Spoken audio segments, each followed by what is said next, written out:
If I heard that you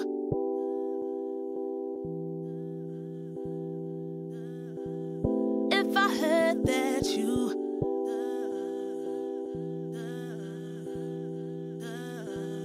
If I heard that you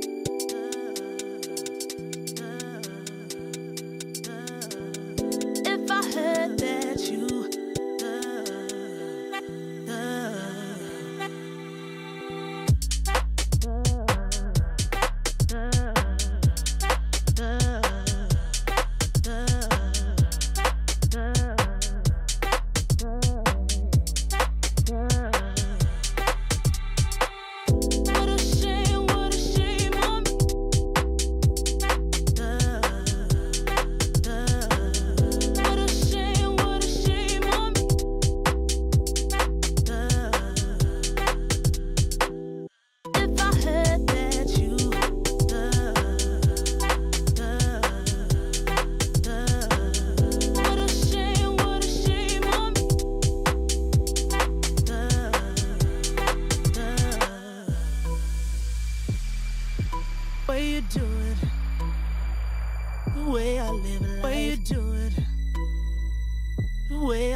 way I live life.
Lately I feel I can't find my feet.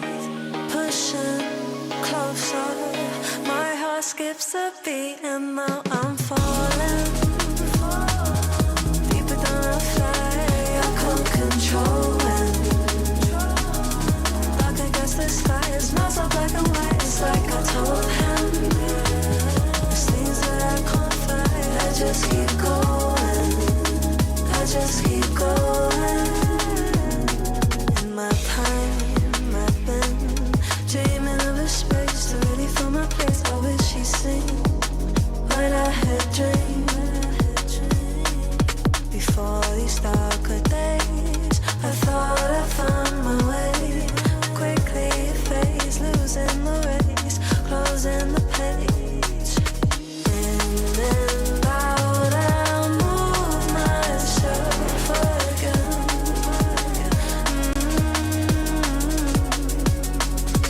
Time moves fast, I feel my heart beating.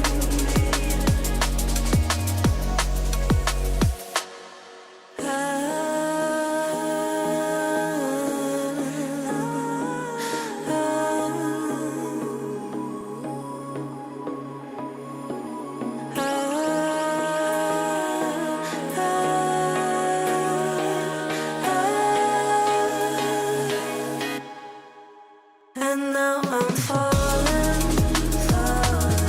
deeper than I fly. I can't control it. Dark against the sky, it's not so black and white. It's like I told him, there's things that I can't fight. I just keep going. I just keep going. I just keep going. Halo, nama saya Gilang, nickname saya Sans, role saya midlane. Yang pastinya gue senang banget udah bisa berada di MSC 2025. Pasti senang banget lah, soalnya ini kan bisa dibilang turnamen yang sangat bergensi juga. Terus banyak player-player yang lumayan cukup berkualitas juga di sini. Yang aku ingat kemarin juga lumayan cukup sedih yang kita jauh-jauh dari Indonesia terus ke Riyadh cuman buat kita pulang pertama. Jadi nggak mau pulang pertama lagi, kita pengen sampai turnamennya selesai. It's better than the Onic teams of the past from Indonesia that just dominated. This time they were tested, they struggled, they rose above that, and I think that just makes better teams. Bekerja keras juga untuk menangin turnamen ini. Jadi yang pastinya saya pengen juara di season ini lagi. Terus yang pastinya saya kayak kasih yang terbaik di setup matchnya dan ya beri yang terbaik terus. Hello, I'm Kid Bomba from Team Spirit. I play XP lane. Feels great to be back in Riyadh. Our journey was pretty simple because this time in playoffs we didn't lose a single series. We would really like to face SRG again just because we felt like we didn't give our maximum in that series. I don't take any discredit from the win from them. They won us fair and square. But we would still like to face them again just to get even at least. Team Spirit are incredibly battle-hardened. For 2 or 3 seasons now, they've been tested in their home region. And the last time we saw them in the MSC World Championship, they were able to make it to the top 4 spot. I think our playstyle has become more synergized. We are connecting our skills way more often and have the same plans in the game already, even before speaking them out. We've been training now in Malaysia for 3 weeks, adapting to the Asian meta, and I think we've been doing a really good job at that. So I have high hopes. Individual player skill. Every player in the team has what it takes to be at the top, and it just comes down to mental and execution at this point.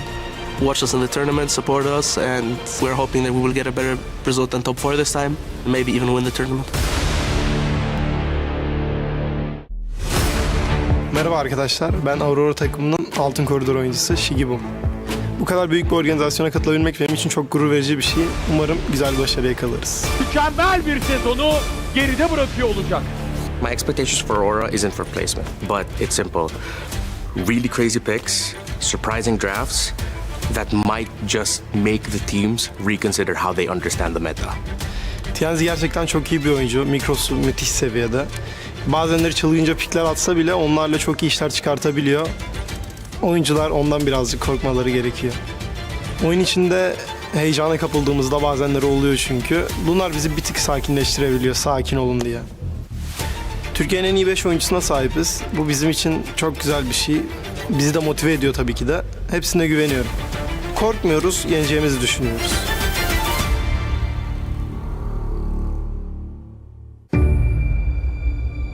My IGN is King Kong. I'm from Onic, Philippines, and I'm the jungler. Being in MSC is another achievement for me, a personal goal.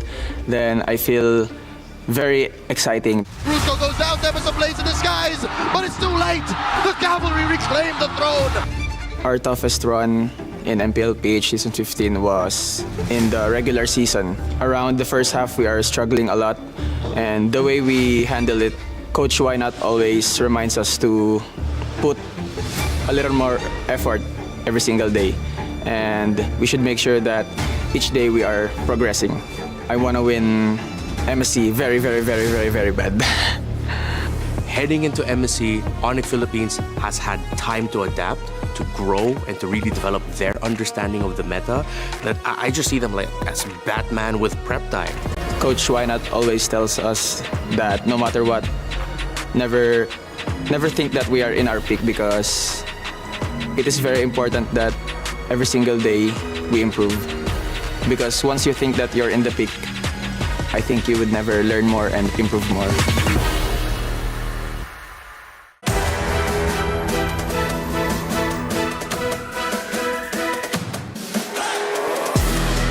Hi, my name is Ken. I play for Mythic Seal and I play in the jungle role. The toughest moment was in the grand finals because the first game we lost and everyone's mental was maybe a little bit down and we were all tired because we had to play lower bracket finals early in the morning. So everyone was tired and we lost the first game. So it was kind of like a setback. But we overcame it as a team. I told my team just don't care if we lose, just play one game at a time, and that's what we did.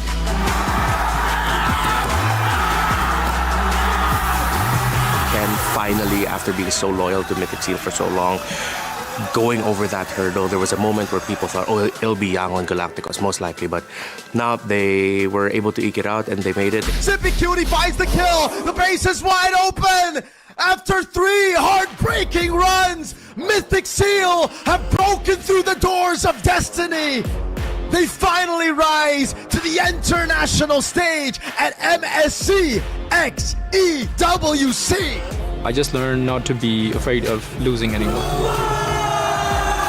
I've had to grow a lot over the past year or so. Now, since I'm the leader and I'm the oldest in my team, I have to be an example to my teammates. But I'm really happy to be back, and I hope that I can really prove something here.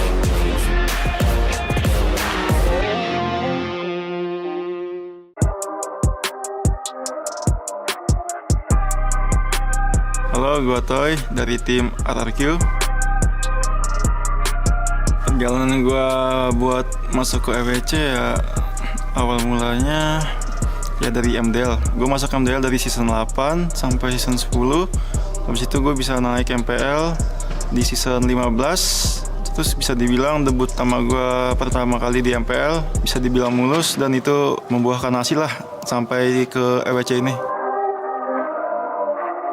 Kalau buat ketemu sih, gue pengen ketemu Onic ID dan PH. Karena yang di SL Malai, tim gue dipulangin sama Onic PH. Dan di SL Indo, tim gue juga dikalahin sama Onic PH. And di Grand Final Season 15, tim gue kalah juga lawan Onic ID. Perasaan gue main di EWC tentu senang. Untuk pelajaran yang gue ambil dari lawan Onic di grand final itu udah pasti mental, karena kalau misalnya mental kita nggak kuat ya gamenya nggak bakal bisa berjalan mulus lah. Jadi mental yang paling penting.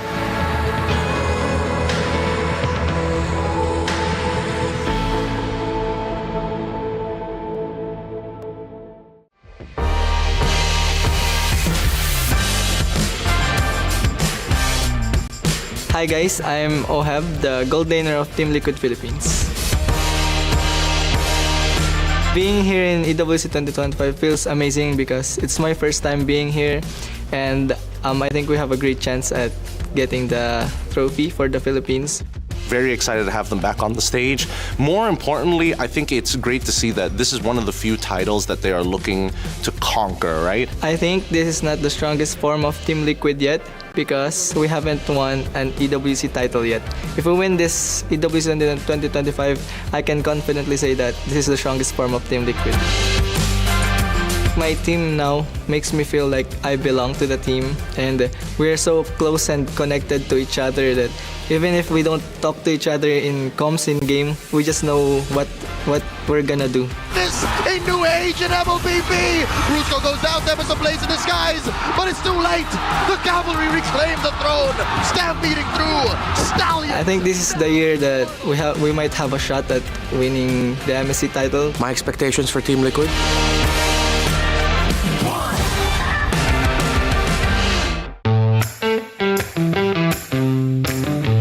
Who take the longest to prepare in the morning? Who always late for practice? Who like to eat during practice?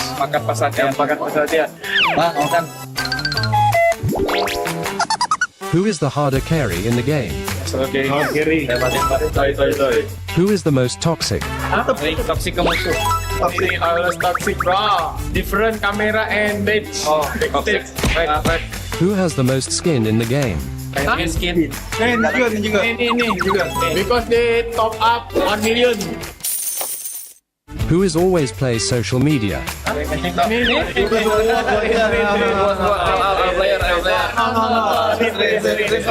Who is the best singer?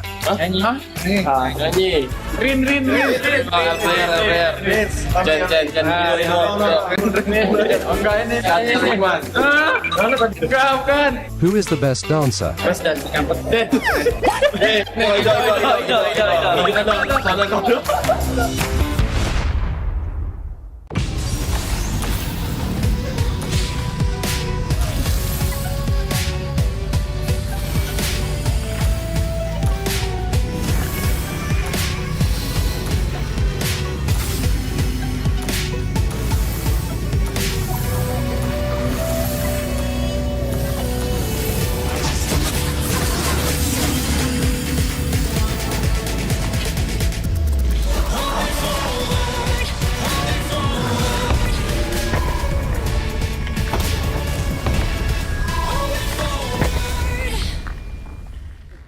Alright guys, we're here at the lair of the world's deadliest gamers. Okay, shh. Tone down a bit. You don't want to disturb them, they might get annoyed. Let's go. Guys, come look. That right there is one of the world's, well, actually the deadliest marksman. Hey, shh, be careful. Very careful. He actually sleeps like that though. Yeah, I can't believe he actually sleeps like that. It's completely normal. Completely normal. Oh, look at that. What the heck is the best XP in the world doing? Oh, I think that's their exercise? That's a weird form of meditation, bro. Yeah. It's physical warm-up, I guess. I don't know how it works, but it seems to be working. So, might as well not question it. Anyway, you know what? This is Knockouts Day number 1.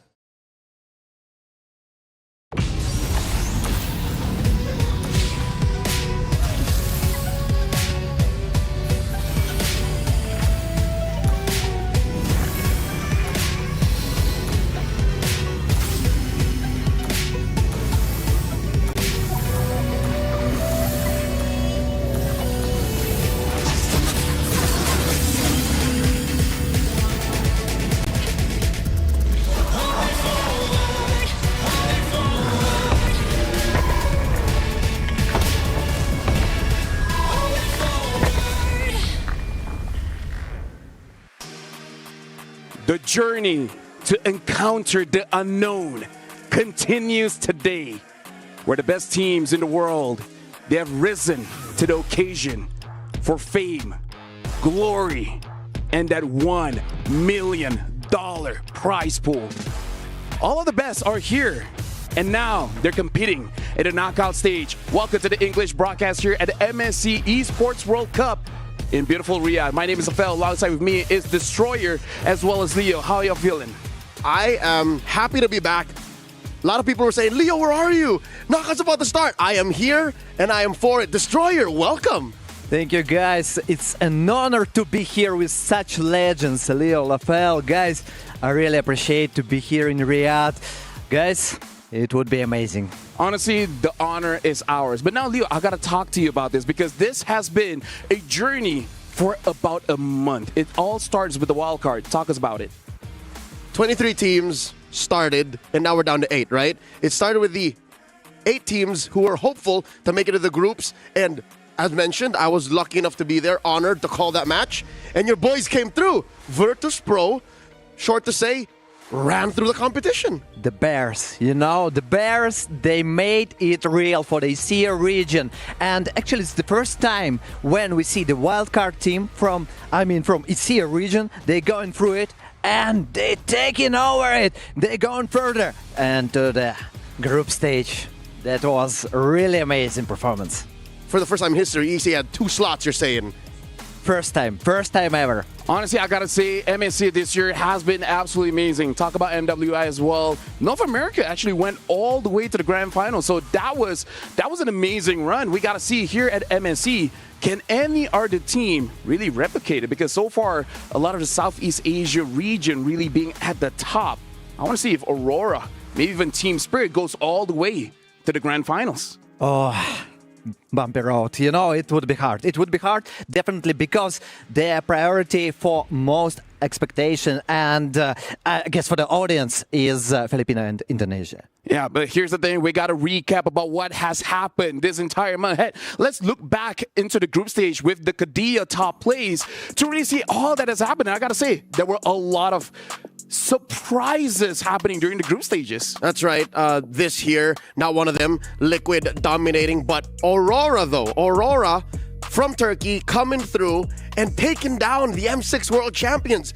I remember the very moment I was watching this, I'm like, I didn't sleep that night. What's going on? What's going on, guys? It was really unpredictable. And you know, the drafts of Aurora, it making something unexpected, something unreal. And you see, it can work, but it works. Honestly, I still remember the Atlas pick. Oh my goodness, I'm still waiting for the time that can be an actual meta. But yeah, a lot of upsets, a lot of amazing picks, a lot of emotions. And now we're looking at the reactions presented by Crunchyroll, where we see the victors enjoying. But at the end of it, we also see the losing team having a lot of heavy emotions as well. And to see the teams that are actually in control, the teams that have come through, again, the 2-0s, and the teams that had to say goodbye.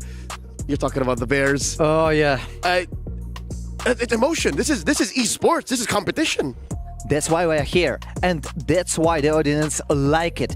You know, when I see the pricing of the teams, I'm like super glad. And when I see unpredictable moments like the Aurora or even Mythic Seal, if you're gonna speak about them, it's also kind of interesting. Spoken like a true local. That's what they call him back in Myanmar. Yep, sounding like a Burmese already. But now we got to look at the playoff bracket. All thanks to our 2-0 winners selecting the 2-1 winners as their opponents. We're looking at the left side as well as the right side of the bracket. We see Team Liquid Philippines choosing Aurora as their opponents. Mythic Seal didn't have much of a choice, getting paired up with Onic, Indonesia. RQ chose SRGOG as their opponents. And last but not least, Team Spirit, having to choose between 2 Onics, they chose the one from the Philippines.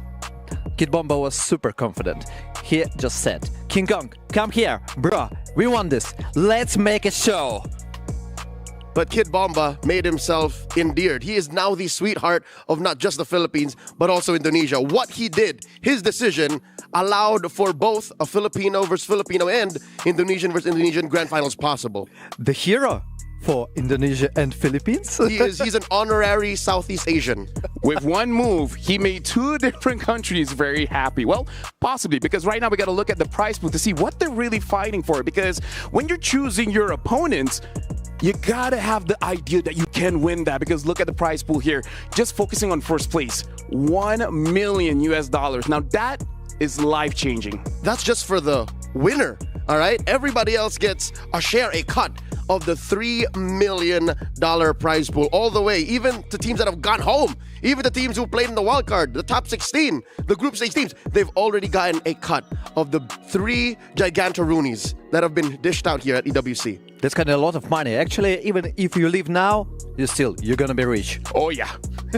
You're gonna have everything you want. At least a lot of meals, a lot of drinks, and you will be happy. It's kind of like, hey, good news, bad news. Bad news, you lost. Good news, still got a whole lot of money. But now we got to look at the other reason why they're fighting. It's not just for money, but it's also for the honor of their clubs. We're going to be looking a bit of an update here for the Club Championship presented by STC, where we're looking at Team Liquid as well as Team Spirit, currently tied at 7th place with 1,200 points. Now, here's the thing, folks. Team Spirit, they already have a championship under their banner, but Team Liquid, despite having that many points, they have not won yet. So, unless Team Liquid wins here at MSC, technically they're not qualified to even go for the club championship. Concurrently, alongside the midseason cup here, chess is running, and Liquid has a solid chess roster. But also, just to acknowledge the elephant in the room, the kingdom in the room, what if it's not Liquid or Spirit who wins this whole thing? What if it's RQ? RQ's on the board. By the way, yes, not that much different. 300 points, even less, 250 points, and that's all. They're going to top 1. Honestly, like the club championship is something that we really have to look out for because, heck, it could change at any moment. Thank you very much, STC. But now we got to look at the Aramco Power Rankings to really see, out of all the 8 teams, where do everyone stand? Looking here, S tier, we got TLPH as well as Onic ID. Can you help explain us, Leo? Those are tournament favorites. Again, everybody knows that Liquid is on a rampage. Onic, Indonesia, Sky Kings, new heights. But here's the question. Why is the defending champions and the M6 World Champions in A tier? Because I think they're underperformance, Ooh, this makes the truth. Yes, that's true. Let's be real. It's because of that. Because Liquid, pretty confident. Onic Indonesia, pretty confident. But Onic Philippines lost. SRGOG, they lost. And, I also want to mention about Team Spirit. They're going higher and higher. Mm-hmm.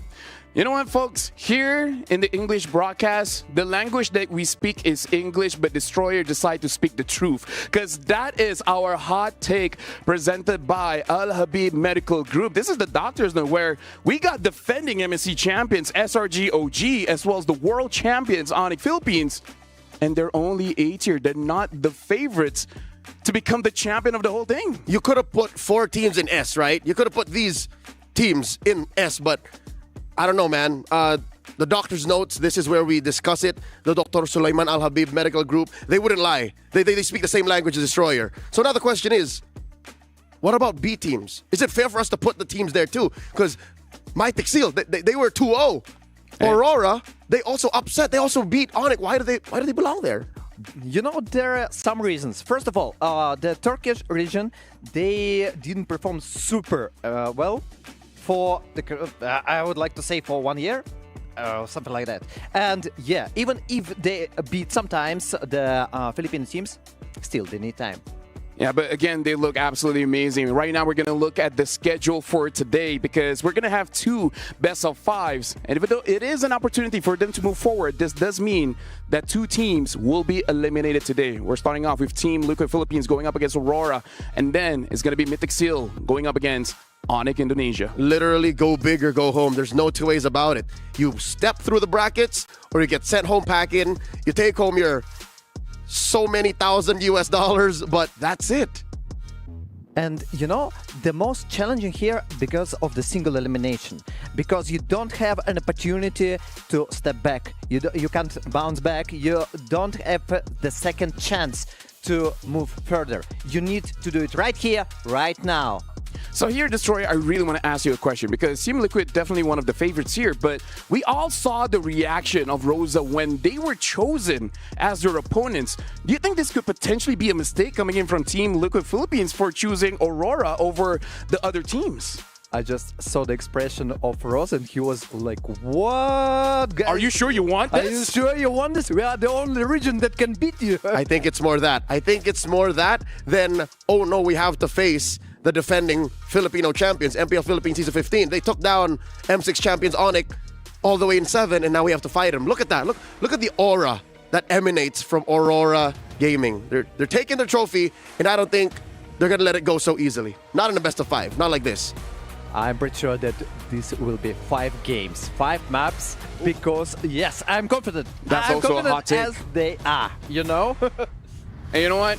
I'm feeling comfortable in my chair. I don't mind staying here the entire day because, hey, this is the knockout stage. Once you're done, you're done. No second chances. And if it means we get to see the best of the best in the realm of MLBB esports duke it out, I'll go all the way. If they can go 7, if only. But no, I mean, it's just 5. It's Sorry. Just 5. I mean, like, here's the thing, right? We're going to talk about this a little bit later, but this MSC is probably one of the most balanced MSC by having a lot of heroes all across from Wildcat all the way here. But now we're looking at Team Liquid, Sanford, Carl TZ, Sanji, JP, as well as OHEB.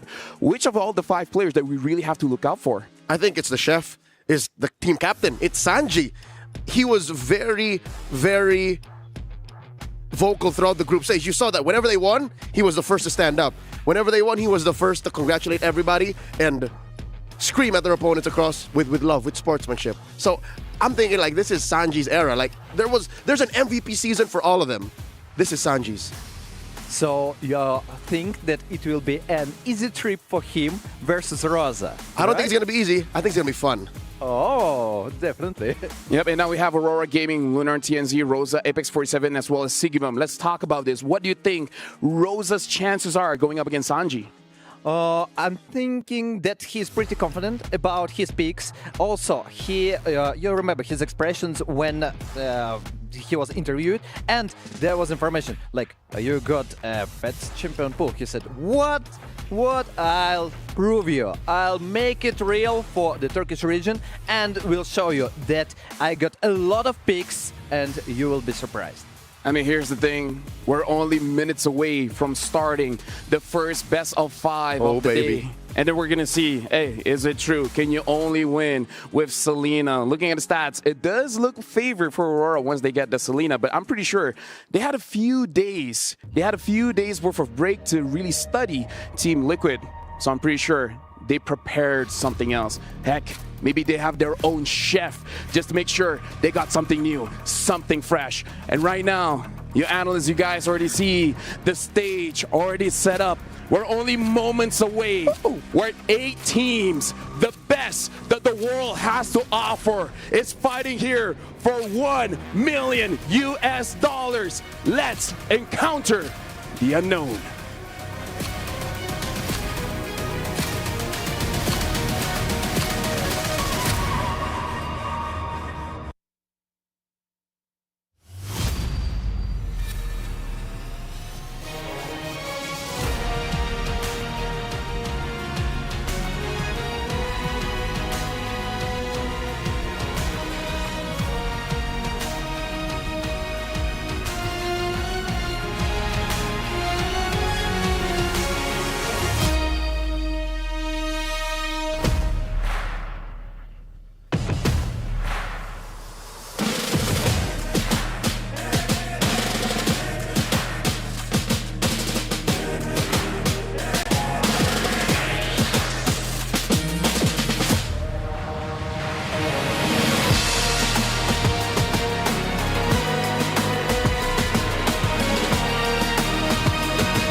Over the past 5 days in the group stages, we have witnessed 16 teams from different regions battle it out for their victory.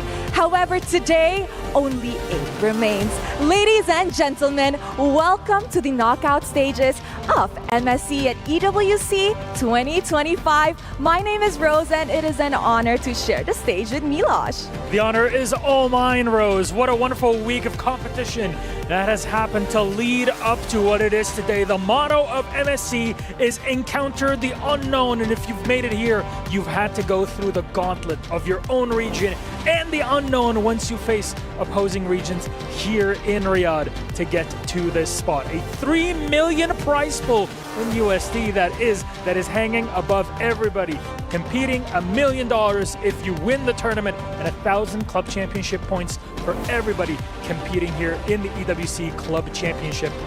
That is life-changing. That is definitely life-changing money. And hey, the pressure that comes with, I don't think that is something to play with. Now, after the group stages, we have actually witnessed a group draw that played out in which the 2-0 teams managed to draw from the 2-1 pool.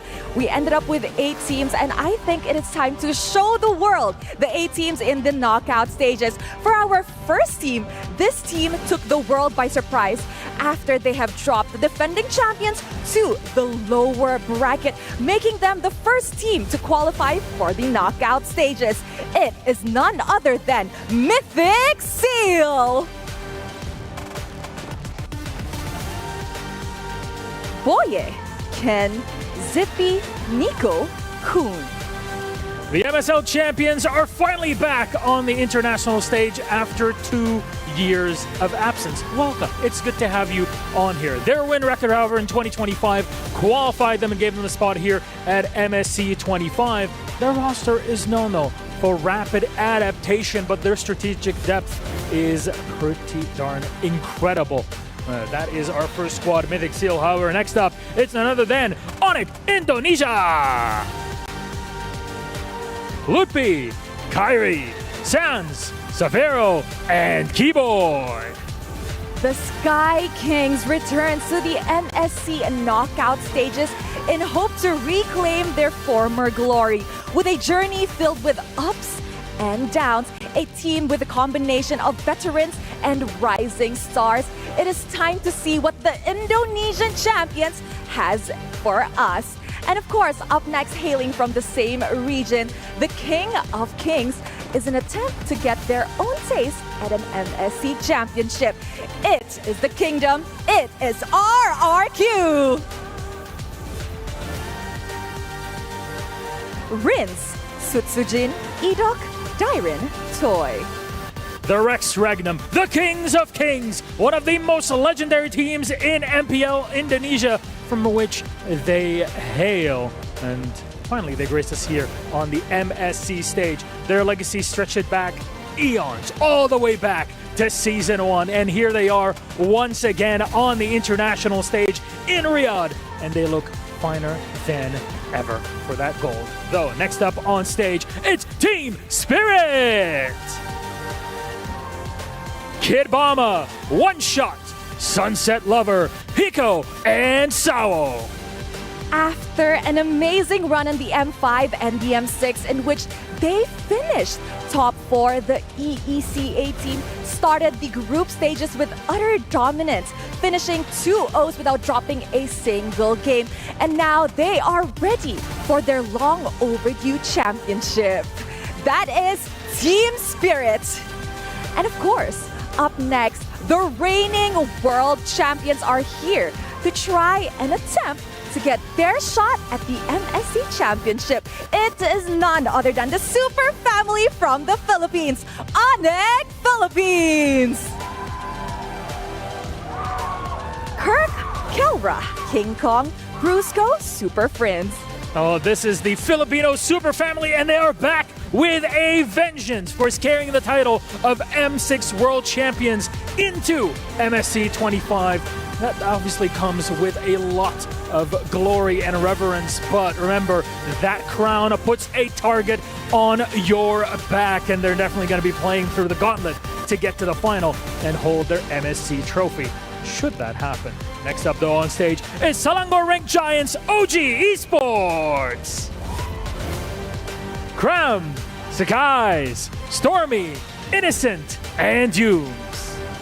And there you have it, the defending champions of MSC, hoping to break history in attempt to get the first back-to-back championship. Of course, to defend the crown for themselves and for their nation.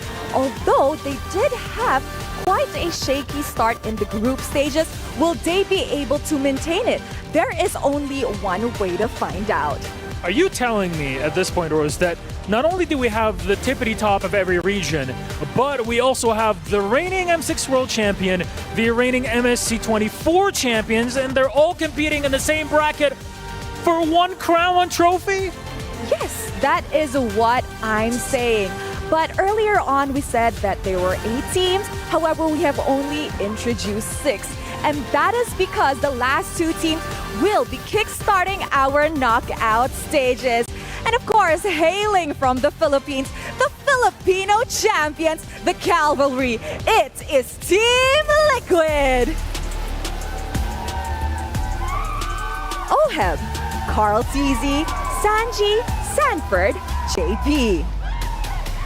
Entering MSC as one of the fan favorites, they have lived up to the hype by finishing the group stages without losing a single game. Fastest total game win time in the group stages, and a team backing Carl TZ to complete his trophy cabinet. It is the Cavalry, it's Team Liquid! My God. This is incredible. An incredible hello from the players that are even here cheering on their Filipino brethren. Though, next up on stage is the ones and only from Turkey. It's Aurora Gaming! Lunar, Chenzi, Rosa, Sigiboom, and Apex 47. The Sultans of MTC have entered the MSC stage, forming the region's all-star studded roster. Their goal is clear, redemption from M6, and for that, you'll have to keep a keen eye on their drafts and their early game aggression and pressure. It's good to have so many people cheering on our teams, even on a day where they're not even supposed to be cheering through it. It's a lot of fun. Gentlemen, please, our game now gets serious. Aurora, Team Liquid, you may place your tablets, take your seats, because the heat is turned up to 110. Oh, definitely. I feel the heat and I feel the energy from the players at the Amazon Arena. Now, I'd just like to remind everybody that the knockout stages is a single elimination format. For the first 4 matches of the knockout stages, we will be witnessing a best of 5. And obviously, the winner heads on to the semifinals, and the losers, well, their journey here ends. Their hopes and dreams, and including their keys, will all be crushed right here on stage. But maybe glory awaits. Oh, the unknown is what we're looking to dive on through. Let's start off with our game. That's us from the stage. Done. Let's get it started. Thank you very much, Rose, as well as Milosh. Thank you very much for inviting the teams onto the stage. Nothing is granted, everything is earned. And you heard them right, folks. Best of 5. Winner, semifinals. Loser, the journey ends here, and the keys get crushed. Shout out to the drummers as well. Amazing performance, inviting all the teams. Now we're seeing both teams here on stage, Team Liquid as well as Aurora. How you feel, Leo, looking at them? You think they look prepared? Liquid is never prepared. If anything, even in the face of failure, Liquid goes in 150 miles per hour.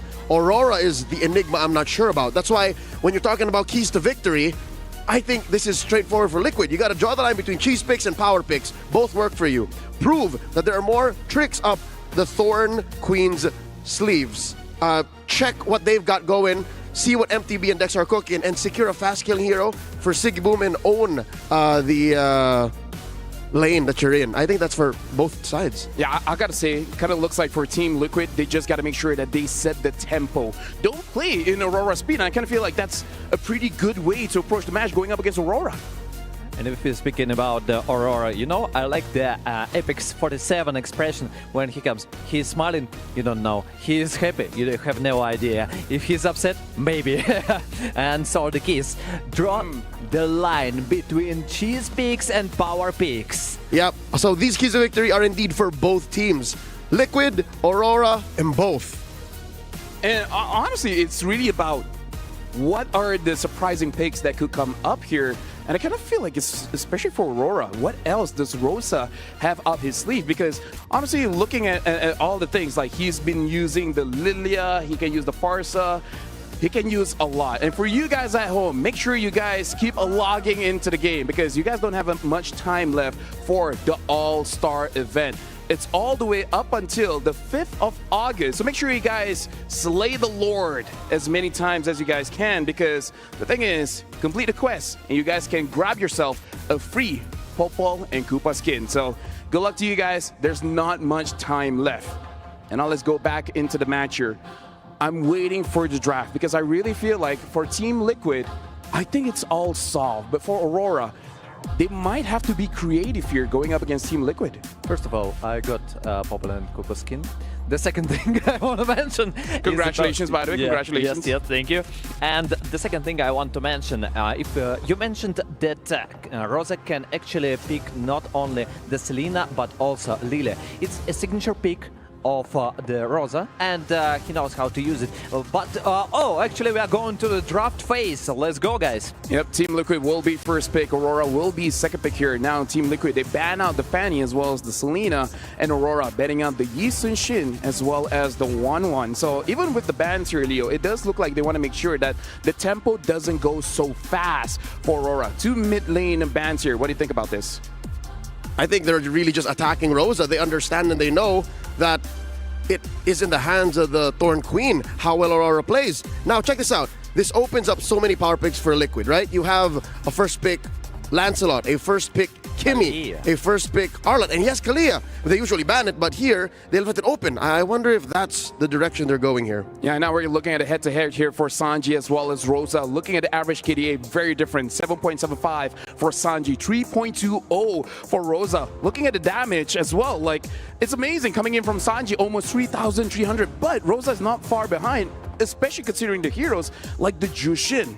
But now jumping back in, TLPH, they first pick this Lancelot against Aurora, who now has the Phoveus as well as the Kalia.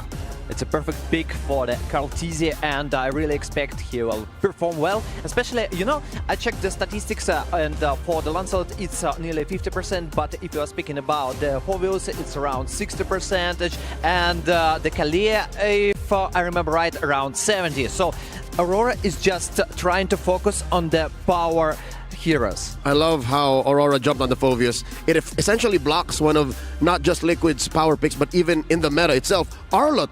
By picking the Phoveus, you kind of stop the Arlott from coming through even in Rome. So Liquid answers back with a resurging hero in Gatot, and of course the Zushin. One of the only mid laners left. What does this leave for Rosa? A Lilia? A Valentina? I don't see anything worth stealing yet. I kind of feel like you need either burst or survivability because going up against the Lancelot is not easy. So you're saying Zetian? Hey, maybe. That's the only one left. Hey, if it's Zetian, they probably will wait all the way through because right now we got to look at the picks here. It looks like Aurora, they are countering what TLPH has shown. Oh, you pick up the Lancelot, we need a wait, we need crowd control. So we got the Kalia as well as the Phoveus. But now TLPH having the Gatot as well as the Jushin, it does look like they want to be able to fight at any moment of the game. And that's why we see the response here with Kimmy. If they want to fight, hey, Kimmy can fight back. I would have liked the Zetian better, but hey, Kimmy does well. Kimmy is still very much in demand, although her win rate has dipped. She is sitting at about 56%. That's not so bad. Actually, 38%. Kimmy win rate, yeah. Just the group stage. Yeah, Oh, no, this is all of MSC. Yeah, but She's that's at what 56. we're talking about. Yeah. The group stage is 38%, and actually I think the Kimmy is a little bit overrated hero. Same as Zetian. I think these two heroes maybe will disappear in some time. But here is a good pick because they banned Baxia, and it's also a decision making. So right now I gotta ask you here, Destroyer, this Amon ban, what do you think about that? I think it's a target ban, definitely, because they already showed Aurora knows how to play. Tinze actually performed well with this hero. But I think it's also an opportunity for the Team Liquid to remove the additional damage dealers, because Aurora right now, they need damage. Then the kind of damage that they need exactly is physical. But luckily, they still don't have a jungler and they still don't have a sure gold laner. Irithel is still out in the wild. Granger is also still out in the wild. So there's many choices left for Aurora. I think Liquid are just kind of cordoning off the heroes that they're afraid of. There's the Hayabusa. Yeah, honestly, Hayabusa getting bad, good bad. We haven't seen a lot, but we know it's still very strong. Other assassins, we're still looking at something like the Joy, which is still getting picked up here and there. My real question right now is coming in from TLPH.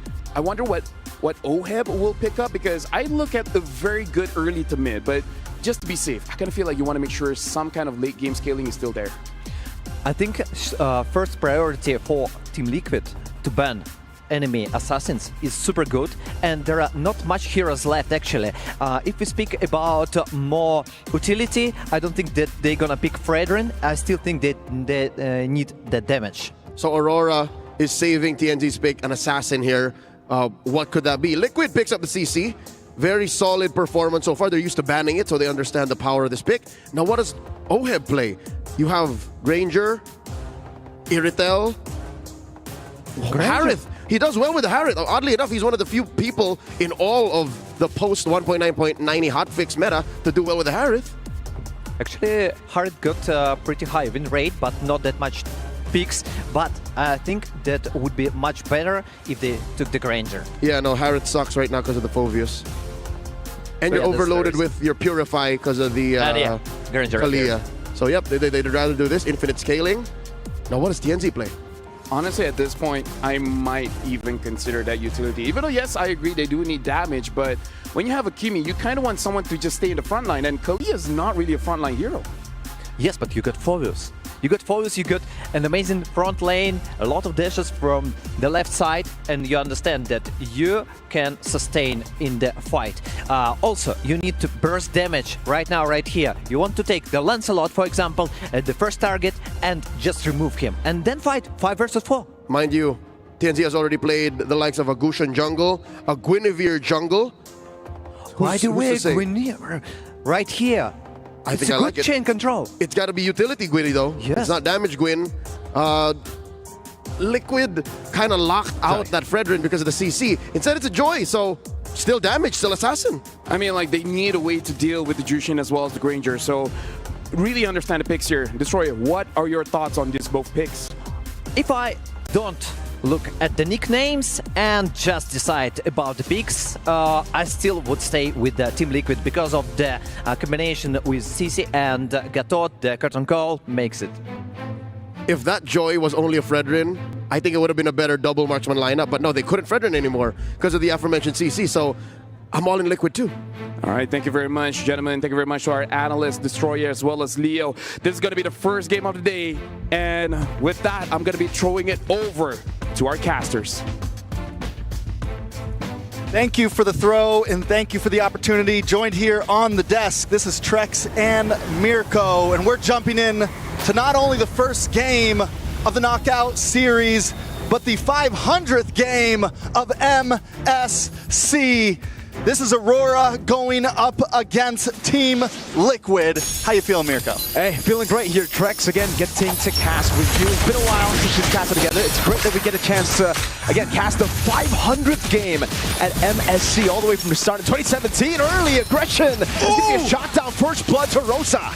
Already 30 seconds in, 40 seconds in, and we were already talking about the mid lane clash. JP taking a bit of damage, should be okay, but the mid lane clash is already there right now. Really comes down to the mid prio, dude. Like when you have Kimmy, when you pick up Kimmy, it's already kind of guaranteed mid prio. You add in the Kalea, that KK combo is a bit too much to handle, especially considering Liquid don't really have the best of clears and trades early on with the Juicin and Gatot. They kind of have to just play for the turtles, neutral objectives, play with that utility later on to set up with the carries in XP and Carl in the jungle. Yeah, I mean, taking a look at the mid from Aurora Gaming with these emblems, we've got Wilderness Blessing, we've got Speed, I mean, Quantum Charges around the map. They want to move fast, and we're already seeing the aggression come off early. And against a team like Team Liquid that likes to get aggressive as well, this is something, personally, I didn't really expect. You can really see the respect, though, given over to Aurora. They know, Team Liquid, that they're going to be in a tough spot here without mid prio. firmness, tenacity over, the double tenacity, the Brave Smite too, just all around sustain. And for Aurora, they really want to lean into that power. Sigibu in the bottom lane to be caught, has a flicker, gets away, but gets taken out by Carl Teasy. Very well done by Carl Teasy. Securing a kill early on the Lancelot's going to be huge. Aurora, though, still trying to... I mean, it seems like Aurora, on the other hand, sticking together, looking for this turtle play. They have to go for a trade on the other side of the map, you know. They just lost their gold lane. Luckily for them, it is weak side. Tianzi might have to use a Retribution here. JP's walking up. It'll be the Retribution straight into the engage. No electrifying beats, full stack. Carl Teasy on the other side, picking up the purple buff as he runs back. But Tianzi stayed a bit too long, gets caught by Sanji. That's huge. That Team Liquid still up on gold. They lose the turtle, but they gain so much more earlier. They get the kill into the gold lane, now a kill on the jungler. Two heroes that you don't want to lose this early on for Aurora Gaming. Team Liquid taking a more divided approach to these fights, not wanting the big grouped up fights because it seems like Aurora kind of wins out in that a bit. But as long as they can single people out, they're winning. And you can see the instant punish, the capitalization right off the kill over to Tianzi. A green camp taken, the purple buff earlier traded for the turtle. It's immense value for the Lancelot in the jungle. Carl hasn't even taken his own orange. He might just be 2 levels ahead despite losing out on turtle. I mean, he gets the kill, doesn't need turtle. Who needs it when you're farming elsewhere on the map right now? Aurora Gaming, though, I think after losing Tianzi, all right, maybe we do need to slow it down a bit, but still, Rosa, I mean, just so aggressive, and this is what you get with the Kimmy. You get the ability to kite, you get the ability to constantly just stiff arm your enemies away, but watch out for Sanji, should be okay. Things back to a stalemate. Where do we go from here? Do we think it kind of hits the brakes a little bit? Yeah, definitely. Like Aurora were really trying to push in the pace early on with their mid-prio, but unfortunately they just don't have the winning lanes, right? Maybe up top for Turtle 1. Turtle 2 onwards, though, it's going to be tough as the CC continues to scale up. The Moskov is more of like a dead lane. At least that's what you want as Moskov. You don't want to trade in for the most part. What you want is just to farm up, to wait for those 3-item power spikes, and to just play safe weak side. Good taunt over. Rosa gets away.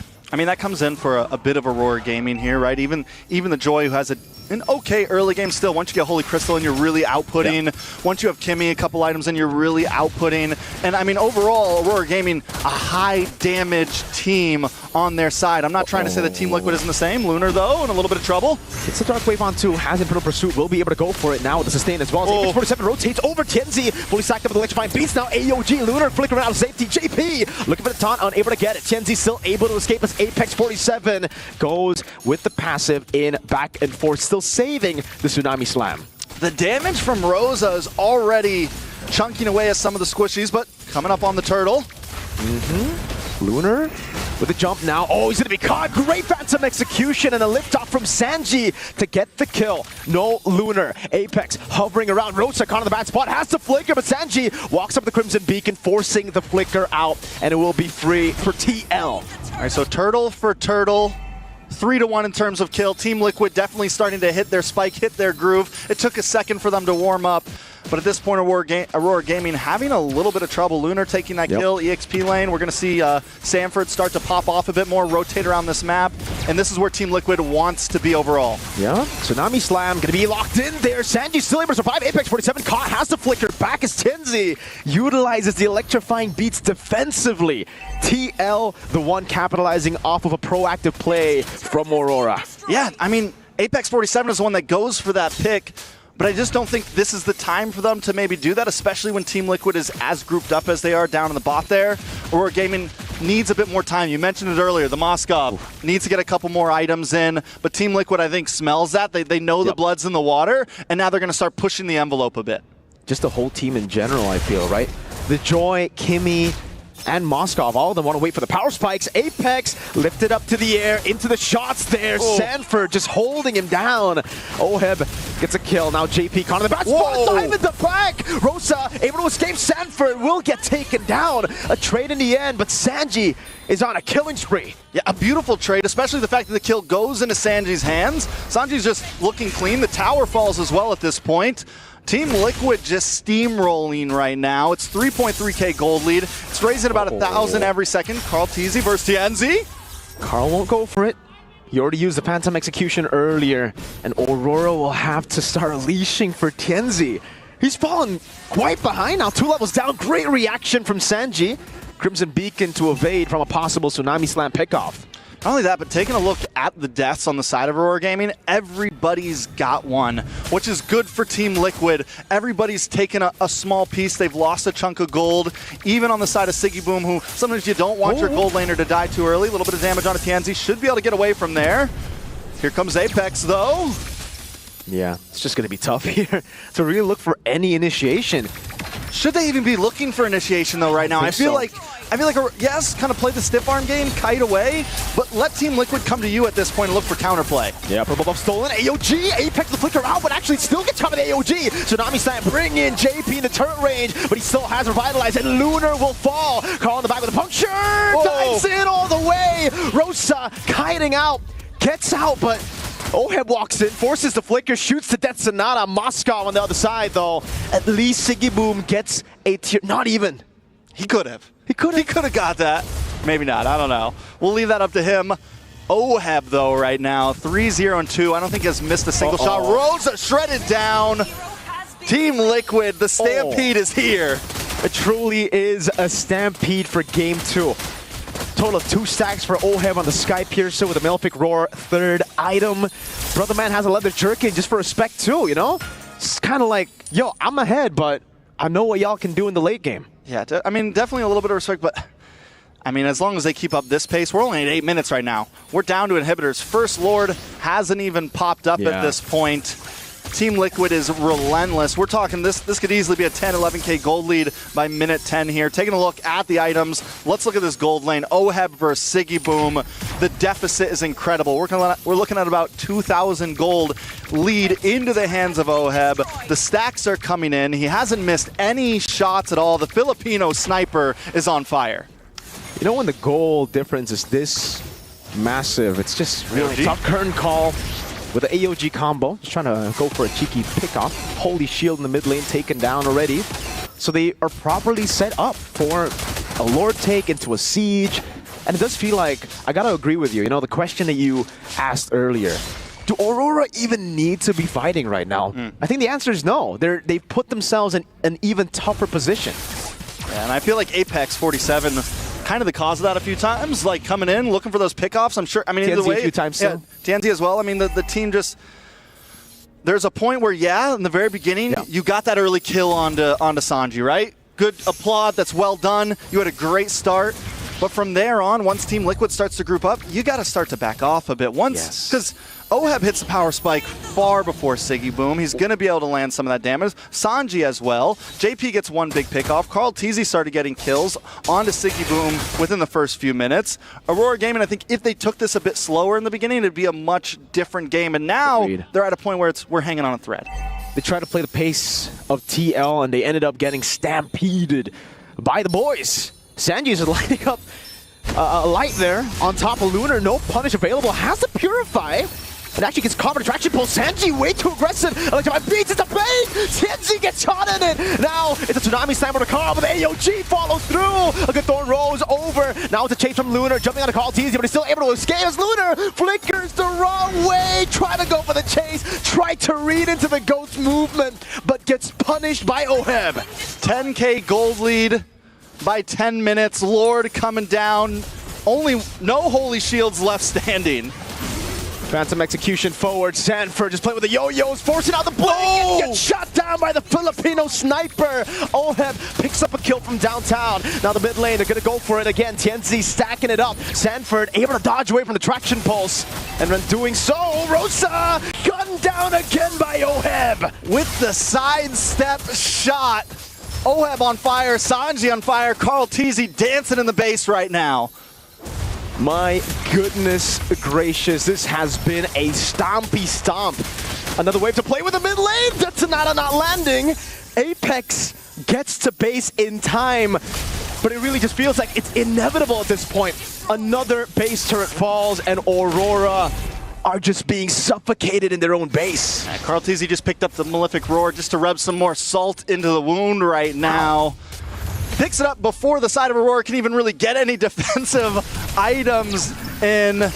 Taking a look at some of those items, I mean, look, barely any physical defense. All we have is the Dreadnought armors, not even full antique cuirass on the side of Aurora Gaming. It is a problem for Aurora. It's a big problem because Now we see the Dreadnought armor. Oh, sorry, now we see the Anti-Cuirass built up by Lunar. But it's too late. There's already endless battles on the other side. Mythic roars, Hunter strikes. Oheb's practically dealing true damage at this point. He's been dealing true damage the whole time. The guy's a monster. I mean, and this is one of the things you have to worry about with the Granger. Even though a lot of people, I think, felt like it fell off in the meta a bit, I still think it's very good, and in the right hands, it scales exponentially. Rosa? Oh, able to escape now, but Sanford pops in the curtain call. That's going to be Traction Plus with AOG! Locks Rosa down. Oheb is legendary. Throwing Rosa in the back. That's going to be a two-man stun with the Spirit of Misery, but Apex 47 flickers out of safety still. Going to get taken down by the GOAT. Carl Teasy with a double. Tienzi falling to Oheb. 4 members down. Only Lunar left to defend. Game 1 seems like it's over. A dive into the base. A double again for Oheb. And it's GG for Game 1. 12 minutes and 35 seconds, 15K gold lead into the hands of Team Liquid Philippines. That wasn't a stomp, that was a stompede. That was a stompede. We're gonna need Oxford to put in another word in the vocabulary in their dictionary, because truly, we saw a stomp. We've seen stomps in the group stage. We've seen stampedes. That was a stompede. 15,000? 15,000 in 12 minutes and 35 seconds. What a way to end that series. Aurora definitely going to need to look back at the drawing board after that one. Yikes. Again, I guess we get to see it for a bit longer here. It was just, yeah, early start for Aurora, but that was it. Yeah, I mean, definitely an early start. No, it was a one-kill start. First 30 second, it looked okay. It looked very nice, but then maybe just bit off a bit more than they can chew. And once it gets to this point, this is Team Liquid's prime, their hunting grounds. You don't want to let Team Liquid get a lead on you like that. It's one of those teams that they're not going to play it patient. I mean, even the very last play, when they find Rose, I'm sure we'll see it in a second here. They're not even like at that point it wasn't even Aurora doesn't even have to mess up. We're biting down. For real, dude. I mean, there was just no counterplay for Aurora, it feels. Once we get into the 11th, 12-minute mark of the game, it was just TLPH doing whatever they want to do. Under the turret, it did not matter. Team Liquid played with 0 turrets this game. Like, these turrets were all irrelevant. Well, it was quite the stampede for sure. This is Trex and Mirko. Let's throw it over to the analyst desk. Thank you very much, Trex, as well as Mirko. Yeah, that was kind of a stompede because 15,000 goal difference. Now, that's huge. And we got to dive in deep for this one because, unfortunately, that's just how we're going to start off the day. It's going to be a stomp. Was it about the draft or was it really about the gameplay here, Leo? I'd say 60% of this whole thing was the draft. A lot of weaknesses came through in these heroes that we looked at and we deemed bulletproof in the metagame. Kimmy, I see the big smile on Destroyer's face here, is a hero that needs a lot of support. Like, she's very good in mid, but I think we both saw it. She needed someone to protect her, and weirdly enough, she can't do it alone. It's often from the jungle. You're right. Yeah, no, it's often from the jungle. We've seen Fredrin's, Baksha's come through. Even Akai's. Yusun Shin, weirdly enough, does well to protect a Kimmy with the Mountain Shocker because there's vision, so she knows where she can and can't go. But this time, it's a Joy. A last pick Joy. What's that going to do? Actually, first of all, about 40%. What the heck was wrong with Tinzi when he died nearly the turtle pit? I have no idea what happened there. No reason. And about the 60% of the draft. Yeah, I totally agree that they need something utility to protect the mid lane to work as a trio, like mid, roam, and jungle. But no. Yeah, looking at the stats here, 19 kills to 2. Aurora looks like, okay, the start of the game, they might have something, but then TLPH, they just stampeded over. So looking at how the movements are going, what do you think Aurora really needs to change to make sure that game number 2 does not look like this? Number 1 draft. Again, arrange your priorities. I think they tried to get away with a double marksman lineup half-cocked. And you don't do that against a team like Liquid. Sure, maybe you can get away with it with some teams in other leagues or maybe in lesser stages, but not in the knockouts, not like this. And looking at the item builds, I'd say we're like 3 or 4 different things off before we can even talk about items. Like, if there's anything Aurora could have done to change items, we're far off from considering even that. I think they need to adjust. I mean, if we're speaking about Aurora, they need to adjust for the drafts and look at the stats, guys. 1,006 goal per minute. Woo-wee. He's a rich guy. He's a rich guy for sure. 4,433 damage per minute. The carry. Lunar took a lot of damage, but hey, I kind of feel like he needed a little bit of help. You can ask Oheb's coach, ask Oheb's mom, ask his teammates. He's got money in the bank. He was the richest guy on the map. And if we're returning back about the drafts, yeah, if we're speaking about it, we expected something like Gwyn. You suggested really a good hero, and it would help to Aurora. But they take the Kalea, they understand there will be the purifiers. Still, they work only with one Kalea. Well, gentlemen, thank you very much. Right now, I kind of feel like after that game one, we're going to give a bit more time for both teams to really re-strategize. So we're going for a quick break, but after this, when we come back, it's going to be game number 2.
When the world of business is constantly changing, you need to stay ahead.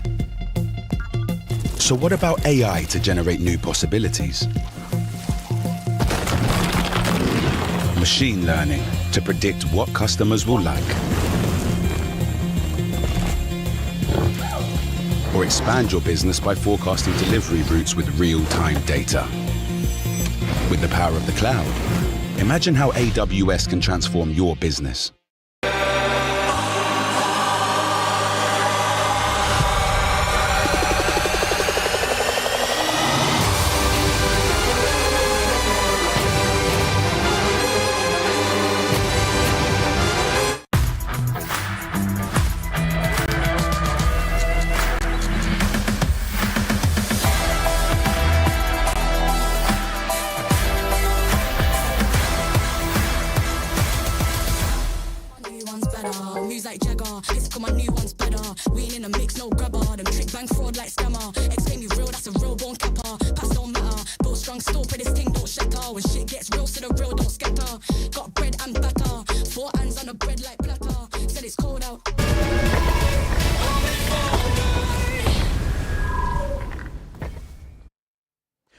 Welcome back, ladies and gentlemen. Before we jump into game number 2, welcome to the English Desk. And right now, we're looking at a stage where both teams are about ready to go into the draft. Now, very quickly, Destroyer, what does Aurora really need to do to make sure that game number 2, they have more of a fighting chance?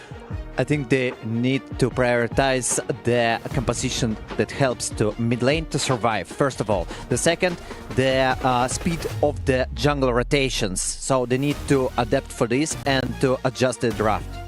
Yeah, and for you folks, before I even get to you, Leo, I gotta remind you guys at home, make sure you guys grab your MSC pass really quickly. There's 20% off, so make sure you guys grab it while it's still available for you guys to get the MSC coins. to be able to actually get all those skins. And right now you guys can see it on the screen. So make sure you guys grab the MSC pass as quickly as possible. Now going back to you, Leo. Team Liquid, they look pretty good. So what do they have to maintain? What do they have to make sure that they replicate into game number 2? LaFell, you're rarely wrong on broadcast. They didn't look good. They looked great. They stomped. They pulled a stampede on... Smashed. On Aurora. Yes. Some regions would say they smashed them. And Carl Teasy, he's got a coat here. Yeah, looking at Carl TZ saying, among the kings of the jungle, I rank King Kong first, Kyrie second, and myself at 0. Hey, being a bit humble here, I want to explain what 0 means. You can figure it out yourself. This world TNZ, he has the potential, but he still needs more experience. So 0 can be really good, really bad, but hey, Carl TZ is 0. I'm guessing it means he's unmatched. The GOAT has spoken, and I think their actions have also spoken much louder than any post-game stats could ever show. And if you watched it again, there is one principle that they have pulled through that made Aurora just crumble. Yeah, and we saw the quote, TNZ, what the GOAT said is that he still needs some experience. What do you think about that? I think it's not about the experience. I think it's more about the composition, about the confidence from the Team Liquid. Actually, they were stomping. They're just going further and further. They could not stop that, and the snowball was too big. I'll tell you what that is after game 2, because I think Liquid's going to win game 2, and if they don't do what I'm talking about now, I'll drop it later. Timing's missed out. I don't want to drop the joke when it's off, when it's rotten, when it's expired. You'll see exactly what I'm talking about. Game 2's begin. And you know what? If I stopped you, my bad, man, my bad. But now we're jumping to draft here. Aurora, first pick. Team Liquid, a second pick here. And now they're banning out the Arlet. So they're changing it up a little bit for Aurora. You know, I got a lot of questions for this ban, because Arlot, yes, it's one of the prior picks, but still, it got one of the worst win rate I ever saw during MSC. It's like 18% win rate. It's terrible. Yeah, now looking at the trend, looks like continuing here. Team Liquid, they're not changing. They're still banning out the Fanny and batting out that Selena. But this time, Aurora, they saw what Carl Teasy is able to do with the Lancelot, and they say, hey, no more. What's left out in the open is the Baksha and the Yusun Shin, though. You can only do so many jungle bans to try and take down the GOAT, but he's going to end up with one or the other. Oh no, but he even takes out the Yusun Shin. This is a Liquid signature, though. Liquid always bans the Yusun Shin. So insta-lock go, Baksha. Baksha right now, it's one of the prior pick, and they should respect it. Aurora need to take it right now, and don't waste time. So they got another opportunity to take Kalea. Okay, it's also available, and it's also a good opportunity, but I think that Baksha is the best choice here and here. So now Baksha first pick for Aurora. So for TL, do you feel like there's still a lot of good picks here, Leo, for Team Liquid?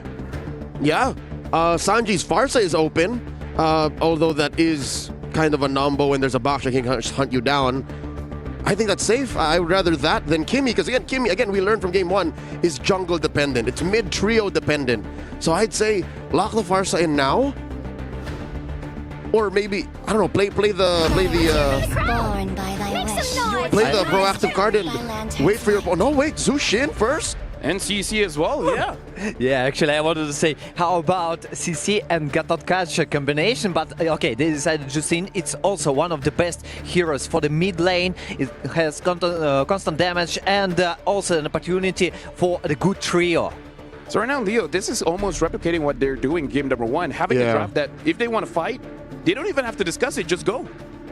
All the more my statements on game 1 might stand true. Like, I had about 4,000 words left to talk about game 1, despite it lasting 12.5 minutes.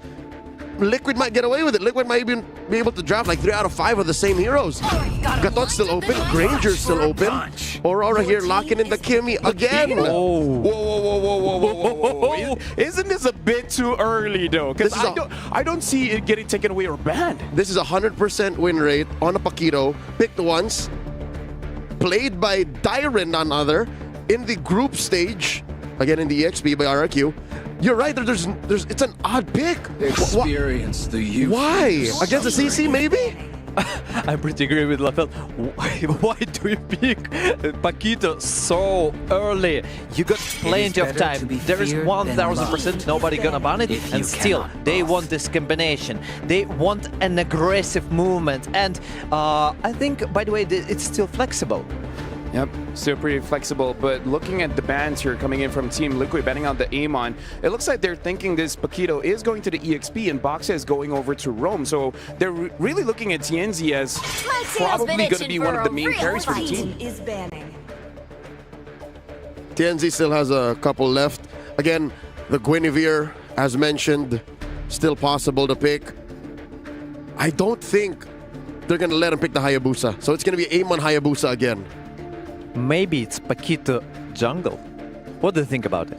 It's been years since we last saw Paquito jungle. Yes, but it's been years since we saw Atlas. Gushin, you know? You know what? You got us there. You got us there. Pretty good point. Pretty good point here. So now Team Liquid find a ban. In the previous game, they banned out the Hayabusa. Will they do the same? Because they're going to be the ones picking after this. So, hey, maybe open up for yourself so that you can take it away. Right now, we're only seconds away. It looks like the final ban is going to be Hayabusa. They're going to open it up. They're banning out the Hayabusa. So that does mean that they have some other options in the jungle here. The question is, what? Call-TZ can play almost damn near anything in the jungle, right? But what is left in the metagame that deserves to be picked here? Fredrin's still out there. Assassin is the Joy. The Joy is still out there. Fredrin looks better, actually, for me. I think the utility jungler should help them. You know, you want additional crowd control, you want additional sustain for Liquid, for their composition, you want long fights. Right now for Aurora, the final bans here, they ban out a Roamer, they ban out a Kalia, making sure that there's no way that they can start the fight instantly. And now looks like they're banning out the Badang as well, making sure that their frontliners doesn't get punished. TL has an option of picking up their Roamer or the jungler here. Kind of feel like picking up the jungle will deny and actually force out maybe this Boxia to eventually go to the jungle, which, you know, it's a good pick. But is it a pick that Aurora is comfortable with on TNZ? For now, Aurora got 3 flexible picks. Actually, 3 heroes, and all of them can go anywhere. Okay, not anywhere, but for the several lanes. Yes, multiple lanes, absolutely. Team Liquid should understand it, and they should understand that Aurora making surprise. They're tricky guys. Coach RC, Coach Tic Tac, forced to wonder. That's the Roamer right there. Team Liquid Philippines lock in the Matilda, put it into the hands of JP. So we don't know what Call-TZ is going to play. Here's the thing. I would feel weird if it was a Fredrin. Fredrin Matilda's a good combo, but I don't think that's enough damage for them. Aurora, pick up the Angela, often banned here in the metagame, alongside an Irtel. So we now know where everyone's going. Actually, still questions. Baksha can go to XP lane and Paquito can go jungle. I think it's Baksha jungle. Yes. Safer that way. It's safer, but still, it's Aurora, you know? You're right. They can do everything, and they making surprises. And maybe they're trying off guard Team Liquid. See value in me? Oh, you see the value in him? You should. The Fredrin gets picked up here. So again, I kind of feel like it's still okay because CC can still deal damage, same as the Granger. And hey, deceptively, even the Jushin. What are your thoughts, Leo? It's all in on Ohib. He's the only real reliable source of damage, but you're right, there is some damage in the CC, some finishing power in the Jushin. Destroyer. I see your face, you're still confused. What is Aurora doing? Yes, but I like it. And you know, I'll tell my predictions. Okay, I like the combination with Matilda and Fredrin, but still I'm gonna say it's Aurora. Hey, you know what? I like it. Speaking of things that I like Atrex and Mirko, so I'll just hear their voice to cast this one.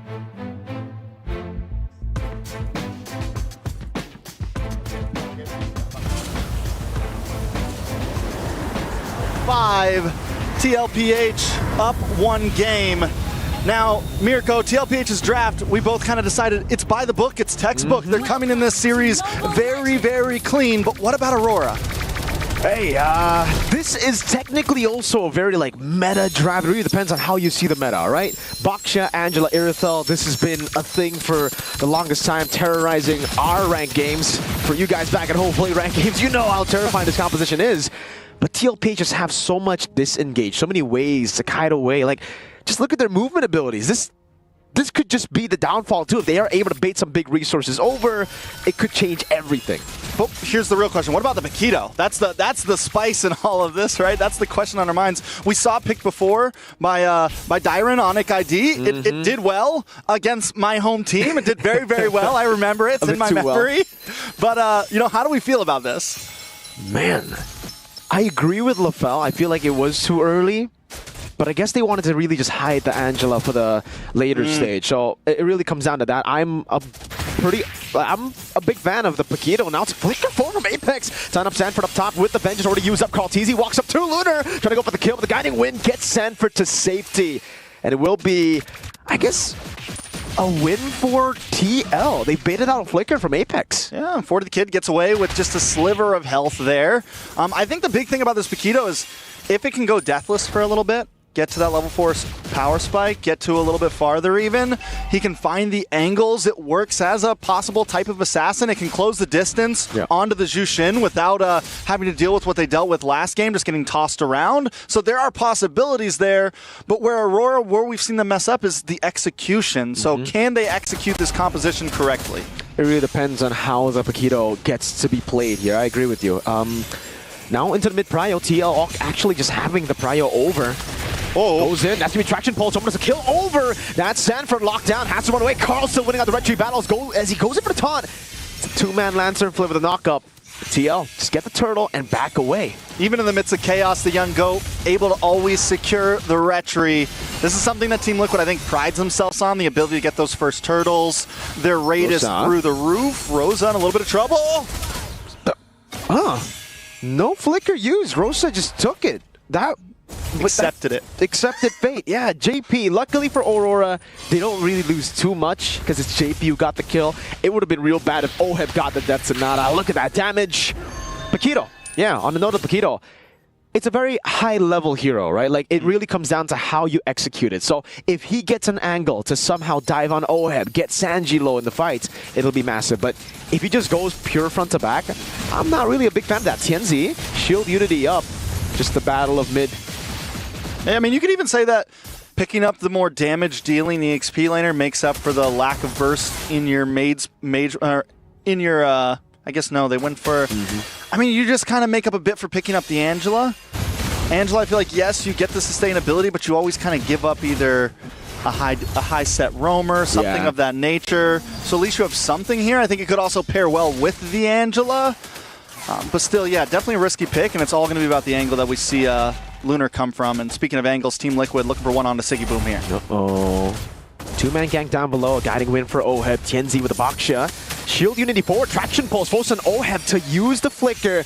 But again, so much movement. Like I said, they just have too much. It's so hard for Aurora to really force out these fights because, hey, you got a guiding win. You got 2 blinks on Sanji. Oheb always has the good old flicker. Now it's down, so that could be a way to punish with the Paquito later on. Good trade by Sigiboom. Once again, though, do they need to look for those big fights here, right? Could they just kind of play this patient? I think anytime you have the mid lane Kimmy, you always have time. You know, if you can push a bit far back, you have an advantage. Not to mention Airthel as well. You're looking for those big burst items. You're looking for that crit damage. Moving on Turtle, though. Yep. Shield Unity to cancel that out. Carl still walking up. Now Turtle can be reset now as that's going to be Sanford in the front, zoning everyone away with it. Carl wins the retry battle. Tianzi with retry a bit too early. Attraction pulse to disengage, and it is yet another win for TL. They're going for the purple buff straight. Yeah, this is the thing about Carlteasy, not only in the Fredrin as well, right? It makes it look easy to be able to walk into a turtle pit, get the stun real fast, hit the retry, and take it. A purple buff also now going over to the side of Team Liquid. We're 5 minutes in, almost a 1.5k gold lead. Aurora Gaming, I think they are at least playing it slower here, but they got to staunch the bleeding maybe a little bit more. The thing is, do they want to play slower in game 2? That was game 1 strat. Sanji, Lantern Flare on 2. Forcing to flicker out. Carlteasy with a taunt now. Over to Rosa. It'll be Tianzi going for the Shield Unity. Oheb in the bottom lane. Tianzi walking up, zoning them from the turret to save Tier 1 down below. Still, though, I think they kind of want the lead early this game, unlike game 1. Game 1, they had a composition where they get a big power spike mid to late. Here they do have heroes that get the power spike mid to late still, like the Kimmy. But Liquid could very easily just match that, you know? Sanji caught again. That's going to be the shield unity again, but the guiding wind is right there. Sanji still has a flicker. It'll be a few more shots over. There's really just no risk. JP still has guiding wind, gets away. OM shoots him down.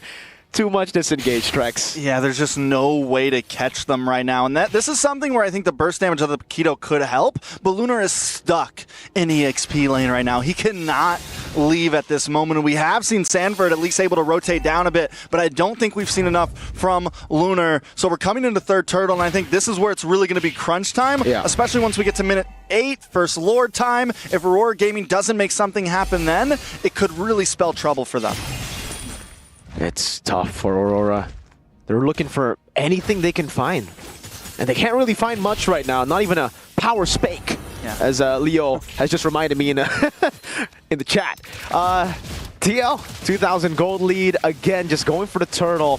And this is so difficult for Tienzi, dude. He tried predicting the gold's retry earlier by retrying early, thinking Carl would go for the stab into retry, but then when you try to read him, he just goes for the classic, nah, I'll just wait for you to retry. So calm, so composed, and now Tienzi won't even get an angle to go for the steal. He goes for the shield unity, and it gets cancelled out. Now a two-man stun. That's going to be traction pulse in the back, and another Lantern Flare over to Lunar! Locking them down. Sanford the Vengeance just zoning them in the back. Heart Guard used up. Aurora are not dealing any notable damage to TL. They're just holding their ground with the healing of Mathilda. Yeah, the healing of Mathilda, I mean, it's overall Team Liquid when they get grouped up like that, when it's all 5 of them in a circle, Aurora Gaming unable to do anything. Lunar, we wanted to see this Paquito find angles. Instead, he came for a much more direct, just kind of walked in, immediately caught by the Lantern Flare. It's a problem. Aurora Gaming has to approach these fights a lot different. Dude, if we were talking M3 Paquito, then yeah, you're great at chases, right? You have that reset constantly. I just remember Edward chasing Mobazane down for a long time on a Paquito. But here it's different. Like in this patch, it's different. Paquito is kind of like what you said, a burst hero.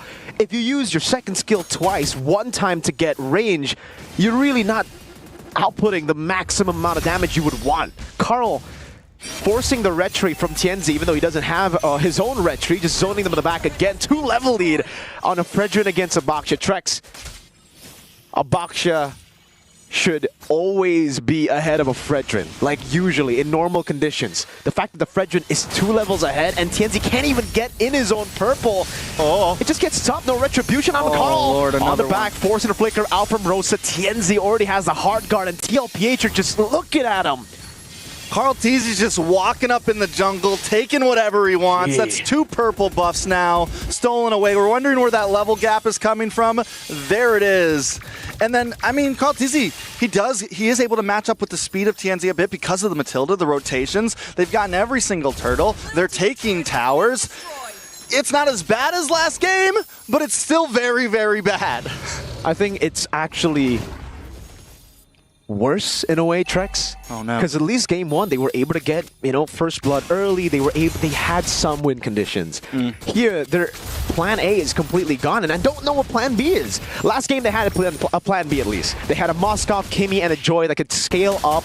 There's that cope always to just say, hey, we're scaling, man. Just wait for 20 minutes. But this game, you wait 20 minutes, it'll end up being Team Liquid with the range, with the damage, with the disengage again. Like, it's just really tough, even if Aurora force a fight. TLPH can just say, nah, fam. Nah, fam. I feel it. I feel it, fam. Yeah. But I mean, yeah, it's tough. Aurora Gaming, because here's the thing too, is they have no big crowd control, no big way to make like a big set. They don't have like that big comeback opportunity play to lock everyone down and make us all go, whoa! TL are the ones making us go whoa right now. That's a flicker burn just with a light on you, man. Sanji really lighting up the way for the team. He has 3 flickers, brother. Sanji. He has Crimson Beacon, Flicker, the real one, and then a guiding wind. How are you going to catch the Zeusin? This is why there's 0 kills on the side of Team Liquid, 0 deaths on the side of Team Liquid right now. they're all untouchable at this point. And as they escape more and more with this gold lead, it's just going to become even harder. Three-man taunt over. Sanji walking up as well, getting the Lancer Flare, pulling Apex back for the Filipino sniper to get the shot down. Appraiser's Wrath, another kill over to Oheb. It's a double. Sigibu with a heavy crossbow will just fall again. Oheb with a triple, looking for the Maniac. Rosa with the flicker out to base. Now it's a full taunt over. Oheb's a Maniac. Oh, they're going for it. They're going will deny the Savage, but TL we're never looking for it. They just wanted to end the game. They're ready to go home already. They're ready to go back to the hotel already at this point. They're ready to chill at the player lounge. They're ready to chill at the player lounge. This is 2-0. This game faster than the last. Honestly, at this point, Aurora, from draft to gameplay, where is the answer? I don't know. Let's throw it over, I guess. Power Spake, Leo, LaFell, Destroyer. Yeah, hello. Here's the thing, I get it, right? Even our casters at this point, they have no idea what's next because Team Liquid, they're not S tier for nothing. This is where we see the gaps of the favorites coming in. And Aurora, they look good during the group stages, but now match point for Team Liquid. And now here, like, that was such a game that we have to ask assistance from Ben Things. So first of all, Ben Things, how are you? Thank you very much for joining us. Hello. Thank you for inviting me here. Okay, so here's the thing. You can say whatever you want. If you want to speak in English, go ahead. If you want to speak Tagalog, it's okay. Go ahead, because we have a young man from the Philippines here ready to be at service to talk about it. So now, I just want to ask you, why is Aurora having such difficulties going up against Team Liquid? Credits for Coach RC for winning the drop first before the in-game. They targeting Rosa, then I think Aurora need to adjust in the drafting. They need to pick Chenzi in the first 3 pick because napansin ko inuubusin si Chenzi tapos hindi niya malaro yung laro niya. So they're attacking Tianzi very specifically, and he cannot play his game. That's why always in the second phase, Amon and Hayabusa. Yeah, we can definitely see like you said, target on Rosa, target on TNZ. 2 players in the mid. We know how important that mid lane duo is. What are your thoughts, Destroyer, after watching game number 2, where it's a lot of action going on, but at the same time, not a lot of kills until the very end? Actually, I got a question to you also. So, what do you think about the Paquita pick? And what was the reason for this? To counter GG, but it's not necessary because if they pick Paquito on the X-Plane, they can choose Chenzi like Assassin Hero because already over damage. No one tanked the team. So, still with the same, like, make another prioritize. Yeah, let's go with the jungle. I totally agree with it because if we speak about the first game, there was question about the last pick. Why did they decide skip the Gwyn, for example? This game also, why they lock in Paquito? So it seems like there is a disconnect in priorities. Ben Things, you were once part of Aurora, and you've worked with these coaches, Coach Dexter and Coach Master the Basics. Just run us through, what do you think is going on? What's the discussion like? That's why they drafted this way 2 games in. I think they trust the practice, and I think they pick hero that work on the screen, but we need to adjust. For example, in game number 2, they have the opportunity to first pick Lancelot, but they ban and pick back siya. Maybe if Liquid ban, if Liquid targeting Rosa, don't let Chenzi targeting also. Yeah, so I kind of feel like at this point, it really is about prioritizing. It's not that the draft itself is like super bad. It's just that you got to give your main carries the opportunity to secure their heroes first. So now, looking at Team Liquid as well as Aurora, do you feel like there's a chance that Aurora could get at least 1 win? Or is this looking like a sweep? I think Aurora can win because Master the Basic and Dexter, also known as the fast adapt in the series, but they need to adapt ASAP because it's already 2-0. Literally, Ben, just now, 1 game away from dropping and going home. they have to adapt now. Do you think, can they do it? Yeah, they can. They have to. They can. have to. Okay, here's the thing. Like, if we're talking about can they, I think the perfect question is, does Liquid have any weaknesses right now that Aurora could exploit? Like, is there any weakness in Liquid's play? It's hard, but I think they need to win jungle. Win jungle? Yeah, win jungle. Yeah, against the GOAT. It's not going to be easy. Actually, I see the key. I see the key from the words and work in jungle, prioritize jungle, and this is the key for the Aurora to win this game versus the Team Liquid. It comes out of one word, just the jungle. Can Aurora do that? Will Liquid allow it? And luckily, we are now at a precipice wherein Liquid is at 2-0. And watching that game, 3 out of 5 of the draft was similar, right? They played the same CC, Zushin, Granger. And even if they rocked the Matilda Fredrin combo, it made their strat and their rotations in game 1 even more evident. And Aurora, you can tell me, Ben, thinks if I'm seeing this wrong, but Aurora has this in their DNA, especially with Coach Master Debates and Dexter in there. They play kind of ube. They want the ube, right? Liquid has something very similar, but different. It's called homicide with the homicide. They're always playing at least 95% of the game with someone next to them. They're never alone. 95% they're always rotating with 2 or 3 men. Yeah, and now honestly we talk about the jungle, but I want to move the conversation and actually talk about mid, because this is one of the talking points that we even started for today. Rosa going up against Sanji, and we even say that Rosa does so well when he is able to get the Selena, but now since Selena keeps getting banned, what are the other options that Rosa has? So at this point, even I'm drawing a blank. Sir Ben, what do you think? Rosa, maybe he should pick up the Zitian. Why is Zitian not getting played? It's hard because Team Liquid always want team fight, but Seishan is a little bit short for damage. They can just Farsa for.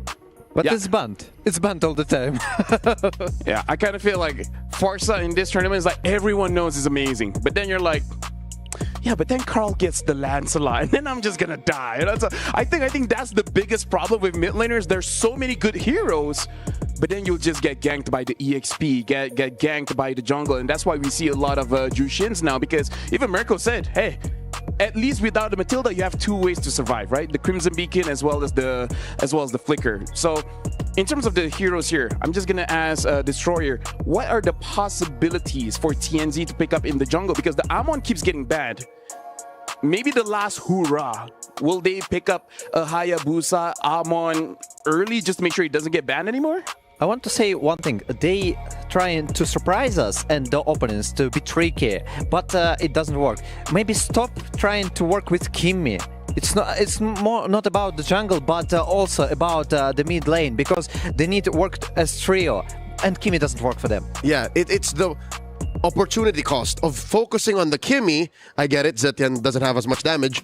That's costing TNZ the struggle in the later phase. So yeah, yes, I think TNZ can end up with a Lancelot, an Amon, a Hayabusa.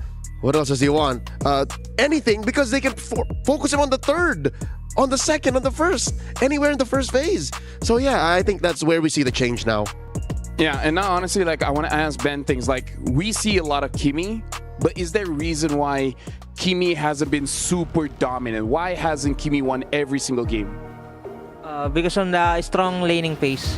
But if you don't have composition for Kimmy, you need to give Kimmy the space for lane.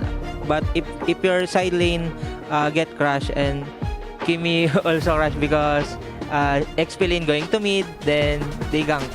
Yeah, Ben thinks you talked to Wolf about this in a recent episode, in a recent discussion of the HG podcast. Peel. Kimmy needs peel. And in game 1 and 2, when they forced Kimmy, there's no peel. She can't protect herself. Maybe that's why. So there's 2 things now going against the Kimmy in the draft for Aurora that they have to address now. Yeah, and now for you folks at home, make sure you guys grab the MSC chest real quick, because again, we're almost done. This Saturday is going to be the grand finals, and it's only 20 diamonds. Support the teams that are still here. Wow, they're still here. Today we're going to see 2 teams get eliminated. So again, your chance is about to run out, so grab them quick. Make it fast, make it real. Make it fast, make it And real. Returning back to our discussion about the conversation that we got about mid lane. So, what do you think, guys, would be better for Rose? Because he said he got a really huge pull, but we see only Kimi, and before Selena. So, what do you think? Like Valentina, Rose know as a Balen user, right?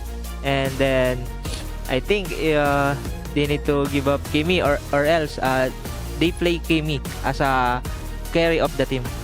And again, when you pick Kimi, you're forced to make TNZ play something else. Or the rest of the map. Again, you talked about how XP attacks the Kimi and then it changes everything. So, yeah, maybe lay off the Kimi first. Anything but. Is that the reason why they early picked the Paquito to make sure that they have a winning lane? Like, it kind of feels like Bentes have been saying, like, yes, you pick the Kimi, he's a strong hero, but everyone else has to work. You have to win your lane. The jungle has to peel for you. So, you know, I think I agree. Maybe stop the Kimi because you're forcing the other lanes into uncomfortable situations. First of all, I think they made another task for Lunar. They just said, go proxy, go skip the lanes. Bro, do everything you can just to so we can win this trio. And it was actually not the best decision. So maybe they need to adjust and to start thinking about not making TNZ to adapt for the mid lane, but Rosa to adapt for the TNZ picks. Yep, and now we're jumping straight into draft here. Aurora first pick, Team Liquid second pick. They're already done with the bans here, folks. Aurora banned out the 1-1, the Jushin, as well as the Lancelot. Team Liquid still stopping that Selena from going through, the Fanny, as well as the Yi Shin. The Baxia is open still. Will they go for that again? Or they go for something else? Looks like they still want to pick up that Baxia. And we don't know where it's going. We don't know. Always a question mark. That's a pro and a con, but I think in Aurora's case, it's good that from Blue they're controlling. Team Liquid, Sir Ben, do you think they just go ahead and play the same, like CC, Granger? Yeah, same, but because it's already working. I think they pick Farsa here in 2 picks to deny damage. So about the Farsa, I think Team Liquid can lock it right now, right here. Don't let Rosa to feel free. Yeah, that's what's happening right now. And that's why he's on the desk. Kalia. That's why he's here. Yeah, that's why. That's the reason. Yep, and now picking the Gatakacha, the counter towards the Farsa as well. Good job, Bentings. It's almost like he's good at a game or something. Yeah, it's like he was it's like he could play pro. Yeah, maybe. You could try if you want, you know. Maybe even coach. Yeah. So now looking at Aurora, I feel like we've gone to the consensus that we don't want the Kimi here. Like, what other options? Heck, honestly, even for me, I don't want the mid now. Just wait later. Yeah, or, Sir Ben, is it worth it to Zetian to counter the Farsa? Yeah, maybe Valencian. Dude, the game hasn't even started and he knows. Okay. He's so good, guys. Perfect predictions. And then the Lapu-Lapu, which is a stable XP laner. So it doesn't matter what Liquid plays. Like, you just hunker down. So this is the opposite of what Lunar was doing in Game 2. So now Team Liquid, they already have a pretty solid opening here. The real question is, do they want to prioritize the jungler or the gold laner? And looks like they're going to be looking at the the EXP, picking up the CC, which again is pretty good going up against the Baxia. You cannot. Yes, and again the composition, Gatot plus CC and a good laning versus Lapu-Lapu. Super amazing picks from Team Liquid and aim and ban. Again, what's happening again? Again, we are working to make TNZ uncomfortable. It's impossible for TNZ to play the game he wants. Again, we were saying how in the first phase he should do it, but it looks like he'll end up with a Baksha again. And then I kind of don't like that. Experience the euphemism. We addressed half of the problem, Sir Ben. We addressed the Farsa situation, the Valentina in Rose's hands, but where does TNZ go from here? Does he just pick the Baksha? Does he live with it? I just hope he doesn't pick up the Gushin. Yeah, maybe, but he also have like a Lemort if they want to pick something damage from Gensi. Or a Gwyn? A Gwyn, yeah. Good pick for Farsa. Okay, this time they ban out the Kalia though, so the Hayabusa is open, but hey, maybe they could pick it up. Haya Red 4. Yeah, possible. It's a good possibility, but also I liked things about the Gwyn. Again, you got a lot of CC, but and also you got damage. You also got already got the Valentina. You already got the Lapu-Lapu. and you can engage in the backline. Yep, you can chain CC from out of nowhere. Sir Ben, do you like the Gusion? Oh, do you like the Guinevere? You don't like the Gusion. What about the Guinevere? Guinevere or Leo, but they need to ban Harit for Oheb or else. Your team is ticking. They didn't. They read into the red for Haya. I like this Haya ban because now it's basically asking both junglers like, okay, now what's up? Like, I don't know. I really want to see Aurora with something damage-oriented for TNZ because the best game that Aurora has is that, yes, they have the Selena, but it's really about making it so that the jungler moves faster, right? Get your buffs very fast, go towards the enemy's jungle, and then get something out of that. So, I don't know. I feel like the knockout stage, Aurora is not playing their own speed. It's like they're slowing things down for themselves. I got a crazy idea. What do you think if they take, Aurora can take the Badang and then they gonna lock Harit? A lot of crowd control. I'll explain. A lot of crowd control. You can go on the back lane, easy jumps for the Harit, and a lot of protection. That's what Ben Things was talking about, stealing away the Harith. Yeah, containing his... But they pick Freddy. Maybe they pick Moscow from side of Aurora to... Yeah, one of Sigibom's best hero as well. Like, no matter how bad the game looks, he will be able to do something. But now it looks like they're picking up the Matilda and the Ixia. Yeah, we saw this in the group stage. We saw this in the group stage. It looked pretty good. Can it work here, though? Overall, it's a good composition, but not versus the CC and Gatotkacha. I think they can go to the backline. Yes, you got Matilda that can save Ixia, but still a lot of questions. But overall, the comp, I liked it. Sir Ben, what does Ohe play? Harit, or we want to see a new hero, Claude. Harit or Claude. Like at this point, just pick something new. Hey, we haven't seen, I don't know, Carry for a while, whatever, right? Let's go. And it looks like they're going to be picking up the Iritel. So, looks like same old, same old. So, before we throw it to the caster, Ben Things, what do you think about the draft for Aurora as well as Team Liquid? I think Aurora are getting a good draft for because no one, only Iritel go for the backline, but they have Matilda to sustain the damage of Iritel.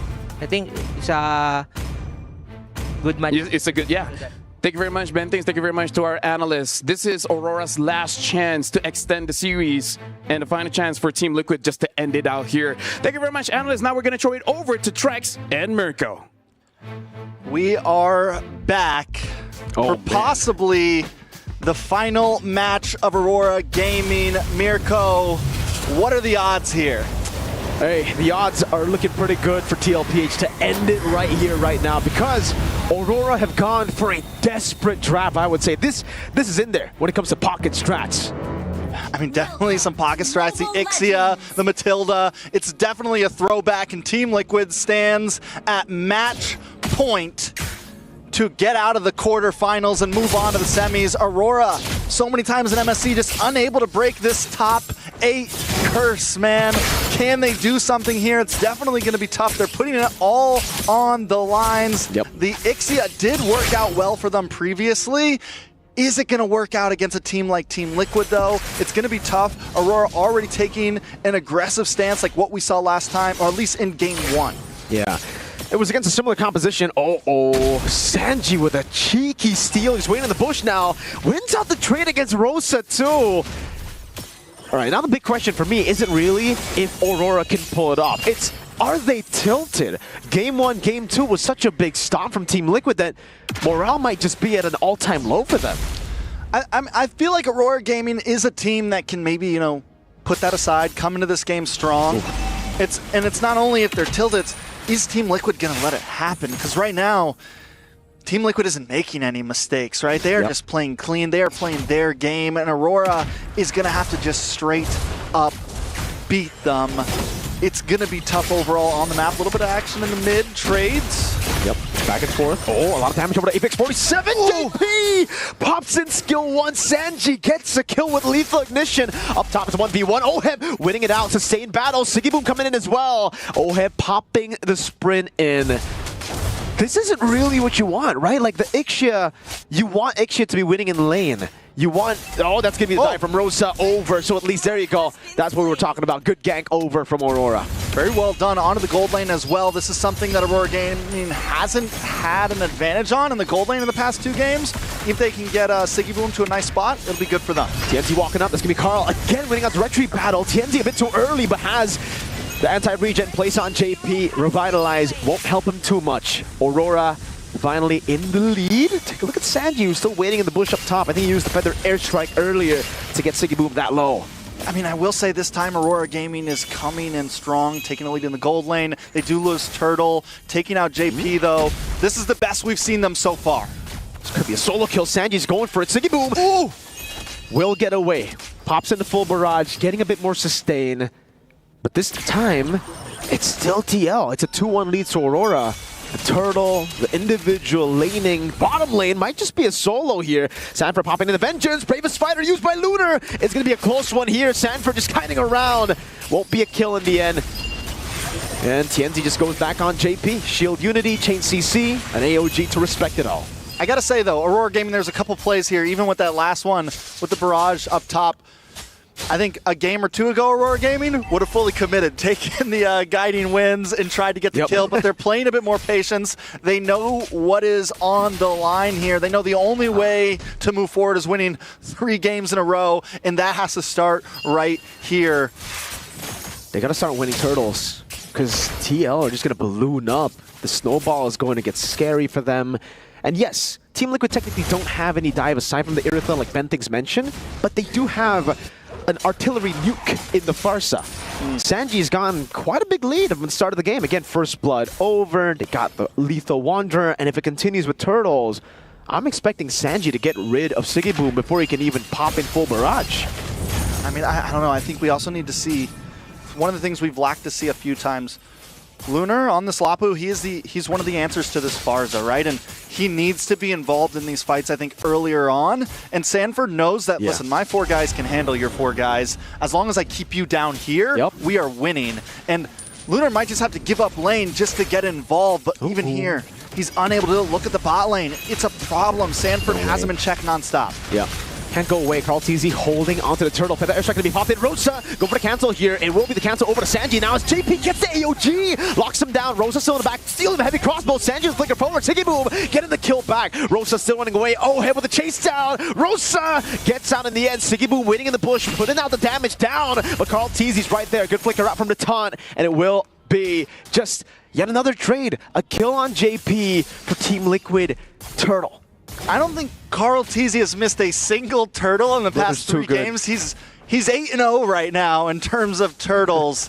This guy is a monster, especially on the Fred run. A little bit of action up top and in the mid side. Full barrage! Oh, with the circling eagle in the mid lane. A solo kill. Sanji getting the pick off onto Rosa. TNZ looking for the pick. Won't be able to land that second skill. Siggy Boom hit him with the skirt. He hit him with the drive-by. He hit him with the hit and run. Pulled up, shooting. Very well done. But the thing is kills just aren't going to win the game. It's a great start there, staying in this. But as you said before, Team Liquid still getting all the neutral objectives. And you have to take a look at the mid lane again, because Sanji on the Farsa might just be the main win con in this game with Sanford in the XP. We haven't seen him active around the map just because, like Trex mentioned earlier, it does value the team more for Sanford to stay in XP, holding Lunar down. That's one of the big angles that Aurora could utilize to actually win turtle fights, to have that AoE, someone who can dive into Sanji with no one being able to peel for him, because it's anti-CC with the Bravest Fighter. Speaking of, we finally see Lunar come up a little bit. He is going to go back to lane up on the top side. Apex 47 keeping tabs on Team Liquid here.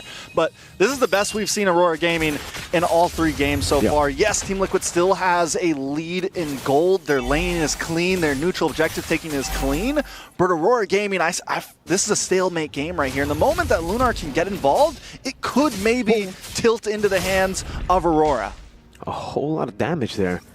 Was that really just Irithyll combo that got Apex that low?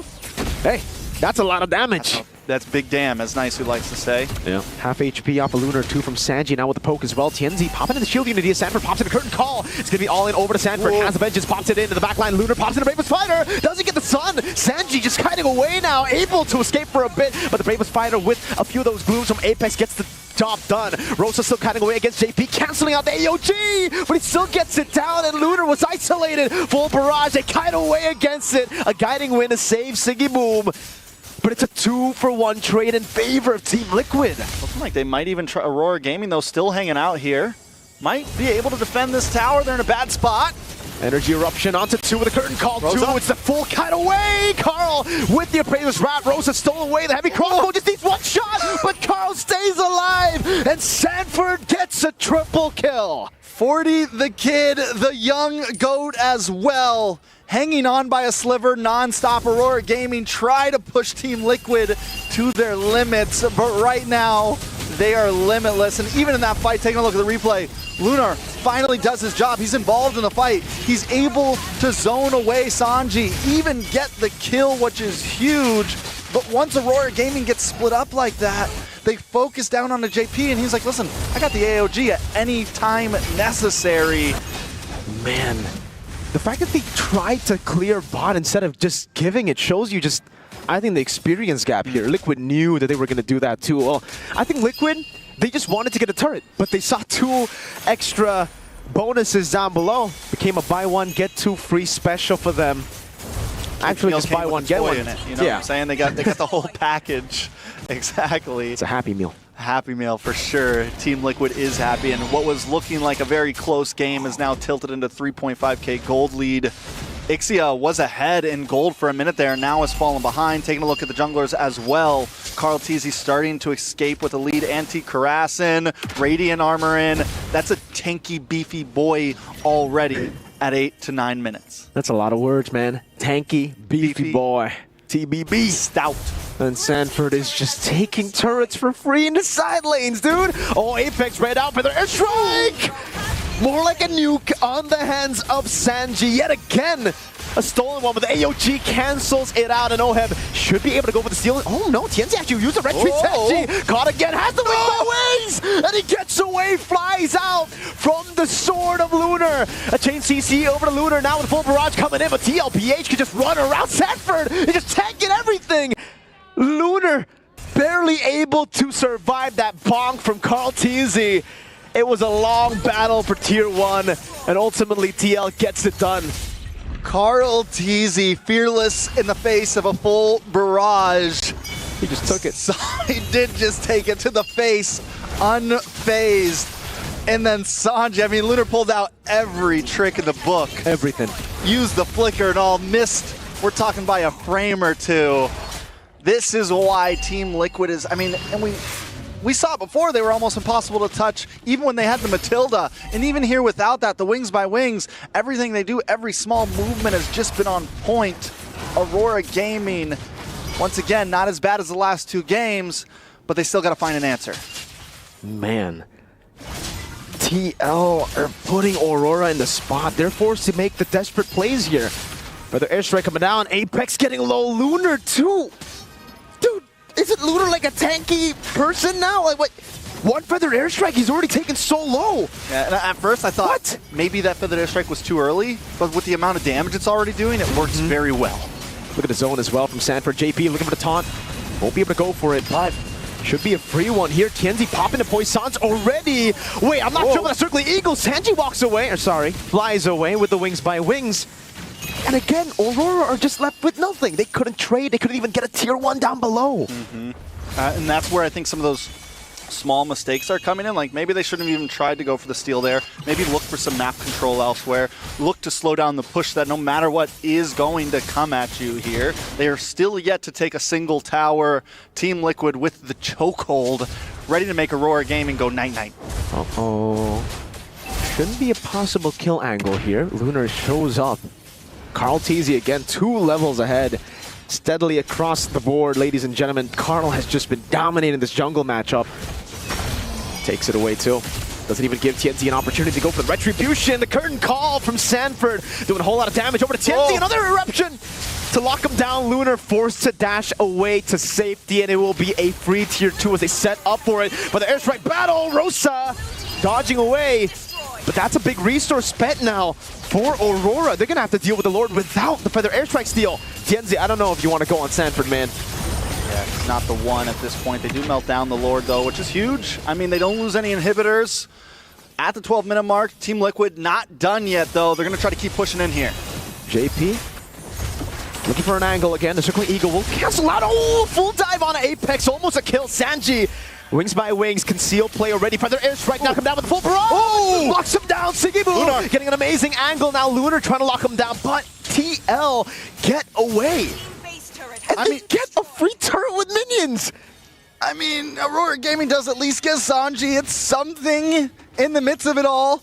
They're passing the minute mark of how their past 2 games went.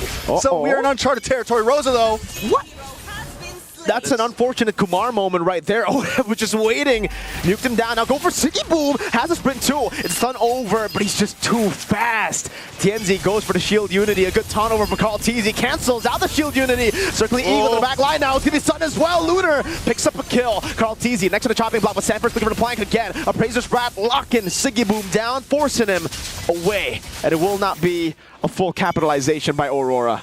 You know, I will say that this, as the saying goes sometimes, when you're this far behind, a trade is a good trade. Aurora Gaming does at least any trade is a good trade at this point. Aurora Gaming not only gets any trade, they're able to take out Oheb and they're able to take out Sanji, the 2 major damage dealers, and this puts them in a decent position. Yes, they lose 2 inhibitors. It's going to make this very tough, especially since they like to play the style of being grouped up. They need to send someone down to control this long lane, because if they don't, this Lord's going to be even harder. If they even want to try to contest it, there's still a lot of boxes to check for Aurora, but they're not dead yet. They're not.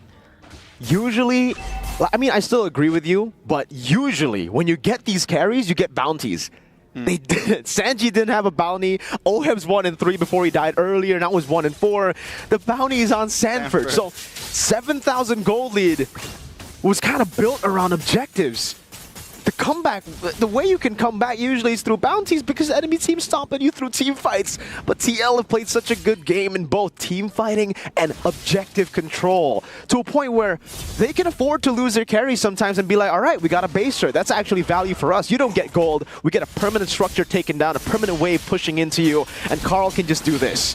He's already won all the retry battles in 50-50s. Now, especially with this JP! With the AOG! Locks 3 down. The Feather Airstrike comes in and Oheb just cleared it up. Now it's a full lock over. Sanji with Flicker out. Full barrage gets 1 at least. What a set from a Gatotkacha. Oh, Feather Airstrike does come down. Team Liquid backs off. 2 for 1. Lord coming soon. Aurora Gaming. It's like we just want vision on the Lord. We just wanted vision. We weren't going to try to take it. Yeah, you asked for vision, you get shot, bro. Oh. Hey, JP, calm down. Calm down, bro. Just relax, all right? Relax, guy. At this point, Team Liquid might be able to end this here. Oh, man. Aurora holding it down. Again, Tienzi with the shield unity canceled out by Carl TZ. It'll be the curtain call as well. Sanford caught low, full barrage again with a flicker forward. Doesn't get a kill. Carl goes in for the Appraiser's Wrath. I thought that could have been massive. Could have maybe taken down some of the carries. But Aurora hold again. But still, there are no shutdowns. I gotta give, I mean, even with no shutdowns, I gotta give it up to Siggy Boom right now, man. The full barrage is starting to output. It is starting to put up the damage. Watch it pop up here in a second. All it takes is one of those hits. Down goes, I mean, everyone has to run. If any of them would have been in that range just a second longer, we're talking full team wipe potential at this point. Look at that. So yeah, Team Liquid does have to be careful. And I think that's why we're seeing them play this a bit more patient. Oh, the famous Chantel. Hey, you know when she's in the building, you usually see full 5 games. Even when she's not casting. Hey, so that might, TLPH fans, if this is ultimately a comeback from Aurora, you blame that woman right there. It is definitely her fault. It's her fault. It's not JP's fault. It's her fault. It's never Chantel's JP's fault. Unless they win. Oh, then it's JP's fault. All right, coming back into here, Aurora Gaming. They want to hang out up in this purple buff. They want to try to keep vision, try to maybe find some control. But once again, if they stay grouped up like this, they're going to constantly have that bottom lane pushing in. They're going to have to give up this orange buff.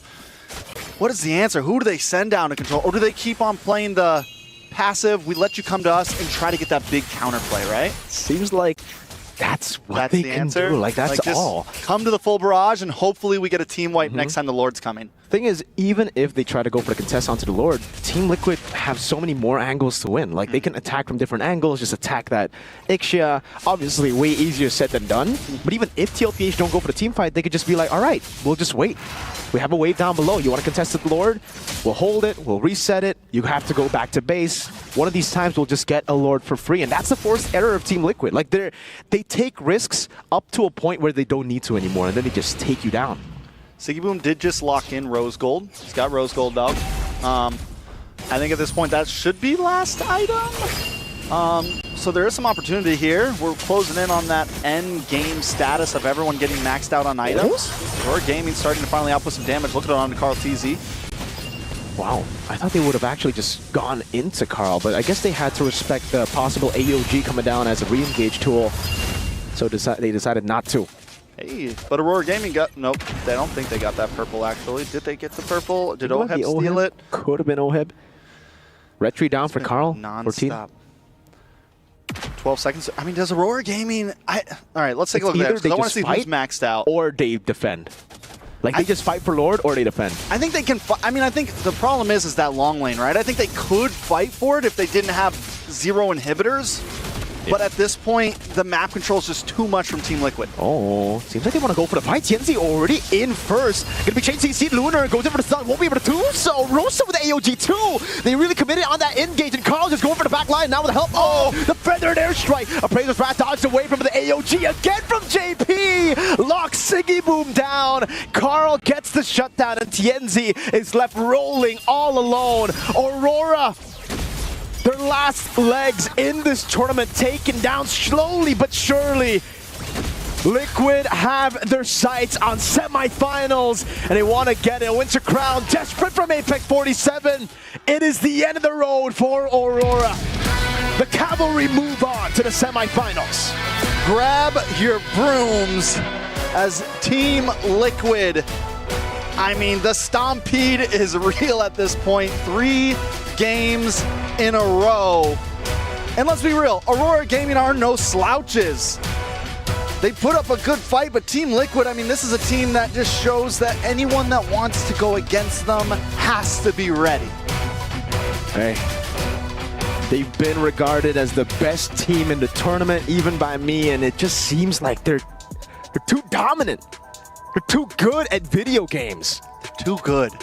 They practice their minds off. Hey, that's a nice term right there. Does seem like we are going to be getting ready to interview the man, the myth, the legend, whatever you want to call him. What, Chef, Young Stallion, the Lone Stallion, the Sandman. The Sandman. That's Puts a him new to sleep.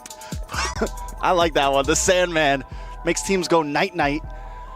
Taking a look at some of these replays.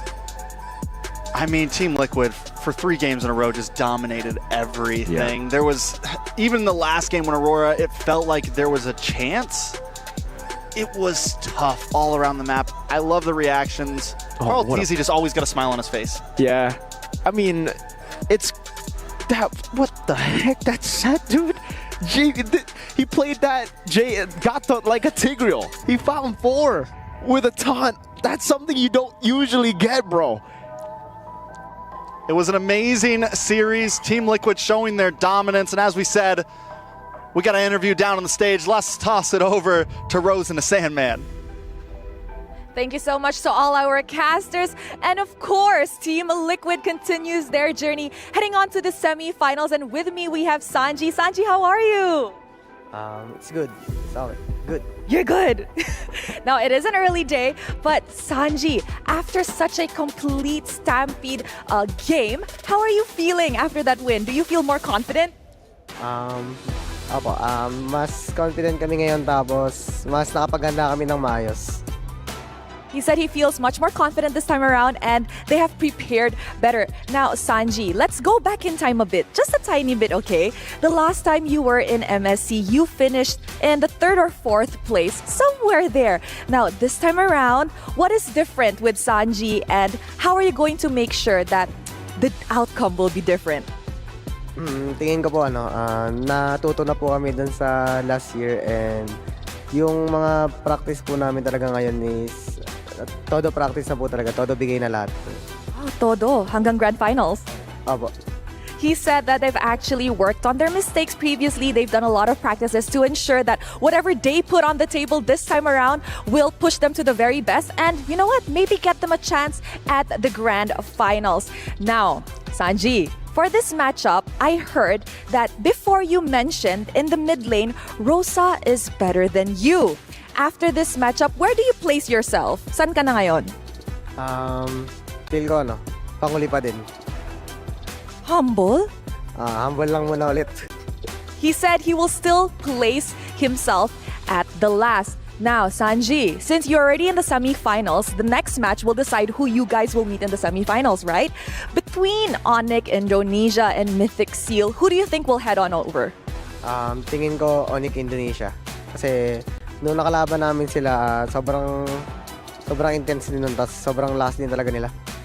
He said that he thinks Onic Indonesia will head on to the semifinals because when they met up in the group stages, he feels like they are quite good and sends an overall a very good match. But you said just now you're still at the last in terms of mid laner. But I heard that you said you're better than Sans. Oheb said that. Oheb said that, nako, Oheb. We're coming for you soon, but is there anything you want to say to Onic Indo before you guys potentially meet in the semifinals? Good luck and I think tingin ko mananalo kayo dyan sa Mythic Seal. Okay, he said to Onic ID, good luck, and I think you guys will win your matchup against Mythic Seal. Thank you very much, Sanji. Congratulations on heading on to the semi-finals. And with that, let us show it back to the panel to break down what happened in the Stampede game. Throwing it back. Thank you very much, Rose, as well as Sanji. Again, that was an amazing game, and congratulations being the first semi-finalist for Team Liquid. But also, we do have to say, unfortunately, this is the end of the run for Aurora. It was a good run, but it does look like history repeats itself. They got to the knockout stage, but that's as far as they went. GGO played to the lone representative from Turkey. Could have sworn they were going to go further, but Liquid picked them. This is the reason why Liquid picked them. It got kind of personal, and now it's about to get really personal because they're about to crush their key. No, please, no, don't do it. Oh, no. We haven't seen this in the group stage, but now on the knockout stage, we're going to see it. This is officially the end of Aurora's run with their keys getting crushed. Dreams, hopes, everything. Oh, just see how they smashed it. Sanji running through Aurora, the Stampede, 3 games in a row, did not flinch. Now with that singular crush, you see him wince. Yeah, he cringed a bit. By the way, that is loud. Like, I saw it on person. I was like, okay, that's like, That's cute. And it's suddenly like, I was like, oh, whoa. Like, it's legit pretty loud when it's done. But we got to break down what happened in game number 3, because out of all the series, this is definitely the closest, because the Ixia really does work well. But at that point, I don't know. I kind of feel like Aurora has already lost steam. That's what's difficult. About 80 to 90% of the potential comeback for Aurora was on the back of the Turkish trigger man, and that's not fair. It's very weird. Again, we were talking to Ben Things earlier. He believes that they should allow Rosa and TNZ to play a little better. You know what? Scratch that. Not the prior. Again, adjust maybe for Rosa and let TNZ play, but no, they still put TNZ on the baksha, and you see how the rest of the team kind of struggled to do that. Actually, I would like to say this game they changed their minds and they adjusted, because they are playing, they tried to play as the first point of Sigiboom as the main role, because they tried to protect him, they tried to make everything him to survive, and just because of him they could make it so long. The most interesting thing, the early game was okay for the Aurora, but after that, I have no idea what happened. Rosa stole all the, like half of the game. He just trying to take the Irtel's ultimate. More than half. For what reason? You got curtain call, you got off G, and you can make it real, but you still continue with the Irtel. I have no idea why. Yeah, but honestly, Destroyer, after watching this game, Team Liquid did not give any breathing room to Aurora. Does this solidify them as S tier, as one of the favorite teams to go all the way to the grand finals? I just want to say that Liquid are super confident. They literally made around 0 mistakes through all 3 games. All 3 maps, they were just stomping, pushing their opponents, making them uncomfortable, and all the time playing macro. And the most important, together. I'll do y'all one better, gentlemen. I predicted that Team Liquid Philippines will go all the way. I foresee them actually winning this whole thing. So that's how clean and that's how powerful they are now in this phase of their career. And sure, they took, 18 minutes to win Game 3? But they played about the similar strategy all 3 games. What else do they have in their back pocket? So right now, they are the clear standard. Like, if you have any hopes of becoming the champion of MSC here, you have to look as impressive or even more impressive in your best of 5. Looking at the stats here, in terms of the picks, I kind of feel like it's okay. It's really about the execution, because Destroyer, even you talked about it. There's a lot of ults that the Valentina can take, but more than half taking away the Irtel's ult, a glorified dash. Again, like, I feel you, right? We make those kind of mistakes in ranked games, but the thing is, this is a $3 million competition. Those kind of mistakes cost you hundreds of thousands. Absolutely right. And okay, if you we spoke also behind the scenes. We discussed okay, take the airstrike. Yes, it's a problem to reach Sanji, but still you got 2 front laners that can help you. Okay, curtain call, it's the most prioritized. If you can't reach Sanji, go for it and help Iksha to deal damage. And that's just positioning-wise, that's execution. Item-wise, you've come to the point where when you're approaching 20 minutes, you can juggle to find solutions. And Liquid found solutions because, again, for the first time in this whole series, they got checked. They were like, oh, Segiboom's a real threat now. Let's buy blade armors. Let's actually build defenses against this lineup. Let's build halberds to stop the shielding of the Matilda. And they still got him. They still found him. And now, for formalities, we're going to be looking at the brackets here just to confirm the movement of the tournament. On the left side, Team Liquid has won against Aurora with a clean 3-0. And now in the semifinals, they're looking at Mythic Seal going up against Onic Indonesia. The winner of that one is going to fight against Team Liquid. And again, even that one is an elimination match. Winner goes to the grand finals. And even in the interview, looks like Onic ID are the favorites for this one. Definitely. Onic ID, according to power rankings, we already saw the Team Liquid and Onic ID, Onic Indonesia. So there is the situation when the Team Liquid, they approved, they made it real that yes, we are S tier. Welcome. Well, yeah, thank you very much, Destroyer. But now we're going to see if the prediction is correct, because we're going for a short break. But after this, we're going straight into the second match of the day. It's going to be Onic ID going up against Mythic Seal.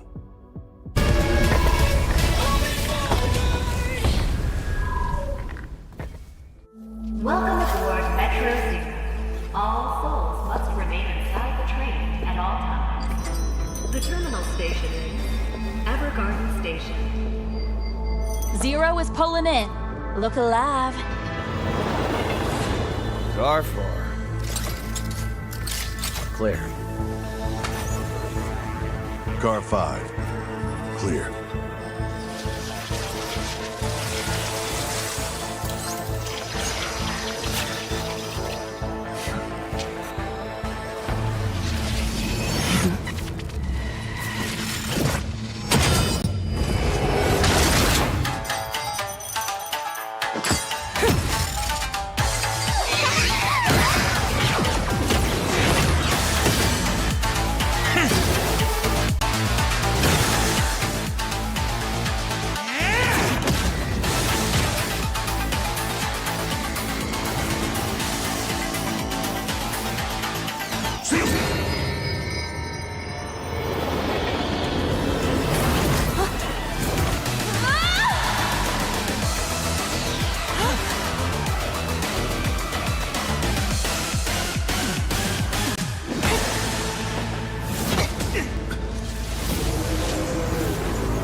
Next stop, Evergarden Station.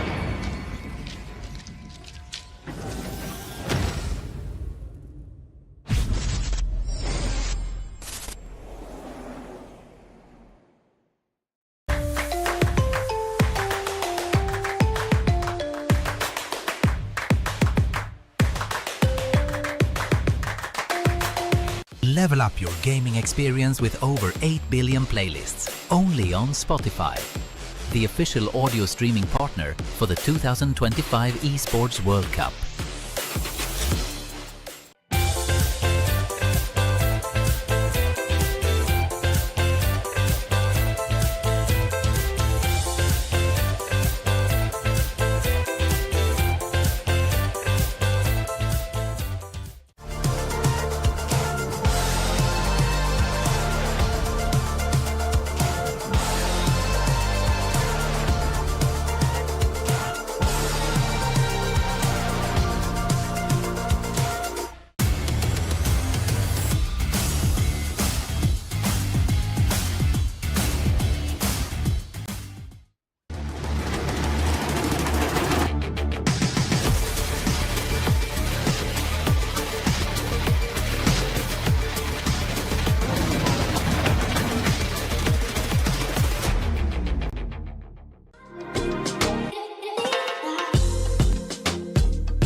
This land is calling.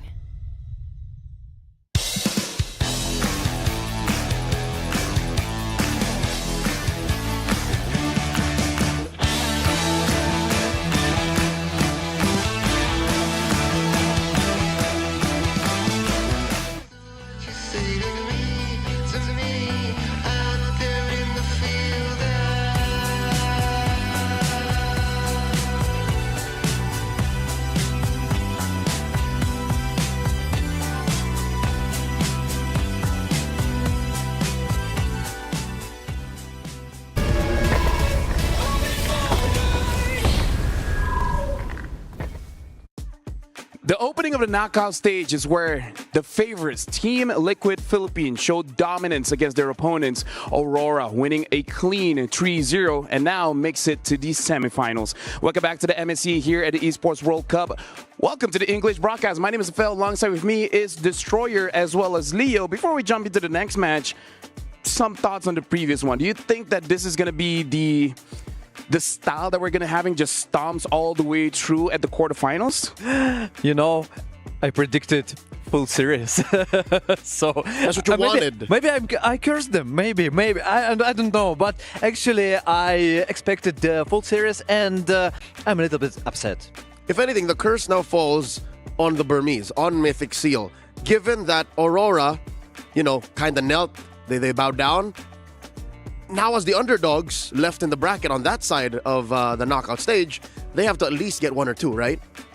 Well, we're talking about Mythic Seal. We're going to be talking about the SNB match of the day. The Saudi National Bank match of the day is going to be Mythic Seal going up against Onic Indonesia. This is the match to watch out for because Onic Indonesia has been rumored in interviews that they are the strongest team here at MSC. Thinking about Kip Bombo as well, saying that Onic ID is pretty strong. But Mythic Seal, having talked to them, they're like, yes, we know they're strong, but Ken wants to fight against his idol, Kyrie. LaFell, I hate to put you on the spot, but do you believe that?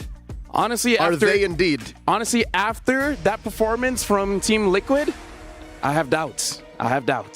And that is something that Mythic Seal is looking to prove. They walked in to the stadium today, grabbed their key. They're going to put it on the line against Onic to show that even Sky Kings can fall. Oh, you think they are that confident? Okay, they have to be. They have to be. They have to be, definitely. And especially when last Ken standing, you know? There's the last guy, last Ken that left on the tournament. We started with so many Kens. Supers.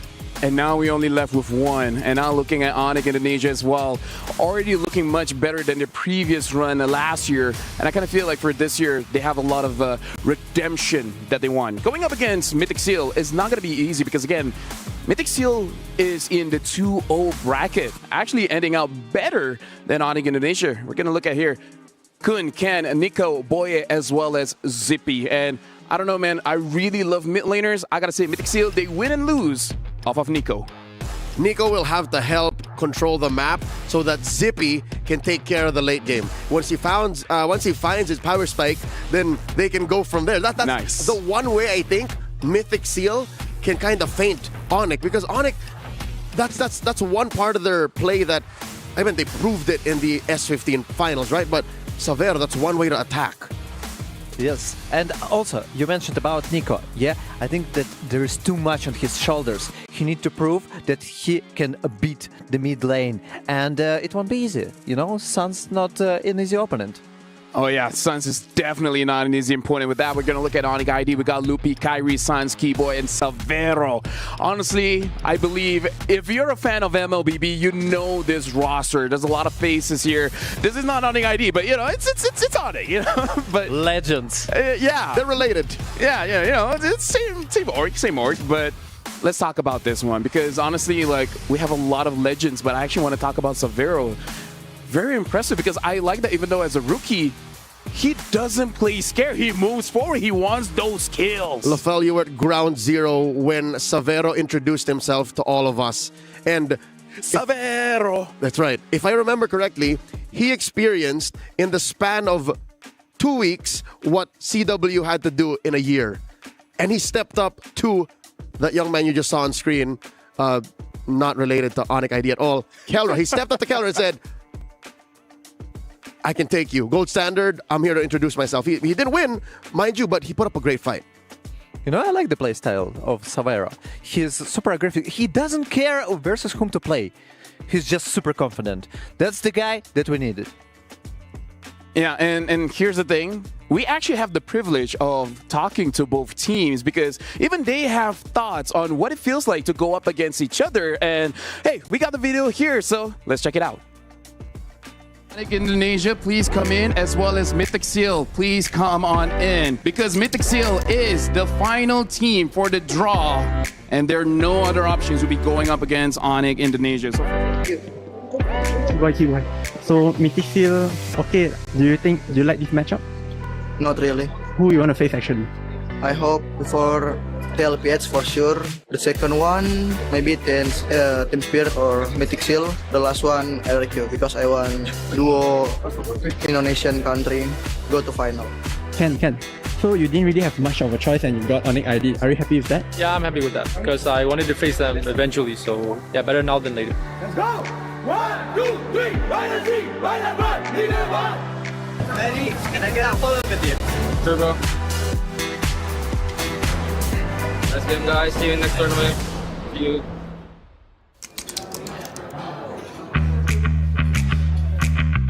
Normally, we just wake up, we eat breakfast together, and we play some warm-ups.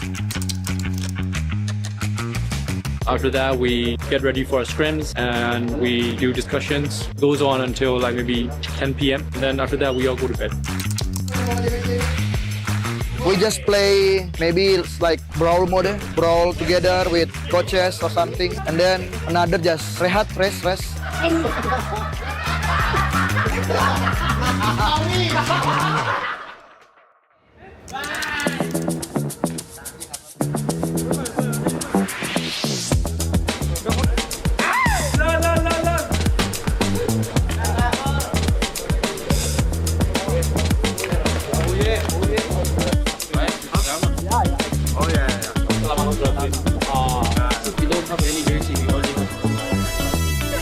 Yes, I do think we have what it takes to bring our country to the next level. I don't care versus who, just go. In case you guys didn't understand Bahasa, that's a good thing that I'm here. Honestly, looking at the video, we can see two different styles here where Mythic Seal, they really utilize their time, making sure that they're doing a lot of scrims daily to make sure that they're ready going up against Onic Indonesia. And then Kibo even said like, hey, we had some brawl games. It's not that they don't practice, but it looks like they have that experience to know you gotta cool down as well. You can't overheat. Yeah, they have been a team much longer than Mythic Seal. Mythic Seal is a squad that is taken from the likes of Falcon Esports, Burmese Ghouls, the former Mythic Seal, and, you know, Ken is holding the squad together. You even saw that former Falcons Esports coach, Coach RC, now with Team Liquid, was talking to them. It's that Burmese in him. So that's what we saw. The Mythic Seal, you know, it's cooked delicious meal that was prepared, and it really depends on their performance, but still they already are legends for me because they went to top 8, and Leo was one of the people who predicted it. Actually, I saw Mythic. Hey, shout-outs. But now we got to talk about the jungle matchup here because, again, even Ken said he's honored to fight against Kyrie, and we're going to be looking at the kings of the jungle. King Kong, Kyrie, Carl Teasy. I believe it's not a hot take to say they're the kings of the jungle. This is going to be a trial by fire for Ken. If he wants to get to that level, he has to defeat Kyrie first. Ken stepped onto the world stage before even King Kong could think that he could do this. So Ken has time on his side. Ken has experience. You know, I see one similar thing for every nickname. K at the beginning. Maybe. It's just mental win. Yeah, you know what? I hope they make it to 4Ks because 3 feels like an odd number. You got a 2 or 4 seems pretty good, you know? Yeah, better than 3. Better than three for sure. But definitely looking at the lineup here, looking at the playstyle of Ken, I'm sure he can play those utilities, but he really loves the damage dealers. Like even in their own grand finals, he basically used Joy all the time. Bidding SRGOG, he used the Lance a lot. So I hope that is going to be an assassin going up, assassin battle. Yeah, I first met Ken about 3 years ago, and he did debut with a Lancelot. Very specific kind of Lancelot, mind you. Much similar to the Lancelot we see now. Yeah. But this time it's a bruiser Lancelot. So yeah, the meta is cooked up and served very well to the Candyman. Yeah, it shifted well for the Burmese Python. These are all old nicknames that I pitched him 3 years ago. He approved none of them. Yeah, I should remember that. So we talked a lot about Mythic Seals. What are your takes on Onic ID? Do you feel like they should be confident taking up against Mythic Seal? Oh, definitely. You know, okay, they lost in the group stage 2-1 versus the Onic. Oh, sorry, Onic versus the Team Liquid. Yes, but still, we saw the power spike of the Team Liquid. You saw their performance, and I don't know what can stop them. And still, they are pretty good at it. And we saw the tier list. The power of the guys is S tier, and we all understand it. It will be really a hard and tough match for the Mythic Seal. And here's the thing, it's crazy to think both S tiers are in one bracket. Yes. So even if Onic ID makes it through, only one of them can actually go to the grand finals. And Onic ID is pretty interesting as well. I kind of feel like it's going to be pretty difficult to draft against them because Kyrie even has the Amon, and then Sun's like, oh, well, not a lot of good picks. I'm going to pick up the Kadita. I put my more than just guess coins on the line, my credibility. I predicted already, the internet knows that I think Onic's going to win this. But imagine a world where Mythic Seal wins. That's an interesting world to live in for sure. Actually, they already won SRGOG, okay? Yeah, the previous champions of, from Malaysia, the winners of MSC 2024, and now they're facing versus the guys who is also one of the leaders here. I kind of feel like one of the reasons why a lot of teams are able to pull off this upset is because the versatility of MSC at EWC, because this is one of the metas that there's a lot of heroes that can be used compared to before. In the previous MSC, 94 games played, but only 82 unique heroes picked. This time, 84 games played and already 86, and we still have more games to be played. I reckon that puts it at about 22 to 25% more open a metagame. Yeah. And you know what? At this point, we have a lot to talk about. But right now, looking over at the stage, looks like both teams are ready. So let's introduce both of them onto the stage. Thank you very much, Jensen. Yes, we are back again on the MSC stage here at the Amazon Arena. And we have to continue with our matches. Our first game, though, let's be honest, Rose, Team Liquid wiped the floor with Aurora. It was not pretty. It was not. I don't know how to say this, but, you know, if anything, Filipino Pride is definitely working today on TL. Oh, wow, Milosh. Damn, Filipino Pride from Milosh. Now, over at the backstage just now, I was going through some stuff with him, and I was like, looks like TL will actually win this cleanly. And he's like, yeah, let's go, TL. Pretty much. I mean, look, if you've been a long-time esports supporter, esports viewer, Team Liquid says a lot to you, right, as a viewer. And coming into here, it's always good to anchor myself as an outsider, not just with organizations that I know of, but of course, having Rose by my side, explaining things to my weak mind and soul as we go through our day. Okay, now, we want to have fun, right? Yeah. I'm pretty sure Milosh has been having fun, I've been having fun, but there's no better way to make our last match of the day fun other than having both of our teams up on stage. I certainly hope so, because otherwise we wouldn't have a game, right, Rose?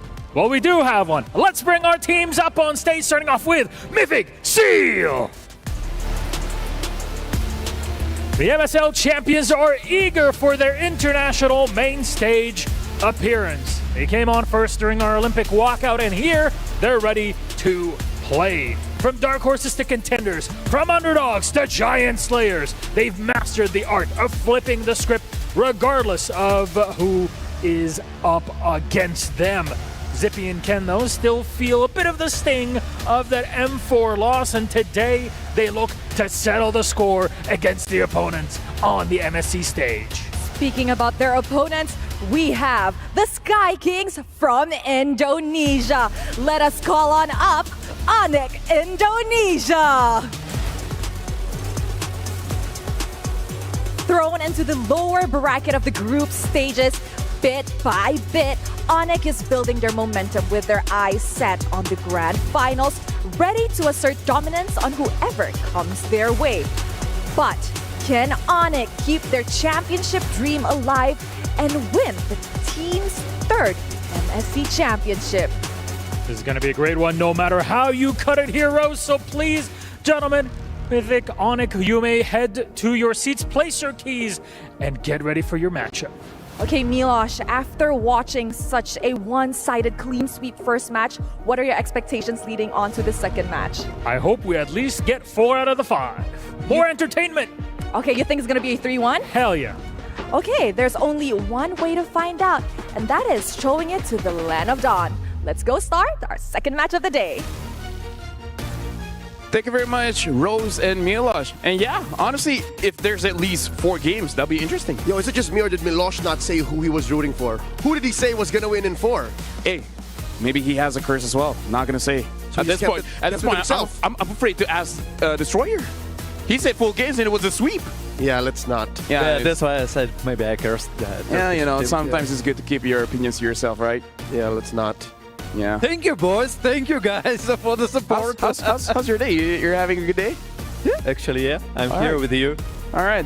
We'll see how that goes. But yeah, looking at the matchup here, Onic ID going up against Mythic Seal. And I kind of feel like there's still a good chance just because Mythic Seal was able to take down SRGOG.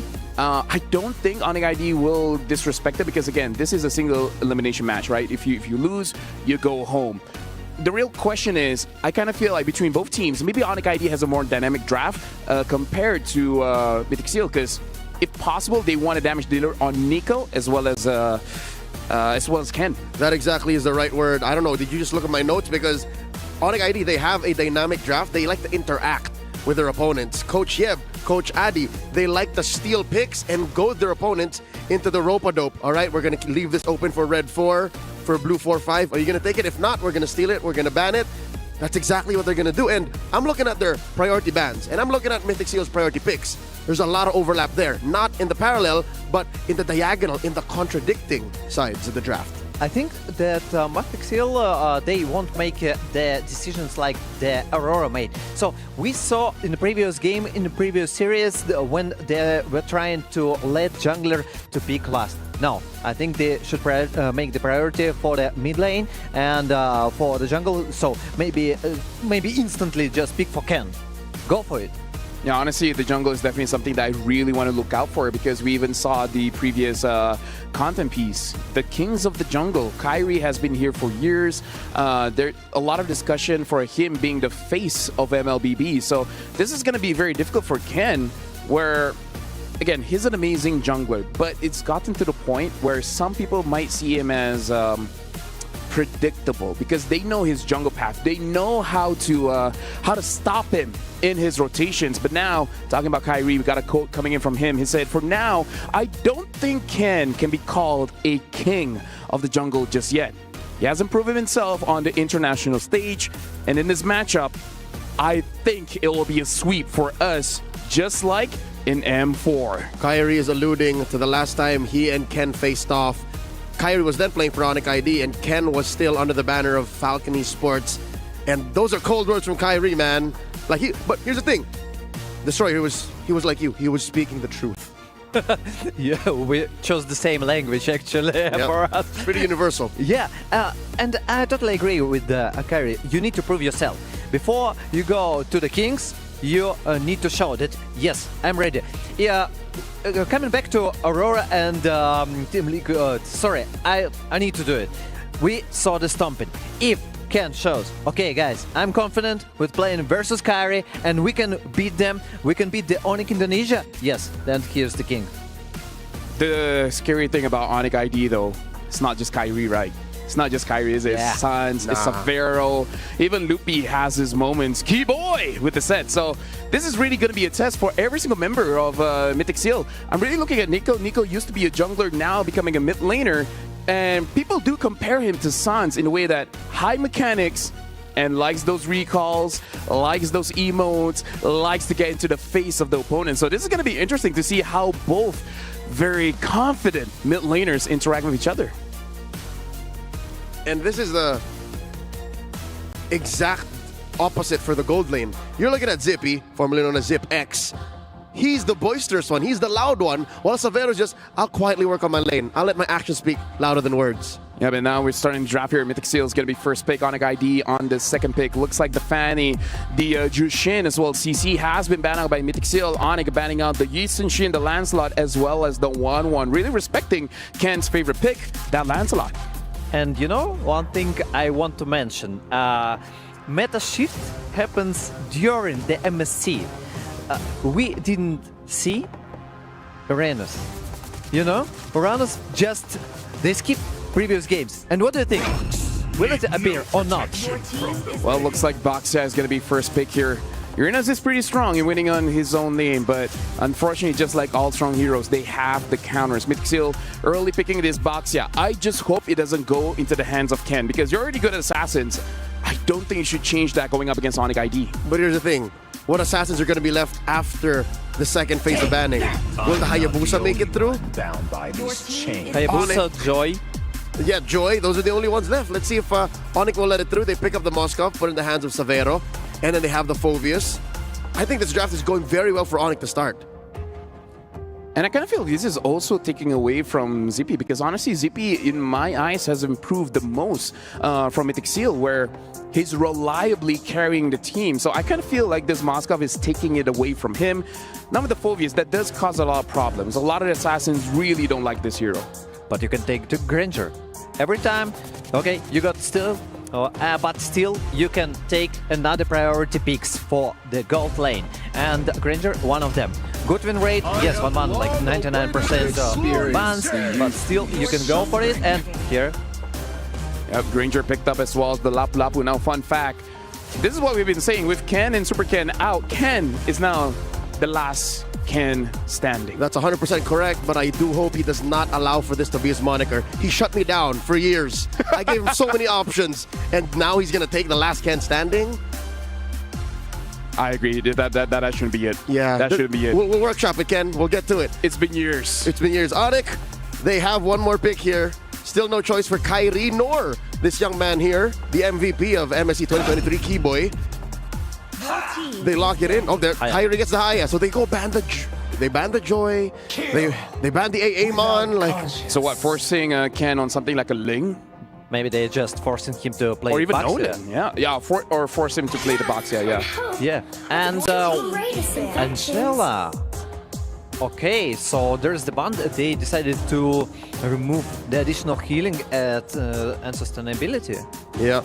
A Ling has only played once in MSC in the hands of Influence Rage. And that's it. It was a nice one, baby, too. It had the Angela with it, so I don't know. Is Mythic really that desperate to put an assassin on Ken? Because I think they can make this Baxia work. Yeah. I mean, like, I don't doubt his abilities, but for me, it's just changing a little bit too much. As well as Nico, I wonder what his pick is going to be, because one of his favorite picks is definitely the Jushin, but if the Jushin is not available, I'm looking at Valentina. Other than that, maybe the Kadita. And looking at the draft, actually, it's not a bad game for the Kadita for you to pick up, just making sure that you can deal with the focus. Yeah, Mythic has been successful with the Kadita. They can make that work. Find the Moskov, blow it up. Onic is going to expose definitely some of their cores here, even in Red 4, so Mythic can close up with a Kadita. I don't mind that. Also, you can take Farsa, still available. And there's options also in the jungle. Still, it's a flexible pick for the Mythic Seal. Yes, if we speak about Baxia, you can go the Assassin. You can still go with Joy, because Onic Indonesia decided not to ban this hero. So Kimmy is taken out here. Mythic Seal, they got one more ban. Might this be another roamer? This is dangerous grounds they're going into, because they might choke themselves out. We don't know if this Baxia is a roamer too. Been itching for a real this is a Kalia. I can't believe the Kalia went this far. So now looking at a draft here, if we're just assuming, it does look like they're both having the same roles. We got the EXP, we got the golds, and if the Baxia goes jungle, we have both sides same as jungle. So both don't have a roamer as well as the mid. The mid is for sure, we still don't have any. So Onic, they have priority here. But the thing is, as strong as the Farsa is, it's not without the counters, right? Because Mythic Seal, they could pick up 3 to 4 different heroes that can deal with the Farsa. What do you think about Garatkacha for Onic? The power of Leo. I feel like it's fair. But it looks like they're picking up the Badang instead, making it so that any kind of front lines, the Lapu as well as the Baxia, can potentially be countered. Yeah, because Mythic Seal have exposed their hand. This is a front-to-back lineup, and the Badang is one of the best at answering such. Doesn't even matter what you put in mid. The Moskov alone can kind of stomp through and make that spear of misery work with the walls that the Badang puts up. So it's a little wombo combo. Onic has worked out into this draft. Mythic Seal, now we have to see what Nico picks. And we have to see what Ken eventually ends up with. It's here. It ends now. The mystery. You still got Farsa. And I think they should make... Okay, it's Selena and Joy. So they decided like this. But I don't like the Joy versus Badang. Yeah. But the thing is, this is like one of his signatures, because I feel like Ken is one of those players that you can pick 5 counters and I'll still pick this hero up. But again, very interesting here, because I would say Granger, Lapu, Selena, as well as Joy is very micro-centric. Going up against Onic ID, that is going to be very interesting. But now we're talking about the Kadita. It looks like Sans is the one that's going to take up the Kadita. And if I'm the Baxia, I'll be slightly afraid. Yep. There's nothing you can do to protect your softies from that Kadita. 3 solid targets. The Granger, the Selena, the Joy. Like, they go poof if Sans finds them. But from the other side, from the other perspective, Mythic Seal got a lot of power spike. I mean, they got a lot of opportunity even to poke their opponents and to begin the fight with the much more HP. Thank you very much, Destroy, as well as Leo. Now I got to throw it over to our Casus, Trax, as well as Mirko. It's your time to shine. Still here, ready to shine. This is the second series of the quarter-finals. Onic going up against Mythic Seals, game number 1 in a best of 5. Mirko, how are we feeling? Hey, feeling great as usual. We're going to get straight into the land of Dawn for this one. Kadena last pick for Sans. Another signature pick coming through. And I gotta say, I really like the fact that Onic really just denied that joy without really denying it. They picked 3 counters for it before we got to see it. It's almost like they knew it was coming. I mean, so far... It's almost like Ken only played 2 heroes in the group stage. Exactly. Oh, man. I think he did, actually. We saw him pick this hero 3 times in a row in their first series, and after that it was nothing but Lancelot. And this is something that's been on a lot of our minds coming into this series. Are we going to see Ken play something else? They did pick up the Basha up front. I was kind of on board for that, running the Basha jungle. But Mythic Seal tried to kind of pull a cheeky play. Don't know if it's going to work out, though. I mean, last series we saw 3-0. I'm hoping we don't see that again. Yeah. But Mythic Seal definitely has to come into this game ready for what Onic ID has to bring. Yes, they took a loss in group stage, but it was 2 TLPH. That's true. Let's take a look at the emblem builds right now. Does seem like everything is pretty normal. Season 100 for the swing in the 2 Keyboy. Looking for a play there to try to take the XP crab. But yeah, nothing too crazy. I guess pull yourself together for Sans, for the Petrify, Festival of Blood, and Thrill. So a bit more sustained to play with for Lutpi, and I guess Concussive Blast. So it's not the normal like Brace Mine I think you would go for Phobias. This is more of like, I want Prio in lane. I want to just clear it and help my team ASAP. And taking a look at both gold laners as well, nobody takes any, no tenacities, nothing like that. Sometimes we do see that pop up in the gold lane if you want to be super aggressive, but these guys are going to take full damage, ready to go. Now, so far today, we have seen the Granger winning out against the Moskov, but Onic ID, they know their pace. They know what they want to do. They want to take this slow, let some of those items lock in, make sure you get the Hunter Strike on Kyrie, but Turtle is coming up. Yeah. Oh, steal from Kai! In and out, super clean quad shadow and a retry. Lutpi seems like he wants to go for more. Does have those Infinite Pursuit stacks. Will jump in again as Keyboy gets a punch and cancel out of Shield Unity. Revitalize coming down, but Sans will go for the Breath of the Ocean and the Rough Waves to pick up first blood. Now it's the bravest fighter from Kun! A full dive to the back as Keyboy pops in Fist Crack, but it won't be able to get him to safety. Shadow kill to the back. Kun taken down 2 as Ken walks in and whoa, solo! Up top, Severo getting taken out by Zippy. Okay, this is a good start. I mean, we know we're in for some action here.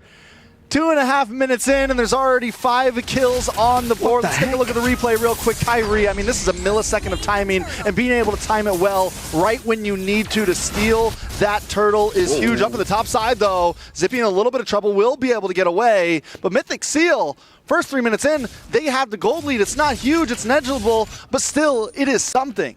Wait, Keyboy wants to go for the solo kill here. Has the flicker! Fist Crack, and he gets the kill on Zippy. Will be traded back here, and it will be Ken who gets the kill. So in the end, I'd say it's worth it for Mythic Seal. They get a kill on Ken on a signature pick of his. Yeah, I mean, definitely, I think... this doesn't stop right now. They don't want you to talk, bro. They don't want anyone to talk. They're just going in. It's 4-4. I think, yeah, Mythic Seal kind of gets the win on that. They get a kill for Ken. It's gold laner for gold laner, but they get the trade with Keyboy in the end as well. Yes, Onic ID getting the kill into the gold lane does at least even things out between Severo and Zippy, which is huge, especially since Severo is going to take a bit longer to come online.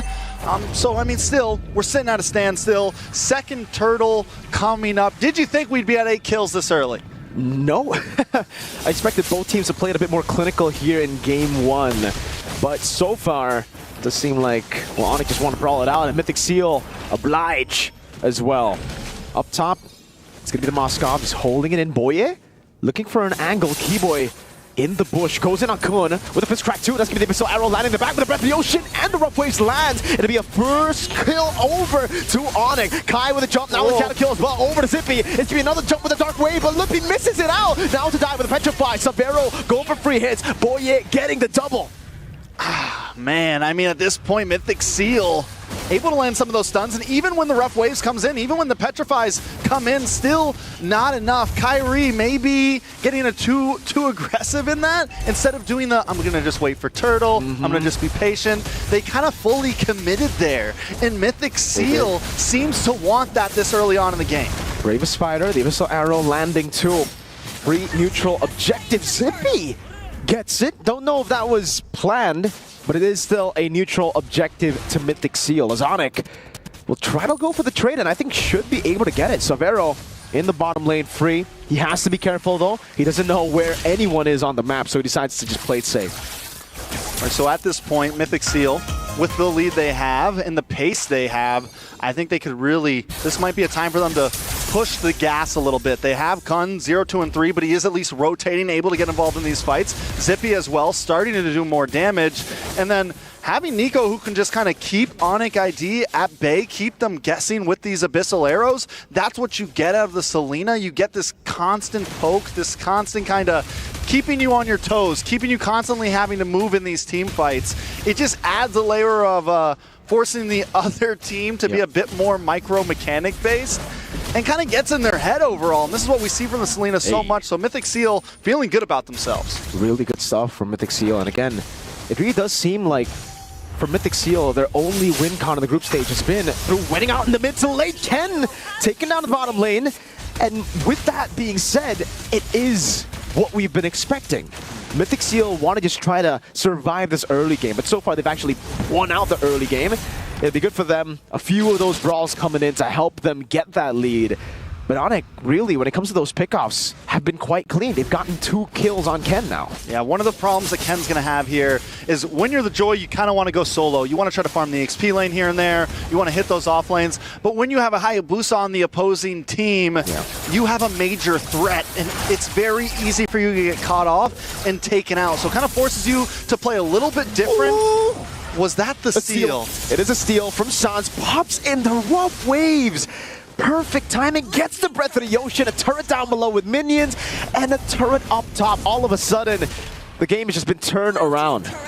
In the words of Leo, that's what you call Grand Theft Purple. Oh yeah. Just stealing it right from under their nose. Nice stun though onto Loopy.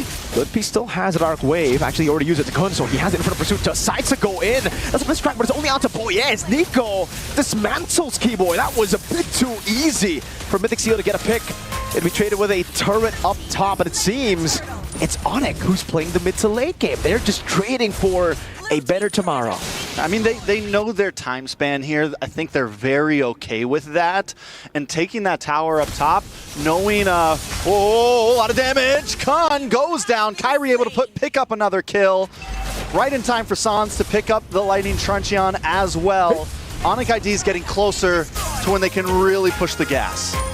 But when they do get to that point, I think Mythic Seal will be at a similar point too. And it also kind of matches to Mythic Seal's win con.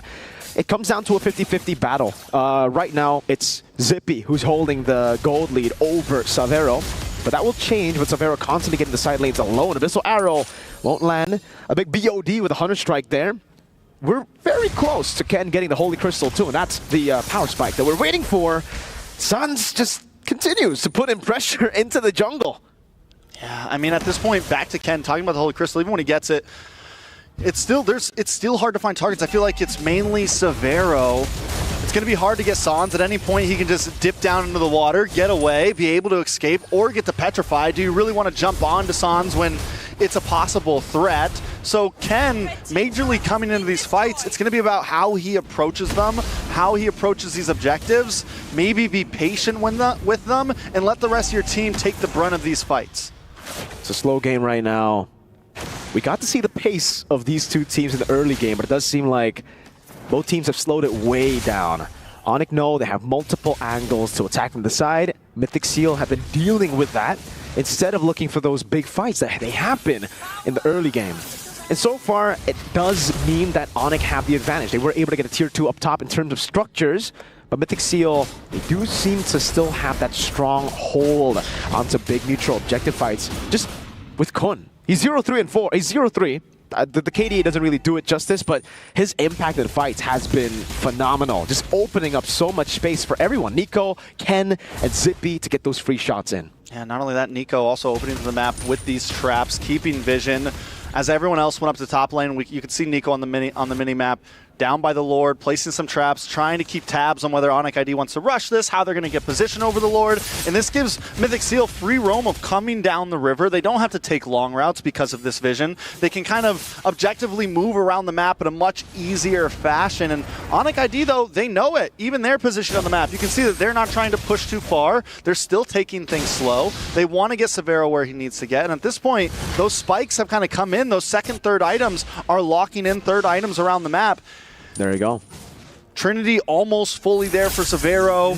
Just a little bit more to go. Hunter Strike, BOD into Endless Battle soon for the side of Kyrie as well. Taking a look at the other side, we do finally have Holy Crystal. And look at Ken to Kyrie.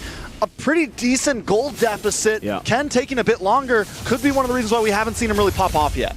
Good cancel on the shield unity with the Breath of the Ocean. Abyssal Arrow lands. No follow-up just yet. SOD going to be thrown in. Keyboy jumps in the back. And what a combo. Lumpy gets a Dark Wave. They collapse off of a Keyboy engage. And even with the Bravest Fighter, Kun can immune CC, but he cannot immune damage. Onic take a big team fight win.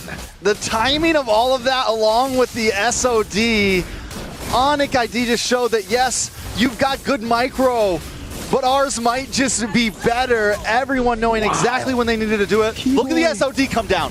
I mean, connects and just perfect timing with the fist crack. With everything, Trex, with everything. The Dark Wave, the SOD landing, Kai zoning them in the back too. And now, never mind. I thought it will be a shield unity over to him. But yeah, that was perfect. Chef's kiss right there. Chef's kiss for the engage. Beautifully done. Onic ID now on the aggression with the Lord coming down the top side. Mythic Seal, I think they definitely can defend this. Shouldn't be a problem unless they make some sort of huge mistake. Gold still not completely out of range to even win a team fight, I feel like, for them. Zippy has done well this game. Ken, like we saw, has gotten the Holy Crystal. Let's see how it plays out. Lord up top going to be charging down. That's a base turret targeted down.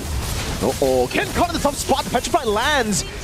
But he's able to evade from it. Abyssal Arrow now. Kun dealing a whole lot of damage. Severo taken out by Kun as Boye looks for the engage into the back line. Now Lippy all alone, isolated from the team. Ken with electrifying beat. Sans torn down by Boye. Sky walks and stays in the bush, puts on some damage, and will decide to back away. They lose 2 members, but they got a big structure. Yeah, Boye did such a good job at keeping tabs on the rest of the team as they were backing off, which let Mythic Seal know, listen, Kyrie's not coming back. We can fully engage onto Loopy. We can fully push out. And now they're going to take this mid-tier 3, gain some more pressure on the map. A lot of damage. What a bait by Boye into an Abyssal Arrow from Nico. Oh, they read Kai like a book. I mean, at this point, it's the goal deficit is completely closed. Mythic Seal very much back in this game. Ken feels confident. He's back in the bot lane, clearing things up. He can kind of move by himself. And Onic ID now is the team who is grouping up together as Mythic Seal approaches the map wide scale. The gold lead back to nothing. Irrelevant in this game right now. It was a hold on Onic before they got outplayed. I think that's the term, right? Mythic Seal just straight up outplayed them. In the base, getting the Abyssal Arrow. Another one with a bait from Boye into Kai. This makes the game a whole lot more even. And I gotta say, Trex, even though, I'm Indonesian, I know what the Onic boys can do. This is Mythic Seal's realm. Like, this is how they've been able to get wins under their belt in the group stage. It's just waiting for this moment, making it very messy, and then utilizing or living in the chaos. They thrive in the chaos. In the late game, I mean, mid to late, we're creeping into late. This is exactly where they want to be. Even taking a look at the gold laners, Zippy's now taking advantage. Missile Arrow goes a little wide. Rough waves as well. Lippy jumping in. Kun with the Bravest Fighter into the backline. Lippy still going in. Good read by Severo. He's going to be kind of away from Ken now. It's actually the quad shadow landing. And Kai jumps into the backline. Zippy has it with a nature, but gets displaced. It'll be Kai in the back wreaking havoc. Kun isolated from the rest of the team. The SOD doesn't land. It was close. Severo blinks forward to dodge the Abyssal Arrow. And Onic want to end this game. They see it in their eyes. Abyssal Arrow only landing onto Keyboy. Rough Wave's gonna be used up as Boye gets shredded down, splashed by water. And Onic ID will claim game number 1. all it takes is one moment, one mistake. Ken maybe going just a little bit too far, or Onic ID just getting the outplay back again. Either way you see it, Onic ID takes game number 1. Wow. Mythic Seal, though, I mean, still an amazing fight, and I got a feeling we're in for an amazing series here with Onic ID kicking it off with a win. I agree with you, Trex, but in a way, I feel like the Joy pick was just too greedy. Yes, it's a comfort pick for Ken, but when you're up against a composition, a team who really knows how to deny it from the bans, it's just too much to handle, dude. Phobius, Padang, and Haya? Well, let's see what the panel has to say about this. How are we doing over there, LaFell? This look like both teams, they have the eye for opportunity, because the moment you see an opening, they go in. Even in the final stages of Onic ID, like, okay, we won this fight, we're not going to be doing anything else. We're going to be ending the game. And it already looks like a good start to this series where, yeah, I understand what Mirko is saying. Like, the draft, they kind of denied Ken already because, again, Ken has only used, like, what? Lancelot, Joy, that's it. But even with that, Mythic Seal were able to push to the limit Onic ID. Like, even if they blocked out so many, they were able to finagle through a draft and get to a point where Onic had to sweat. And what was it? 5 or 6 minutes in, when we were looking at 2 kills per minute. These two teams like to fight. A lot of kills, and the most important, that solo kills. They made a lot of efforts. Mythic Seal actually, Zippy killed 1 versus 1 Savero. Yes, it's like, wow, guys, he can do it. And Mythic Seal got a lot of opportunities to win the objectives. Yeah. Nico played well on the Selena. It's just an eye for opportunity. Maybe they had too many. Maybe they were just too, I don't want to say greedy, but there definitely was an over-eagerness in a lot of these moments. Honestly, looking at the matchup here, they're more similar than we think, where both teams, they have the best mechanics that we've ever seen all over the world, and I kind of feel like they really want to use that to their advantage. This is why we see Mythic Seal, when it comes to their draft, they don't mind picking all these skill shot heroes, all high mechanics, because they can execute it. They can execute it, and Onic ID, they're from Indonesia. This is familiar territory for them. Yep, they are both team fighting teams. And if you go up against a team that has better macro, but equal team fighting prowess, you lose 99% of the time. And this is what happened here. Onic found that window. Onic was actually, honestly, even at the 7-minute mark, working on the map better than Mythic. This was always bound to happen, unless Mythic tightened up. That's, I think, my word for them here. That's my best advice, my best practices for game 2. If they want to take the distance, tighten up your macro. You can't do this against Onic. If we're speaking about the macro, Mythic Seal actually lost the advantage when they went to the first turtle, and they let the opening side to the enemies. So actually they lost the holy shield at 7:30. Exactly. It's too early. Let me just say, I didn't see this coming of Kun having the highest damage in the game. 2,755.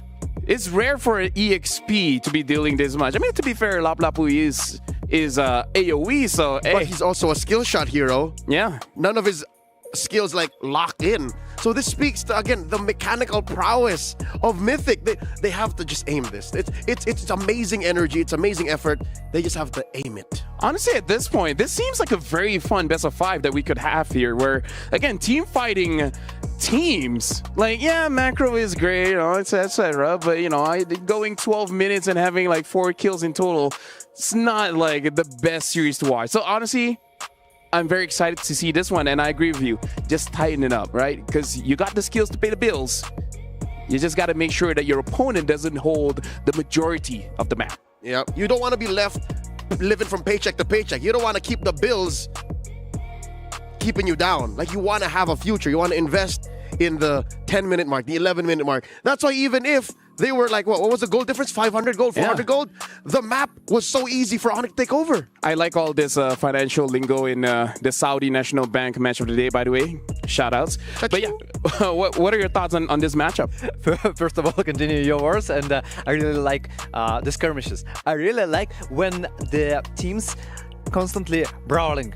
versus each other, and it's funny for us to watch. When you see the macro game with 2 kills for 20 minutes, like Aurora, thank you, with 0 objectives, no, it's not interesting to watch. But when we see like the constant fights and all the skirmishes all over the map, the 1 versus 1 kills, because right here we saw the mid laner killing mid laner, the gold laner killing gold laner, and it's interesting to watch.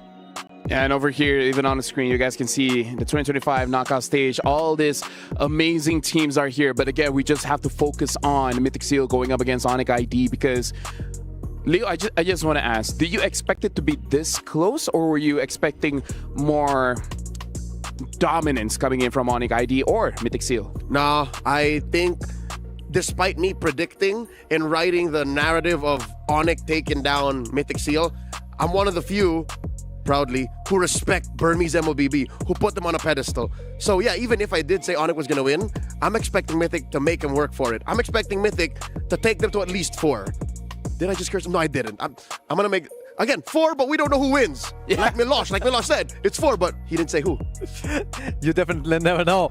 And if we are speaking about Mythic Seal and Onic Indonesia, we see the difference. Like we saw the previous games, right? We see that Aurora can't adapt, can't adjust their decisions, and they just lost. It was stomping. But here, I don't see any stomp.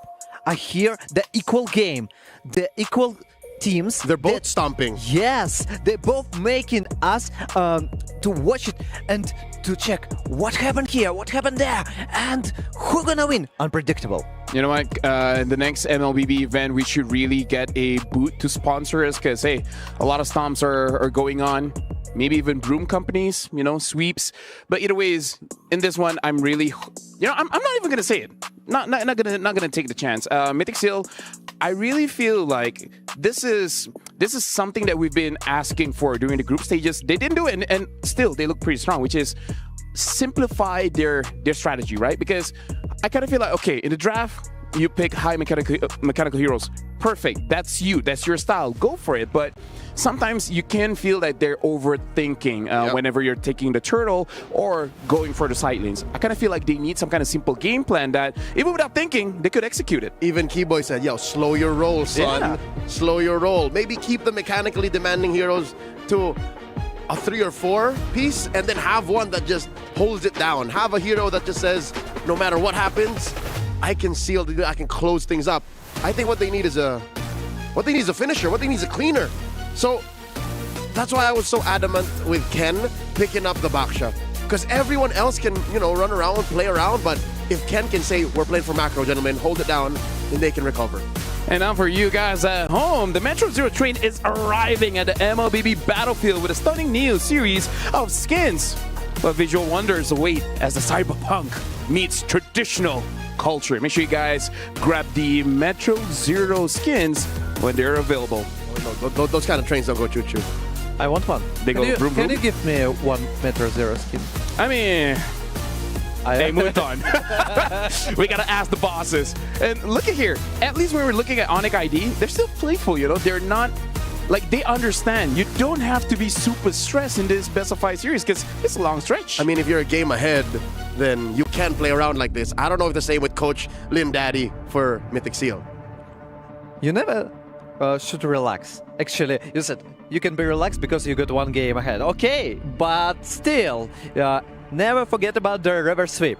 Never forget about that the Mythic Seal made a tough match for you. Yep. Even if the chances are low, it's never 0. Mythic Seal, first pick. Onic ID, second pick. Still, roughly same bans. Banning out the Fanny, banning out the CC. And now Onic banning out the Yusun Shin as well as the 1-1. If it's the same as the previous game, we're about to see a Lancelot ban as well. Yep, and then a Zhu Shin, and then we go from there. But if the Lancelot does find its way open, Mythic should first pick it. Just clean, just take it. Just 100%. Take it. Insta-lock, but then you see Baksha in your face. Honestly, at this point, I don't mind dealing with the Baksha, man. Like, yes, he's annoying. Yes, as a frontline, he's super strong, but I don't know. I'm really liking the assassins for the junglers. Maybe change this. Mythic change this 1 ban so that Ken can open up. Because yes, he has great win rates on the Joy, but Like, yeah, that's a funny story. yeah. Look at this. Literally only 2 heroes. Yeah. That can use. You gotta make like Kyrie. You gotta open your horizons, man. Pick up an Amon. Okay, maybe not that, but something else as well. You know, Hayabu. Yeah. And Onic Indonesia decided to ban Lancelot. That's the obvious decision. So, how about Justin? The first pick. Yes. Yep. 100%. 100% Jushin. Amazing pick. Nico, you like it? Not mechanically demanding. Opens up your brain power to think about other things. Or what if they go first pick Phoveus, so that they open up the Arlot, and then they can go Arlot X on blue 3 and 4, blue 2 and 3. I like X. Yeah, because Phoveus closes off Arlot, so if you lock down Phoveus, then you can also kind of get Arlot. Instead they go for a Kalia. Interesting decision, but with Kalia, I like something that you can continue. For example, like the chain CC. What is more preferable? And here you let the mid lane priority to the Onic Indonesia. Yeah, Jushin Phoveus is in the future here, and looks like they do pick up the Phoveus. There it is. Is that the Moscow? Moscow again, yeah. All right. Very similar to game 1. Farsa or Jushin is going to work here because, you know, at least when you have the Kalia, the Farsa can really force things out. I don't know though. Maybe they want the Selena again. And they can keep the Selena for 4 and 5. Like, they don't, like, I don't think Onic will be banning it. That they're wasting a ban if they do that. So, I think you're right. Farsa Lapu.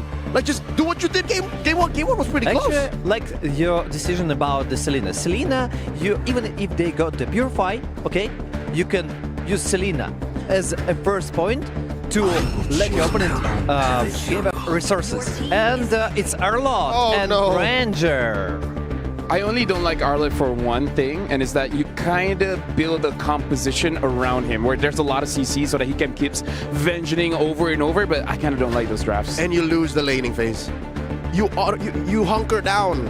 It's what is the plan here? Does Kun just say, all right, guys, give me 6 minutes? Hey, maybe 5-man final slash. Maybe that's the idea. At what, at 19? Can you even confirm 18, 19 minutes? Okay, if they took instead of Granger, Farsha, I understand, they are a lot pick. So you get composition, Tsunami Slam, Final Slash, Airstrike, everything, like you're burning out your opponents. But with the Granger, it's more a poke setup and you want longer fights. I'm seeing a pattern here coming in from Team Liquid as well as Onic, where if it ain't broke, why fix it? Phoveus, Moskov, Haya open, just pick it up again. And now even more Onic are cracking down on Ken's hero pool. They take out the Fredrin. So now they're saying, all right, just go Joy again. Let's see what happens. Because that Joy, I'll tell you now, it wasn't bad, but it wasn't good. I'm just interested in if they ban Joy. We're gonna see the third pick finally from Ken. It's gonna happen. And at that point, the question is, what is gonna be the third pick? And this is what I was saying earlier, pre-match. I said, Coach Adi, Coach Yep, they like to goad their opponents. They like to bait them, say, oh, we're gonna leave the Joy open. You wanna take it? All right, I guess you're not picking a third hero all MSC long. That's what Onic is doing right now. I like this Jushin ban though, because giving the Jushin over to Onic ID makes it so that they can fight anytime they want. And like you said, perhaps Mythic Seal, they want to buy some time, right? They can't give tempo over to Onic ID because they preferably want to wait until at least 16 minutes. Rano's ban. Okay, so they, as you mentioned, Leo, they decided to let them pick Joy. Joy. Wait, what? Okay, we're gonna test you. Are they worried about a Uranus jungle? Yes. Yeah. Right, okay. Because again, buy time if that's the case, but I don't know. Onic have cornered Mythic Seal into this drafting corner. Coach Lindaddy, what could be going on in his mind? It's unfortunate. It's one of those situations where you're like, yay, we got Joy, but at the same time, you kind of have to feel like maybe that's what your opponent wants. Maybe your opponent just like, oh yeah, you got your draft. Oh no, we made a mistake. Wink, wink. Anyways, I don't think they expect like that tricky. That's kind of obvious that Onic forcing to pick Joy. Go guys, we are ready for it. We are confident with that. And the last ban Yeah, previous game, they look at this. Repick, only one ban. They pick up the Gato Kacha this time, so not picking up the Badang. So, okay, at least the last 2 picks is going to be a change. Yep, so confirmed this is a Rome Gatot in the hands of Keyboy, and then a Phovius for Lutpi. Mythic Seal, again, what do they put in mid? They on purpose leave out the Farsa. So they can still end up with the Farsa Arla combo. Selena. That too. Selena Farsa. I think that's the option.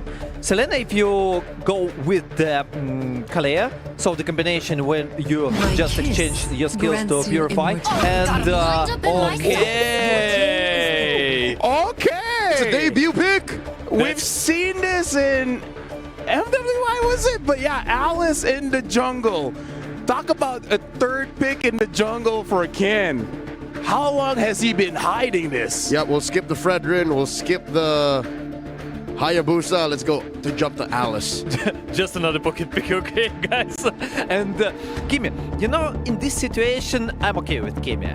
I mean, when you also got additional damage dealer in jungle and also the sustainability of the, you know, I trust him.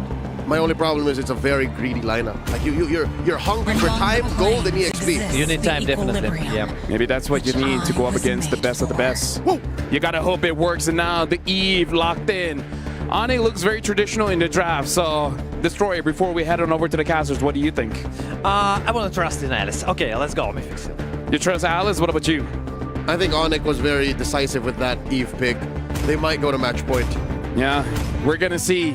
Today, will we actually go back home early? Thank you very much, Destroyer, as well as Leo. But now, for the second game of this matchup, I'm going to give it over to Mirko and Trex.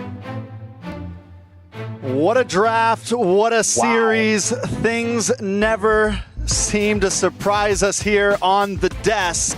That's an Alice that we're looking at. First time pick here in MSC 2025. Are you excited about it, Mirko? Hell yeah, I am, dude. That's an Alice in the jungle for my boy Ken.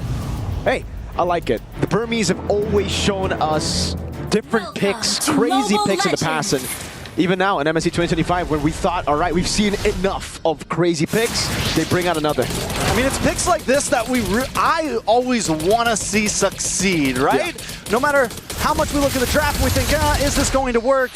I think the hope is that new picks are going to succeed.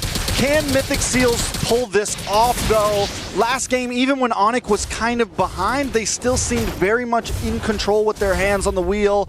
I like the Eve pick, especially paired up with the Gatot, with the Phovius. You have this box that you want to play inside, and you're trying to keep them inside of it as long as possible. So let's see if they can pull it out. Taking a look at the emblems. Also, nothing too out of control, nothing too crazy, nothing too different. Yeah, everything quite standard, really, from this time. Except the Alice pick. That's the only thing that is out of the ordinary here.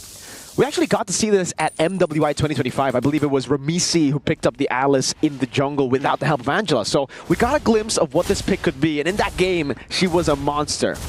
This is also kind of a way to get resets on Vengeance. I mean, we also saw it a little bit in MPLPH. Coach Bonchan was drafting it for Aurora for a while and was drafting it and it ended up doing so well that it ended up getting banned. So this isn't something completely out of the realm. It's definitely a surprise pick, though. And I mean, yes, if it comes online, Kyrie's not going to be able to do too much against it. You have some dive into the back line. You have escapability. And Mythic Seal, just play it slow at this point. I think the real draft pick here that we're a little worried about is the R-Lot. They got to split up. That's how they win for Onic, right? If they clump up, they give a bit too much AoE damage. Final Slash. Get the Flowing Blood coming down as well. Keyboy able to go for the taunt and the instant engage with the RWM. Even with the Final Slash can be First Blood over it. Ken has just put himself in a position where he's so vulnerable. What? Nico decided to stay. Shadow kill over, a full chase. It'll be Kai to get the kill. And early on, it's a disaster for Mythic Seal. They lose 4 and a turtle. Bing, bop, boom, bop, bing, bop, bam. 4 members down. The stuff that Onic's on, you wouldn't understand. At this point, that's 4 kills. Nico stayed way too long, and I get it. They were all sitting at about 10% health. He just thought, if I could just get a couple more hits, I could turn this loss around. But sometimes that is not the way to go, and he pays the price for it. 3 minutes in, 2,000 gold lead, Mirko. This is already heading south for Mythic Seal. I don't know what to say, Trex. I mean, that couldn't have gone worse. Couldn't have gone better for Onic ID. Obviously, that's a 2,000 gold lead. Everything's within their grasp now. And guess what? They took away the purple buff too, and you really need it. You can already see how it's impacting Ken now. Dude, I think they were better off not contesting Turtle 1. Or, I mean, I don't know, if they were going to contest it, it definitely couldn't have gotten much worse. Yeah, there shouldn't have been an abort button at some point, and Nico did not hear the call or did not click the button. It went from being bad to really, really, really bad, and it's continuing to scale more into Onic ID's favor. Ken taking a death that early on too hurts so bad. Losing a purple buff, losing any gold at this point is a problem. Loopy going to be able to bully this EXP lane. We already knew that was going to kind of happen, so it just puts Mythic Seal at even more of a disadvantage. Uh-oh, final slash used up by Kun, but Loopy's done the job, done the deed. He's already cleared up the wave now, and they're looking to go for this purple buff. And I think, please get it. Ken gets it without the retribution. Take the risk. For me, I think it's scarier for Alice to lose purple buff early than to die. So the fact that he got both, the death and the purple buff stolen, was tough. Again, they go for the taunt and they just get locked down. They shouldn't be engaging on Keyboy, just tanking it up. The final slash comes down. Keyboy with the AOG. Loopy, infernal pursuit to everyone. Oh, this is a dream come true for Loopy. This is what you call walking into a wall over and over again, expecting some different results. Sans, and we're seeing why the Eve pick was so crucial. The moment that Ken comes in, Sans drops the RWM, it pretty much negates any bit of healing that Ken is going to get, and they're just able to have free realm. I mean, Mythic Seal is essentially doing exactly what Onic ID wants them to. Now it's two turtles down, almost a 5k gold lead. Mythic Seal's got to back off. They got to slow down. Do not contest the next turtle. But then what do? You don't contest next turtle, what do? Final slash coming down, Savero going to be caught in the tough spot, but he has Keyboy right there, and Sans, no flicker. But they don't decide to capitalize. So again, if they do decide to not contest Turtle 3, has Onic gotten enough of a lead to say, sure, we don't need fights anymore. We can just siege, we can play the macro game. There's a reason we went Moskov. I guess Zippy gets a turret and a trade. Keyboy looking for the flank again. Oh, he's holding it down. And to be caught again. It's a taunt over. The quad shadow lands Nico. Able to flicker out the safety. Keyboy with the AOG back again, but Ken has no way. Oh my lord, the SOD. I thought that landed on Nico. Ken has no way to contest for this, right? He goes in, he's dead here. He's risking it. Okay, he gets it. He actually gets it. Gets his purple. Kyrie did not have Retri up, which is huge. It's something. I mean, we're at this point, we're just counting purples. That's even a win for Mythic Seals at this point. I have to say as well, Zippy hasn't taken a death, which is important, right? Your gold laner, someone that's going to deal some big damage, has not gone down yet, has been able to farm at least a little bit. I do think there is possibilities for Mythic Seal, even if they don't contest this next turtle. But a lot of it comes down to how Ken approaches these fights. He cannot just come in head on and be extremely telegraphed about his entrance because, like I said, Sans is just waiting to drop it. On over to Boye, Tsunami Slam locking him down. Keyboy will fall. Zippy gets a kill. Does he already have a Sky Piercer? Was that a stack or? Hopefully it was a stack. We'll see once we see items. Sky Piercer is in, so he does get a stack off that, which is a good start. And like I said, 0 deaths. He's not too far behind Severo, honestly. Only 500 gold. Mythic Seal could definitely find a power spike here. Yeah, this could be where it all changes. Loopy in the back again. Boye jumps in, zoning him. That's going to be isolation. A free kill over. Quad Shadow as well. Kai able to find it, but the RWM is a bit short. SOD won't be able to steal it, and Mythic Seal somehow find themselves on the right track. So was that the answer to how they need to approach the fights right here? Boye, if he can zone... Whoa. Good point, bud. All good. If he can zone back Sans enough to where the real manipulation doesn't come down on top of Ken, then they're kind of in the clear to take these fights. They're also finding some more pickoffs. Boye able to get some of these Tsunami Slams in. Mythic Seal trying to fight a comeback here. They have to make it really messy in the team fights, right? That's what the Arlet and Alice wants to do. As long as they don't play within the box of the Eve, I think it'll be very good for them. Yes, Kai and Lutpi kind of does the same towards the backline of Mythic Seal, but that's the gamble you need to take at this point. There's no safety anymore. Maybe if they didn't contest Turtle 1 and 2, we would be seeing more of a, sure, let's play the normal route, let's play to just get space for Zippy and Nico. But at this point, Sans and Severo, if you let them hit for free, it might just sting a bit too much. Yeah, you got to use your shield, put it off to the side real fast to keep the other swords at bay so that you can fight forward. They do lose that orange buff there. Hey. Lutpi with an front pursuit. I think Kai caught as well, but he still is able to escape, and the RWM locks Ken down. That's an AOG! Ooh. Sans picking up a killing spree, and Mythic Seal are sent running for the hills. Keyboy just doesn't miss. Game after game, the OGs have come in so clean. Now they're going to try to defend this mid, but I don't think they're going to be able to do it. Zippy there, but here comes Keyboy. He has a flicker, will be able to use it. Final slash being Keyboy back under turret. Kai denies the quad shadow, gets locked down, but he still pops in a shadow kill! And he goes for more, has the quad shadow in the back. A free assassination to Kai, and he's back to safety. Zippy needs about 1, maybe 2 more kills, really get the stacks up. Yeah. And some of Kyrie won't be able to be that low. You know, we're seeing some of the members of Onic ID get low, but then pull things off. If Zippy can get another couple stacks in, there's opportunity there. But the problem is literally the only 2 kills that Mythic Seal have gone to Zippy. Is there a time that the spike finally happens for Ken? I don't know, not as long as World Manipulation is up.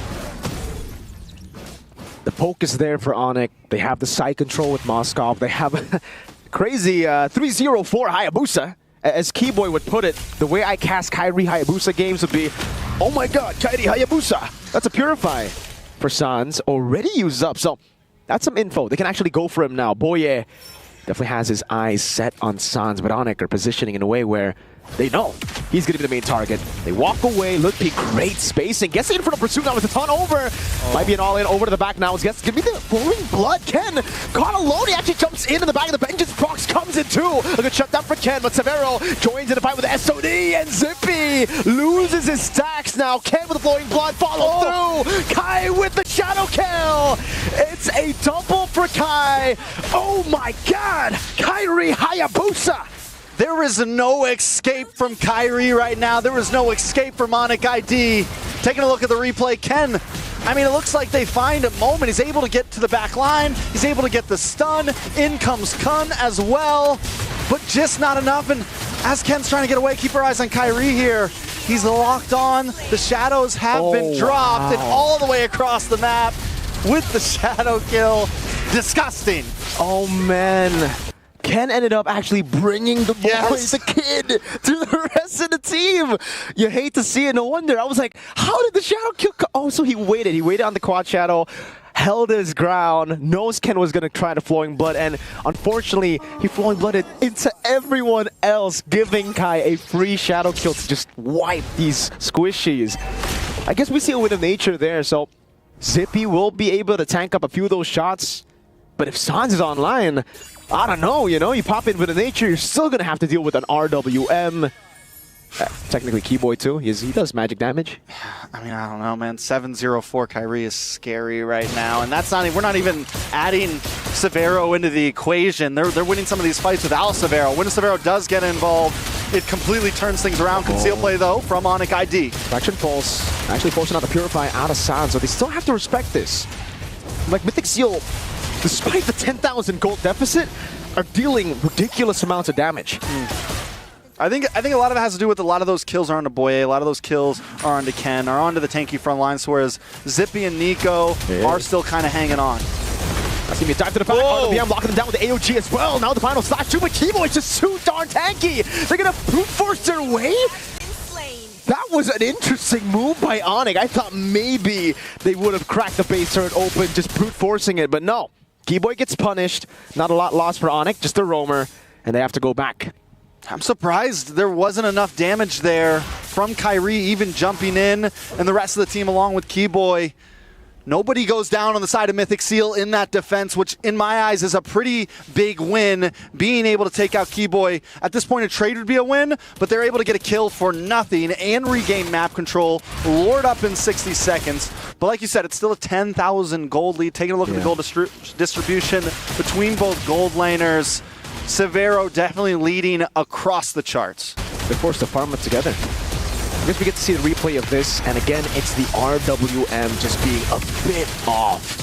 Had that hit, or had that been like correctly placed, it actually could have been a free base turret. Kyrie also backed off. He decided not to fully commit with the shadow kill. He jumps in for a second, throws out the shuriken, comes back, and is like, no, let's just back off. Let's play it safe. Let's play it easy. They've been on the back of one straight push, against the OPH, so at least we see them learning from that moment. It's an all-in. Oh! Wow, the Dark Wave actually landed on Nico across the wall there. So yeah, Mythic Seal just with the traction pulse, reading out the map. Again, their damage is pretty good. Like, for being 10,000 gold behind, they don't look like they're 10,000 gold behind.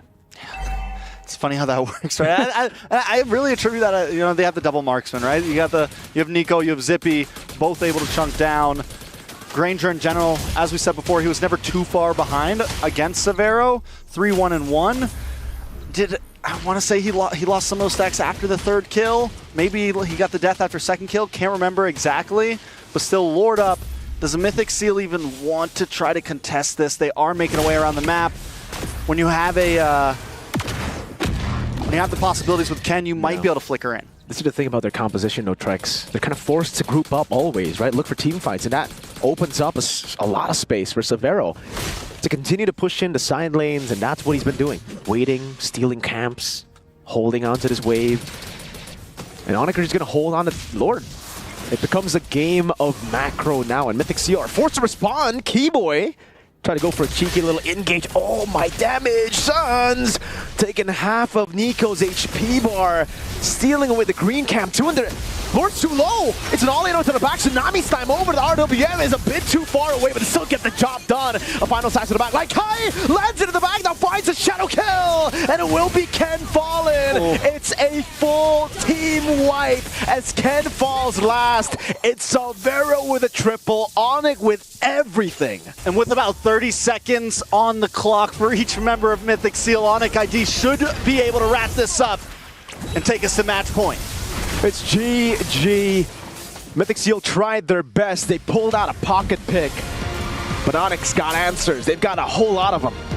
Yeah, I think the Eve pick was so clutch at the end there. A pick that I've been wondering if we were going to see it a whole lot. We haven't seen it a whole lot, but if you have something to pull out of your pocket, we do too, and it just goes to show the dimension that Onic ID can bring to the draft and to the game. It's the Peekaboo Eve. The Peekaboo Eve. Peekaboo Eve. Boo Eve. Boo Eve. Boy, Boy Eve. I gotcha.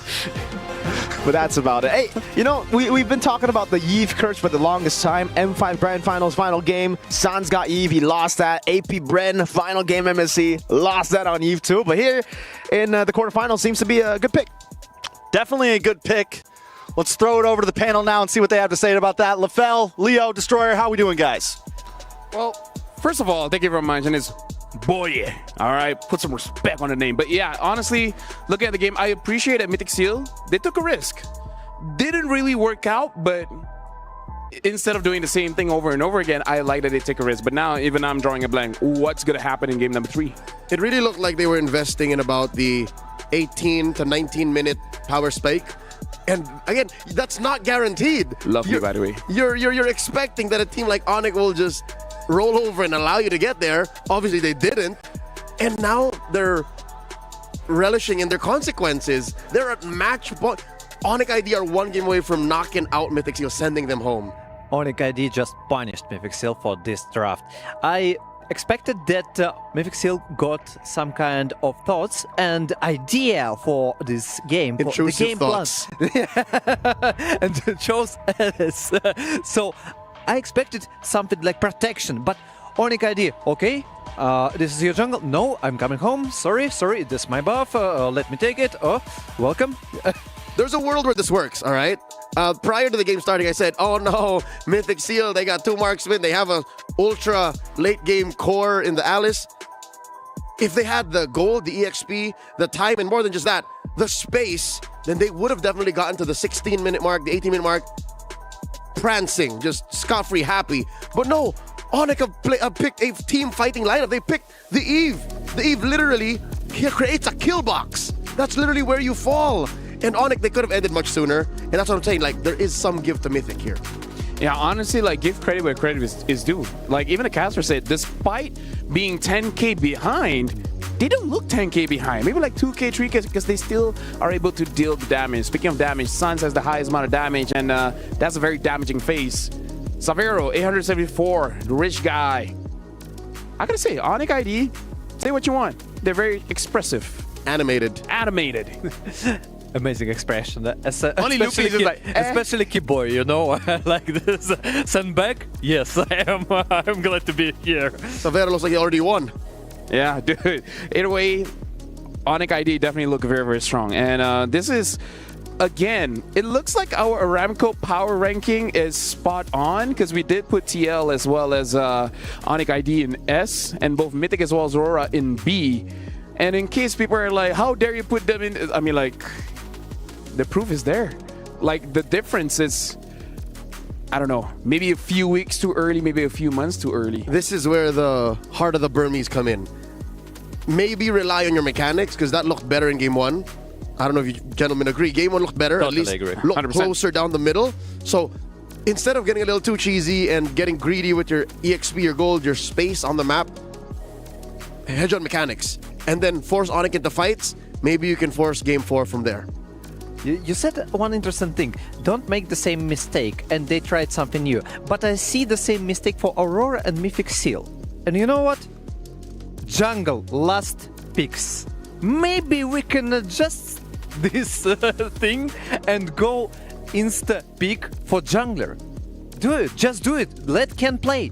I mean, honestly, the problem is that we haven't seen a lot of jungle picks coming in from Ken. This Alice is the third. This Alice is a third. So at this point, I don't know what's going to be the saving grace here. But gentlemen, we're going for a short break. But after this, we're going to resume this best of 5. Because right now, it's match point for Onic ID. We will see if they will close it out or Mythic Seal will push us to game number 4.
Reach your impossible. Lenovo Legion.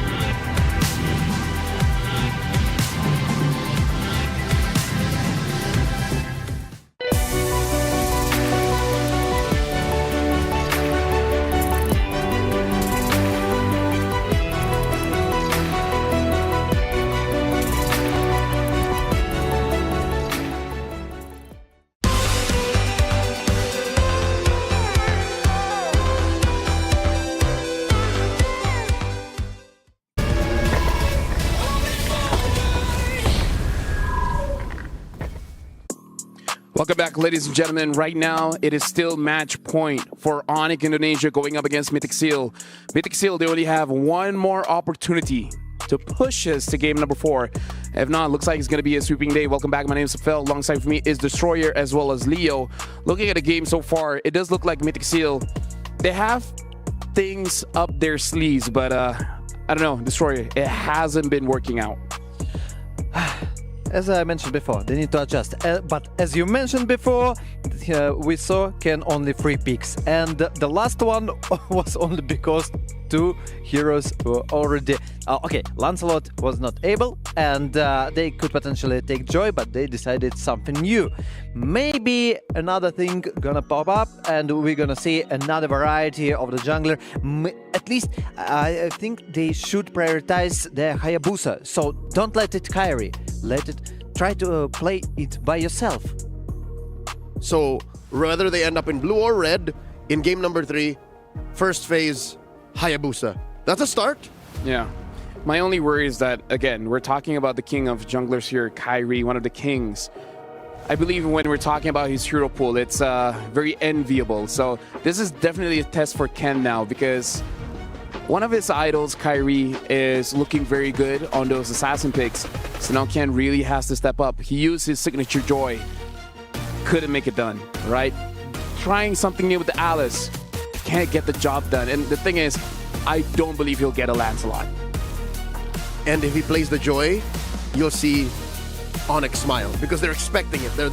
They've prepared for this match knowing that Ken only really flourishes on 2 hero picks. So maybe what if they have it in their back pocket, suddenly Ken has a utility jungle. What if it's all in on Zipex, Zippy?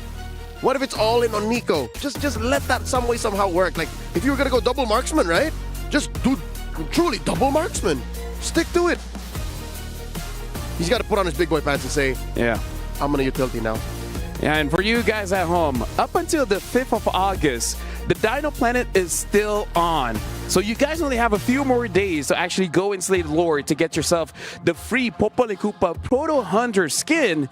So again, not a lot of time. It's only like, what, 3 days after the grand finals of MSC? So make sure you guys lock in quick. Now, I agree the jungle really has to be adjusted, but let me just shift things over and actually talk about the EXP. Because I kind of feel like if Kun wins a bit harder, then maybe he could give a lot of space for the jungle to move. Nation from falling apart. Agree with you, but I wanted to add one thing. Moscow ban. Moscow ban, yes. And I wanted to say about the draft changing, the ban changing, and that's what Onic are making, and Mythic Seal not.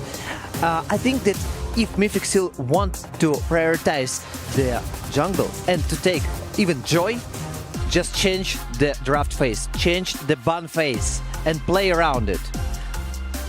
Yeah, right now looking at Moskov as well as the Phoveus ban. Interesting, definitely look like when Onic ID is on blue side, they want to let a lot of things open, which comes to the question, do they want to pick up something like the Jushin or Lancelot early? This also opens up the Arlot. Yeah, true. Because the Phoveus has been closed off, which again serves logic. The Arlot lost. Even CC got banned. Hey, maybe that Arlot is going to come in. Yeah, CC is such a breakout here in the knockouts. She was already picking up steam in the group, so I think Onic knows what's up. Mythic Seal, though, do they ban the Lancelot here? Do they dig that grave even deeper? Or just hope they will first pick the Arlot so that they can pick up the Lancelot. This is really a big risk here coming in from Mythic Seal. You really think that Onic gonna pick Arlot? Okay, according to the statistics, Arlot got one of the worst win rates during MSC 2025. And average sure day, Onic, okay, Lancelot, we are welcome. Let's go for it. So, better. No, okay. Never mind. They're gonna insta-lock Lancelot. I fear no Kraken, for I am the invincible Lancelot. All right, they pick up the Lancelot here. So now Mythic Seal, what is going to be the answer? Maybe a stopper like a Kalia. Yeah, and then they can save the Hayabusa for Red 3. Because it's a known element. Like, you know that Onic wants you to pick the Joy, so just save the Hayabusa for Red 3. Keep the jungle safe. Like, this is it. Like, this is your only move. And maybe pick up the Jushin here as well, right? Jushin? Honestly, it is one of Nico's most winningest hero. Jushin Arlot? And what do you think about Jushin plus Gatotkacha? Either or, because I really feel like you cannot lose that mid. The moment you lose that mid, it's GG. So now it looks like they do pick up the Jushin and now the Arlet. You were right, yeah. Yep. Credits to kay Sam Wolf Napueto. I hung out with him too much the other day. We were together for like 8 hours. That is a bit too much. Yep. More for even me, right? Too much. But he would not stop singing the praise of this combo. So I get it. You know, I like how Mythic Seal performed with the Arlot, but I don't like the Arlot itself according to the statistics. That's my point. And I feel like Gatotkacha with a 50% win rate, it's more stable, you can rely on it, you can understand, okay, we can push mid lane, if needed, he can go to the back lane, he can save my back line also and go front lane. So there are options. That's a very good Joy deny, picking up the Harf early, so it's like, do you really want to try us? If you don't pick up Hayabusa, it's going to get banned. So this is it. Mythic Seal, much like all series long, See value in me? has put themselves into a corner, and this is still a change. This is still a change. This is what we're talking about. You called it. Putting on big boy pants, saying, okay, I'm going to switch it up. I'm going to play utility so that Nico and Zippy can carry. And it looks like in a way Kun is going to carry as well. This is a lot of crowd control for the Arlet to really dash around looking like a Lancelot cosplay. Yep, you're going to overload that Harrods Purify for sure. Yeah, but right now, Mythic Seal needs damage. You see, you got a lot of CC. Okay, I'm pretty perfect with that. But if we are speaking about the damage dealers, what will decide? They'd be happy to end up with either the Granger or the Irithel, but it looks like Onic is going to ban it out. Got him lined up in my sight. Yeah, maybe just opting for that Moskov again, because it does look like to be one of his... Oh, It's right. banned, yeah. Oh, it's the first ban. It's so deep, I even forgot about it. Yeah, so now it's a good point. The Granger and the Irithel might get banned out, and knowing Onic, if it's not banned out, you know it's a trap. So what's left, right? All of these are hopefuls. All of these are good to have, but what will be left? Maybe they want something like Carry Thief. What do you think about it? Carry's good, but Onic also has a pocket Lunox. Yeah, but now looking at this, Kimi as well as Karita batting out by Mythic Seal, and now Onic, they ban out that Granger. So there is a chance that they're going to ban out the Irithel, and if they don't, it does smell a little bit like a trap. They should ban it. They should ban it, actually. I see, like... And, okay, about Lunox and Carry. We see there are two different options. Maybe there is something else? No, Carry is pretty good right now into Mythic. So even Onic is happy, but they don't need it. Oh. It said it's a claw, so it is a trap. Oh. Yeah. Lafell, you smelt it. Yeah, it does feel like a trap. Now the question is, Mythic Seal, do they want to go for that? Because you don't even have to pick the Irithel now, right? You can pick up your Roamer, but I don't know. Yeah, I guess the Gato will be fine. It's not impossible that the Arlet is plays the the Roamer. Arlet. Yeah. So let's go for additional front or damage. Wait, is that Franco? It is a Franco. It's a Franco. Yeah. We heard it. We don't care about your suppression. We don't care about your Purify. We don't care about the passive on the Harrod having less CC. For Lancelot? It's just We don't suppression. care. We have 1,000 plus 1 dashes. Nothing. Eventually, we'll eat you like chicken. We'll bite down. And the last pick they saved still the opportunity to adapt for the opening pick and take gold last one. So 2 picks for Onic Indonesia. Although I do have to say that Franco does feel a little bit desperate though. Right? What? Really hoping for a good catch. We already said, rely on mechanics. Yep. Oh no, there's the glue and the Faramis. The Wombo combo. The answer and the counter. This is so dive. This is so in your face. It almost looks like Onic prepared this draft yesterday. They understood what are the options and they prepared for it. So, looks like they pick up the Beatrix instead. Because they need something to answer the Netherrealm. Yeah. The Netherrealm counters nearly everything that Mythic Seal prepared for them. Oh, it's such a mind games. It's so amazing. But if we're speaking about the drafts, I still, the last 2 picks decided everything for me. I like the Onic draft. Do you think Mythic Seal has enough damage here in the early and mid? No, it's too all in. I think Onic might be going home. Well, with the win. With the win. Thank you very much.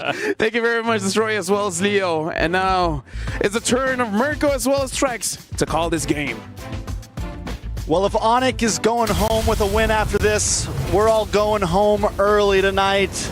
Onic, Indonesia, trying to close the distance with match point. I don't want to go home early, Trex. I want to watch some good MLBB. So far, we've seen good MLBB, but unfortunately, it's been stomps. Well, fortunately for you guys, I mean, Cavalry and the Sonics, I guess. But again, the draft was just beautifully done. Again, beautifully crafted by Yeb and Adi. The setup was there, and Mythic still kind of just played into it, dude. They were forced to make errors in the draft.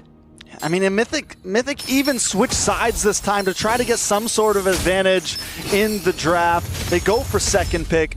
Onic just seems to always have the answer. Even when Mythic Seal pulls out something like the Franco, like, oh, we have this trap card for you. Yep. Onic ID is 2 steps ahead, bringing out the Fermis, bringing out the glue. I mean, just consistently has answers against Mythic Seal. Oh, almost hooked there from Boye. Could have been a steal.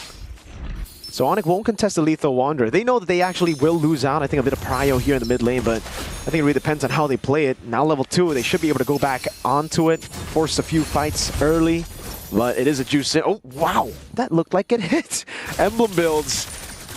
At least they got the Beatrix. By the way, the Beatrix is a pretty good lane against the Harry. It's a skill matchup in the end, but it should actually be more Beatrix-sided, and in the end, even if you lose out, it becomes a non-lane. Just clear out waves. And being that it is a skill matchup, Zippy's been able to hold his own against Severo. He's been able to do well, at least in terms of just laning matchup. So I don't think we count him out at all here. Nope. Boye with this Franco, I like what LaFell said. It might be a bit desperate, but if Boye can land some hooks, it is the wild card pick here. Actually save his flicker, goes back in with the slam. The shield unity lands as well. No Kai just yet. He's actually going to be walking up now. Great iron hook, bringing him all the way under turret. It's Nico with first blood. Boye was so patient with that as well. He's just standing there watching him throw hands for a second, waiting. Okay, now it's time. Brings out the hook, brings him back. Very well done by Mythic Seal. He's giving him chance. Praiser's Wrath coming down as well. Kai going to be stunned up by Kun.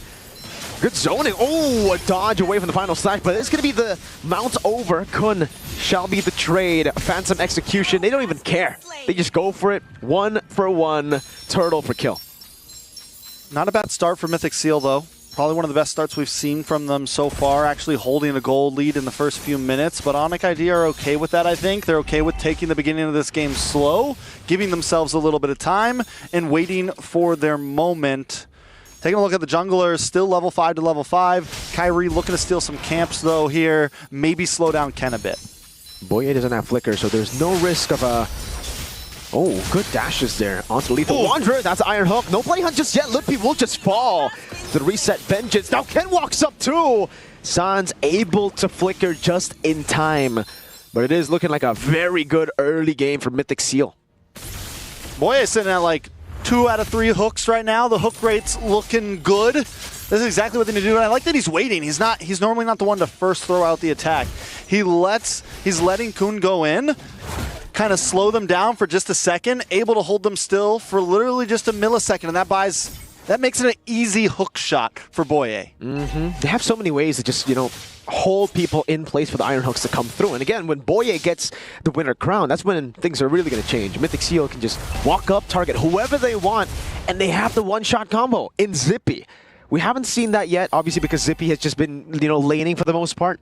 But Turtle 2 onwards, I do believe we will be seeing Zippy in fights. And that means, again, Boye can just flicker in, bloody hunt someone, and it's an easy one-shot for the rest of the team. So what's going to be big for Sans here is timing that Netherrealm, right? Like timing it perfectly. And I think a lot of this, between both teams, skill matchup around the map, who can hold on to their skills, who can time them right, who can bait them out of the other team. It is definitely a mind game in terms of 5v5s. Let's see. Mythic Seal with the lead here for Turtle, number 2 in the game. Both junglers at the same level. A battle for mid prio that actually won out by Mythic Seal here, as Kai and Lukpi will just hold out Turtle. But Mythic Seal grabbed the hold of it. Kun walking up. Just about it. Down in the bot lane, gold laners going toe for toe, still just trading minions right now. Hey. No big lead. Ken's gonna hold down this front side, and there goes the grab. Gonna have to abort mission, but Keyboy also looking for something. Yeah, Shield Unity onto Kun, actually. That's gonna be the all-in over as well. Vengeance resetting, back and forth. Severo now still holding him on force. Turtle taken for free. Kun isolated. And it does seem like Mythic Seal were just confused as to what to do. They go on Lit P. They gotta trade back Sans way too late with the Netherrealm. So it ends up being a 2-for-1 in favor of Onic because they got the turtle plus the kill. Boye, though, I think Mythic Seal's waiting for Boye, right? They're like, all right, what do we do? What do we do? What do we do? Going in? And that's where I was talking about, is everyone's waiting for someone to use the skill first. Yeah. Boye knows I can't pop this too early, waste a flicker when they still have Netherrealm. Sans does finally bring it out, but by then it's just too late. And I think this is going to be what we possibly see a lot. Everyone kind of second guessing on how they want to approach the fight. Force over, coming down as well with his Amon Force. Now it's going to be Keyboy. Oh, taking reload, is able to escape? Nah, that should not have happened. Onic get away with a free kill, and there's nothing to trade. I guess a turret maybe? No, it's just a clear over. Yeah, Lit P will get there in time. Yeah, Nico maybe trying to make a play down here on a Severo. Might be a little bit of action. Lantern Flare does come out. Whoa, Severo, way too aggressive, all alone. Lantern Flare as Zippy flickers in forward, just in case the Purify was up for Severo. And now the rest of the team is coming in. I mean, shouldn't be able to get that tower, but just that trade-up kind of evens out, actually becomes a win from that fight earlier. So Mythic Seal still playing this game very cleanly. This is a surgical team that we saw in the group stage. This is a team that we wanted to see in the first 2 games. Is it too little too late, though? Should be able to take this tower, and that's huge for them, right? They're, for the first time, I don't think we've seen them with a 1,000K gold lead in all 3 games. This is the first time they're actually really pushing forward. Yeah. I think game number 1, we did get to see, final slash, Lit P brought back again. The Lantern Flare so close from being able to pick up, and that will be it. Oh, Netherrealm coming in clutch for Sans. And it will be the fight in the back line with the Phantom Execution. A Bloody Hunt locking him down with a Vinacron as well. Already bought in, but the Thorn Rose comes through as Kai just dashes through the long longs. Keyboy with the Poisons. It's a mountdown as the Praises Brat lands. But now Severo walks up with him on force. A good snipe over as Ken gets up the kill. Severo still jumping back and forth. And Lutpe finally dismounting. Oh, landing on Sans. The Ghost Bursers doing a whole lot, but not enough to take anyone down from Mythic Seal. You wanted some MLBB, right, Mirko? Yes, sir. We're getting some MLBB. Onic ID, they approach. Hold on a second. Samon Force. Over to Ken. Phantom Execution too. Kai caught in the tough spot. He wins it out. Gets the red tree. And the 2 members of Onic, Severo and Kai, turns the game back to even. I'm not going to lie. When he popped the Phantom Execution, I thought he did it too early. I was like, oh, I thought he messed up. I thought he whiffed. But you never count Kyrie out. They take the turtle, they take 2 members along with it, and just when we're hyping Mythic Seal up, Onic ID grabs the reins again. And they get a turret up top too. Mythic Seal are slowly losing their grasp in the game, and it's because of this gold jungle combo. Kyrie Severo. Kai is 2 levels ahead. He's about to be 3 levels ahead. Let's take a look at the items here. Holy moly, he's 1,600 gold ahead of Ken. Oh my lord. Oh, Thorn Rose as well. And because of that as well, because of that gold lead, it makes the hybrid build of this still work so much cleaner, because you're still outputting great damage against the lesser gold-amounted tanks on the opposing team, and you have decent defense. So if Zippy locks onto you, if you do somehow catch a hook to the face, there's still some survivability on the side of Kyrie. Iron Hook and the Bloody Hunt. That will be Netherrealm, but it's a good Lantern Flare, I believe, to bring him back outside of the Netherrealm. Renner Apathy not landing. Kundo goes for the Vengeance. Oh, a dodge with a Thorn Rose by a flicker from Sans and the Thorn wow. That's just Mythic Seal picking up a kill. I mean, it works, and as long as they can keep doing that, it keeps them at this small lead that they have, and it's what we've been seeing from them, finding these little pickoffs. The Franco's looking good right now, honestly, paired up with the flare from Nico, with the Beatrix, with all of it. I mean, it would be a hard team to hit sometimes, but because of the little bits of CC they have, it makes it work so well, and Boye just being so patient in how he uses the iron hooks. Let's see. It's Boye eyeing for an iron hook. Oh, just barely out of range. A frame, a pixel away from landing. That could have been a game-winning play because they would have gone the Lord for free. But now it turns to a 50-50, a wave in the bottom lane, set up for Mythic Seal. Keyboy, Shield Unity with a Revitalize too. Iron Hook coming down with a Bloody Hunt, but that's going to be the Netherrealm coming down as well. Ken, isolated, all alone, mounted up. Kai damage, picks up the kill. Now Kun with a Vengeance into the back line again. It's going to be Nico with the killing spree, but Kai gets a Phantom Execution in. Winner crown the Bloody Hunt, a shutdown to Savero, and Nico will not be able to run while Lutpi's on him. I mean, literally all of Onic ID's health bars. Oh, Boye goes down as well. Full man wipe for Onic ID. Send Kyrie over to the Lord, start taking some towers. They're going to break down Holy Shields here. Let's take a look at the replay. Look at Onic ID's health bars for a minute here. All of them drop down so low, but it's just not enough. The Netherrealm soups everybody back up, and this is why that pick was just so clutch as a final pick from Onic ID.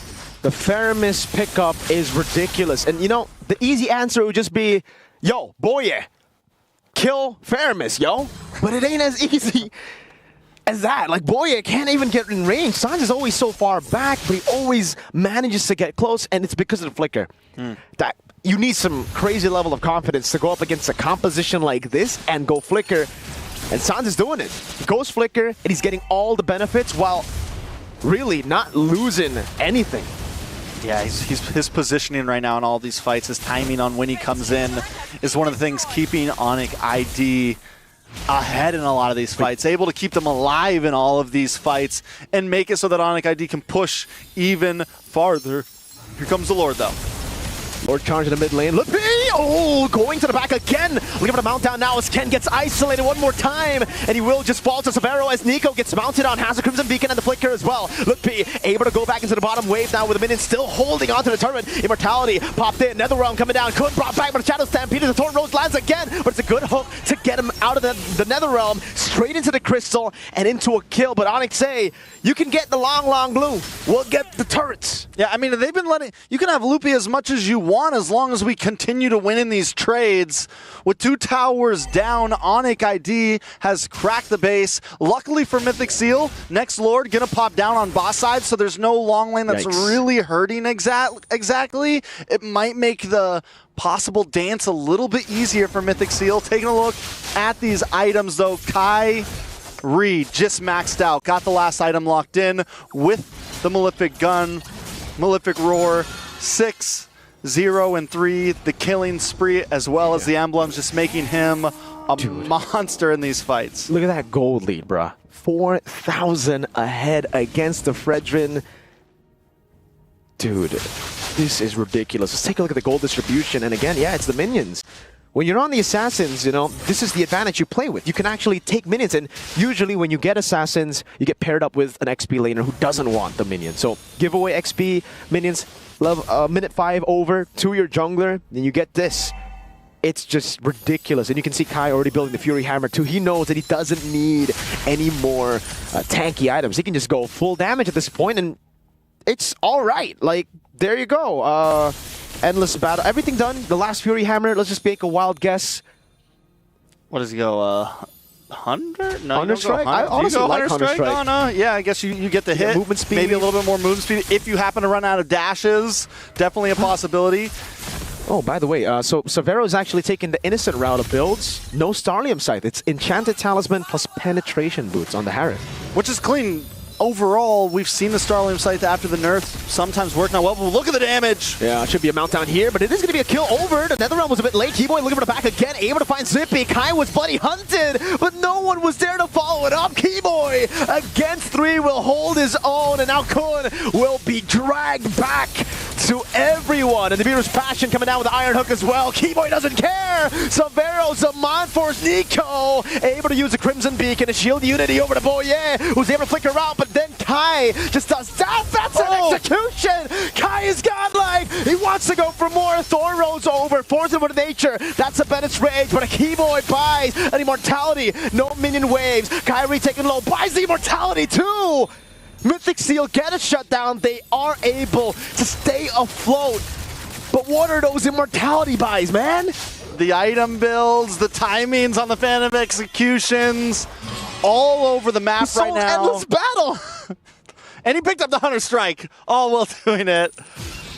I mean, right now it is, I don't know, man. Onic ID just outclassing in the midst of all of that. Kyrie able to pick up a kill. Still not die, under towers, under base. When we saw the draft, you were excited to see the Lancelot. But this range, Zippy was able to steal it away. And this could actually just be an angle where Mythic Seal turn things around. It is within the timer of Mythic Seal. Trex, MLBB. When do they hit their power spake? Spake right now. This is their power spake. They have what it takes to start sieging with a Franco, with a Beatrix. Prime WinCon. Mythic Seal, a Lord coming down the top lane in a pocket full of power spikes. Ready to go. Spakes. Spakes, yeah, power spakes. Ready to go in the river. Nice try. Okay. Is this the game changer? I mean, we've been holding on to it. They had a gold lead in the beginning. Onic ID hasn't escaped too much, but still, man, Kyrie 7-0-4. Ken has to be careful about how he approaches. I feel like every time Ken goes in, he jumps in, yeah, he gets the stun onto, or the taunt onto a couple members, but he dies about a half a second later. Kyrie on the bot lane as well, looking for the push. Yeah, Arlet will be forced to recall, so does it seem like Mythic Seal will be able to get the most out of this Lord? Well, that's the most. Turret tier 2, but that's about it. They have too many ways to deal with the bottom lane as well, and the fact that Mythic Seal have gone for like a team fight comp, they want to group up together, means that the side lane control will be kind of meh. Kai abused that. Sent himself to the bottom lane, cleared it out, forced someone to recall from Mythic Seal, and there's no way they would try to 4v5 Onic, even with the Lord. So where do they go from here? I mean, at this point, we're at 16.5 minutes. Gold at a standstill. So Mythic Seal, I mean, with their composition, with the gold at least, they should be able to fight. It's back to at least, okay, who's going to pop their skills first? Taking a look, Kyrie. Why is he even building tank, bro? He doesn't need to. He's untouchable. The guy is literally untouchable at this point. Wow, like Zippy, all right, Zippy, Severo makes sense. They want to play in the back. Sans as well. He hasn't really been up front as a Phantom. He's kind of been like, all right, I come in last minute, save someone. But Kai's really just been in these team fights. He's been bloody hunted a couple of times. How is he the guy with the least amount of damage taken, brother? At this point, go lethal ignition and go full damage, Kai. It's a statement to have the most kills on the board and also be the least touched. Damage taken, yeah. I mean, that's definitely... Malefic Roar comes back in, still ready to flip some items around if he needs to. You know, we talked about the matchup of Ken versus Kyrie, and right now Kyrie is definitely showing why he's here, why he's been here, and why he has consistently made statements on this as Assassins. Brother, now that's a 6,000 gold lead between the junglers. Yes, it is up against a Fredrin. This is kind of normal because once you get to a point where you snowball out of control, you will just constantly get farm. But 6,000 gold lead in one game from one guy? I haven't seen that in a while. So the fact that the overall gold lead is only 1,000 means, again, Mythic Seal have a lot of gold too. They are within their power spikes, not spakes. Look at that. Zippy, DHS, he will try his best to go through these frontliners. He's got rose gold too. Dog. He's got rose gold, dog. Just to make things clear, Kyrie has literally sold and bought before Ken has finished all of his items. Hey, that's just the sad life of a Fredrin. once you play utility, you better win that early game. If you don't, especially when you're up against an assassin, you're that guy that just never finishes his items, man. Ken's trying to hold on Keyboy with the shield unity. San's actually playing up front now. Onic with a hold onto the Lord right now. Ken gonna be zoned away completely now with Demand Force as well. Couldn't jump to the final slash, give me the retreat battle. No, Kai gets it all alone. The Mountdown comes in with the Praiser's Wrath as well. Severo very low. Netherrealm comes in just in time. Kai! Whoa! Thorn Rose dodging away for the Flicker Bloody Hunt, and that's gonna be the immortality now. The Stampede brings Boye all the way with a crown, and it's gonna be Zippy in the back, still free hitting. Now again, the Mountdown as Kai lands the shot. Severo somehow stays alive. Onic once again have outplayed their way into a winning team fight. Nico running away, caught again. Kai just never misses on the puncture. And during all of this, Onic ID doesn't lose a single member. It's GG to Onic. They show how strong they are. This MSC. And for Mythic Seal, they have been eliminated.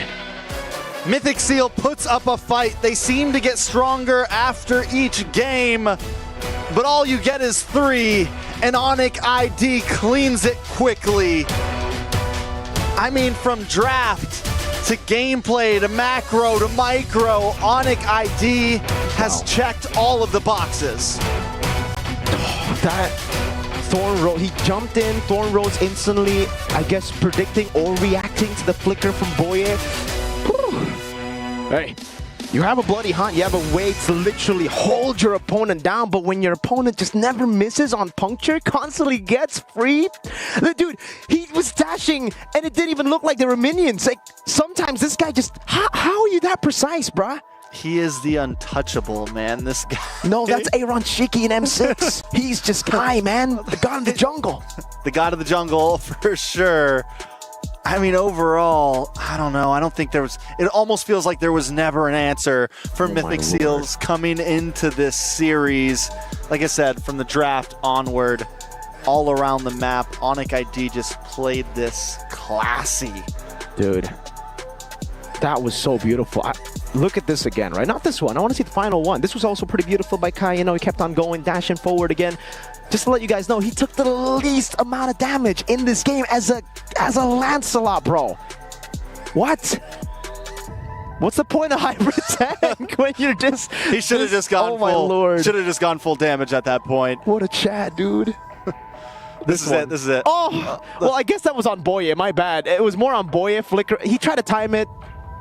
Oh man, and then the unlead dashes, like, oh, it's beautiful. I mean, so many times we see so many members of Onic ID just get so low health. Even here, it seemed like there was never anything Mythic Seal could do. Definitely excited to see how it goes, but I'm excited to see, I think we got a special guest down on the interview stage. Let's toss it over to Milosh and who?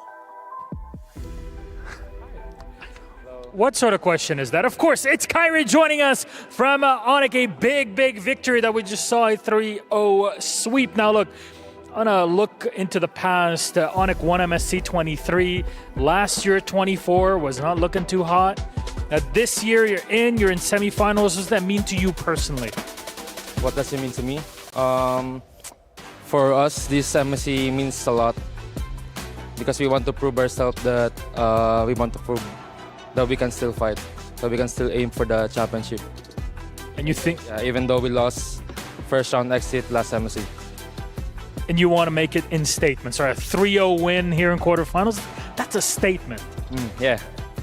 Very good, very good. Now look, you had your game against Team Liquid before. You're going to get them again in the semifinals, a rematch. Now, Sans was saying that he wanted to have this game and to replay it in the semis. Do you agree with him on that? Yeah, I think all of the player wants to meet Liquid again. Why? Why do you really want to face off against Liquid? First of all, they are like one of the strongest teams in this tournament, in this EWC, and the last time we fought, I think we were just unlucky. It was still a close game, right? Even game one. They were also very good, and we also got unlucky. Fair enough. At least here on the stage, it'll be a different sort of challenge. And of course, because you're playing Team Liquid, you'll be your fellow jungler, Kaltizi, on the other side, playing against you. You said he's number one. Do you think he still is? And what do you have to say to him? Yeah, still is, but after I beat him, I'll become number one. Fair enough. Fair enough. That's all you need to hear. Again, thank you very much, Kyrie, for joining us. Congratulations on the win. That's Onic off into the semifinals. We'll send it back to our desk. Thank you very much, Milosh, as well as Kyrie. And heck, that's how you become the number one jungler, by beating the current number one jungler. Right, Leo? Yeah. That's kind of... All right. Well, you know, thank you very much. Good analysis. Appreciate it.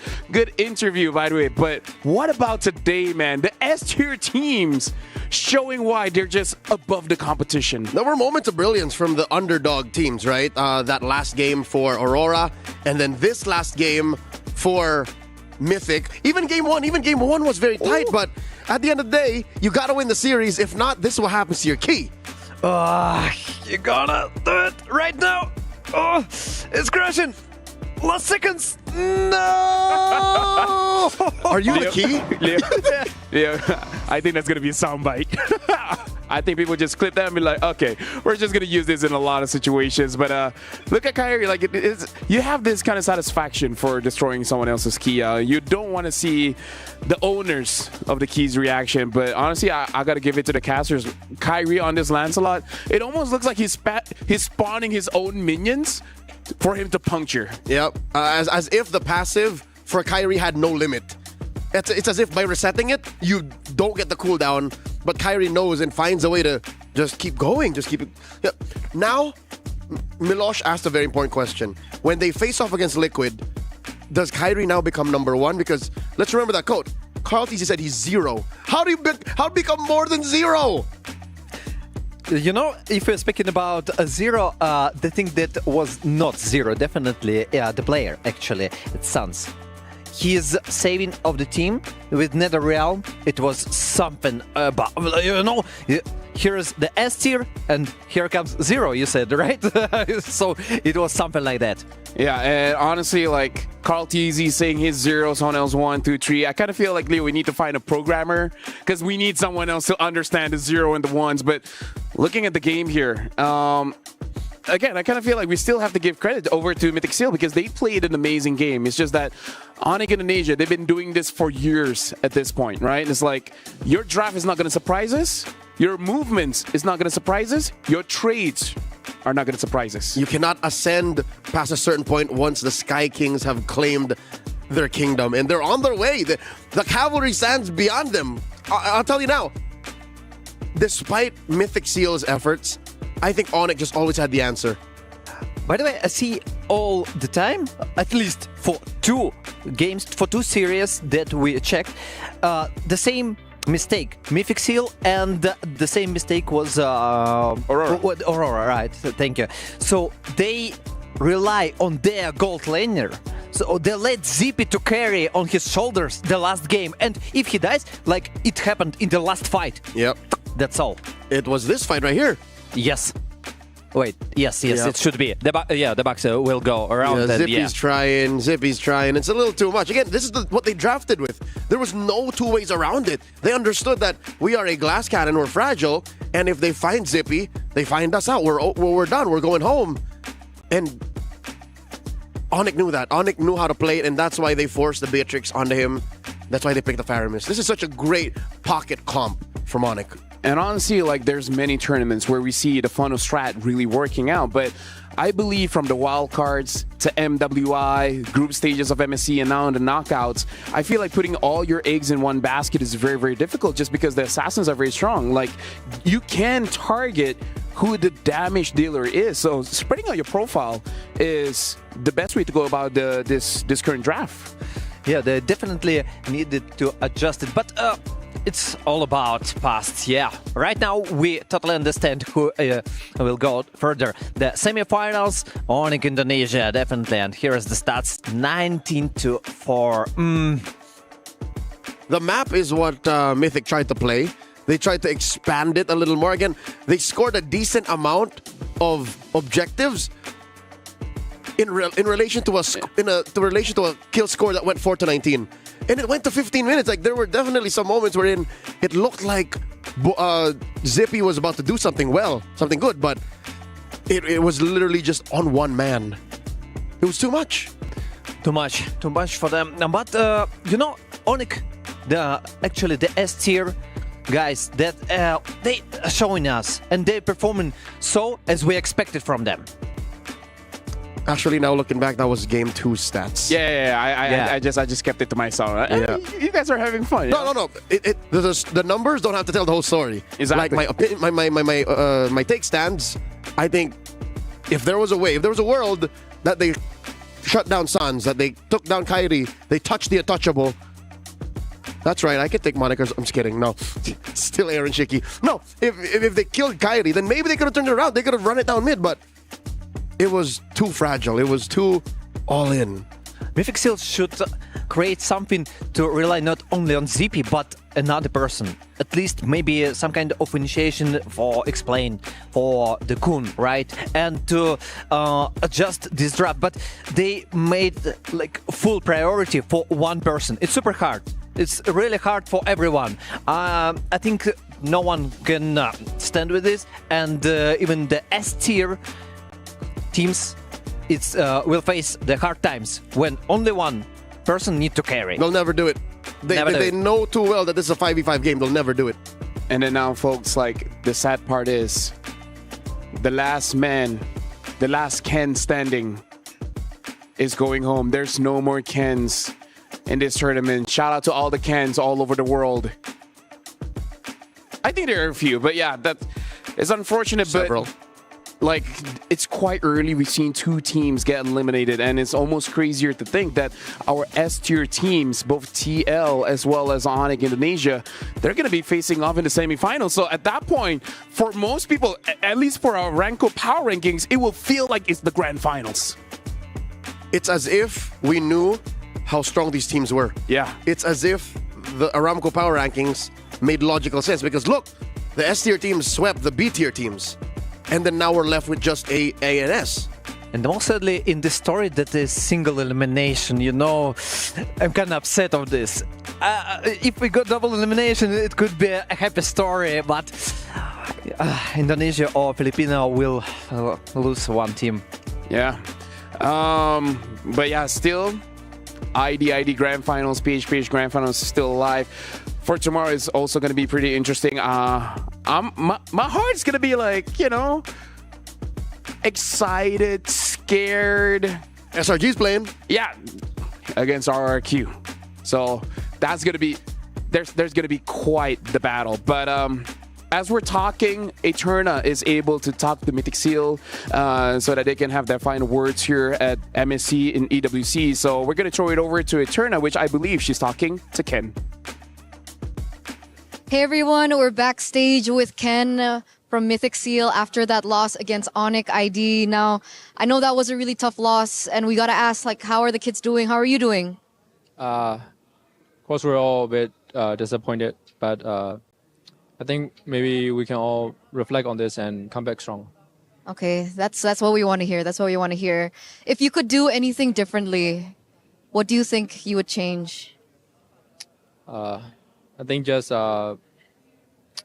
better preparation next time. Yeah. Better preparation next time. All right. Okay, it looks like Ken is not feeling it right now, so we're just going to end this interview. But once again, thank you so much for participating. And we're really excited to see you next time on the international stage. Okay, Ken? Yeah, thank you. We're sending it back to the studio.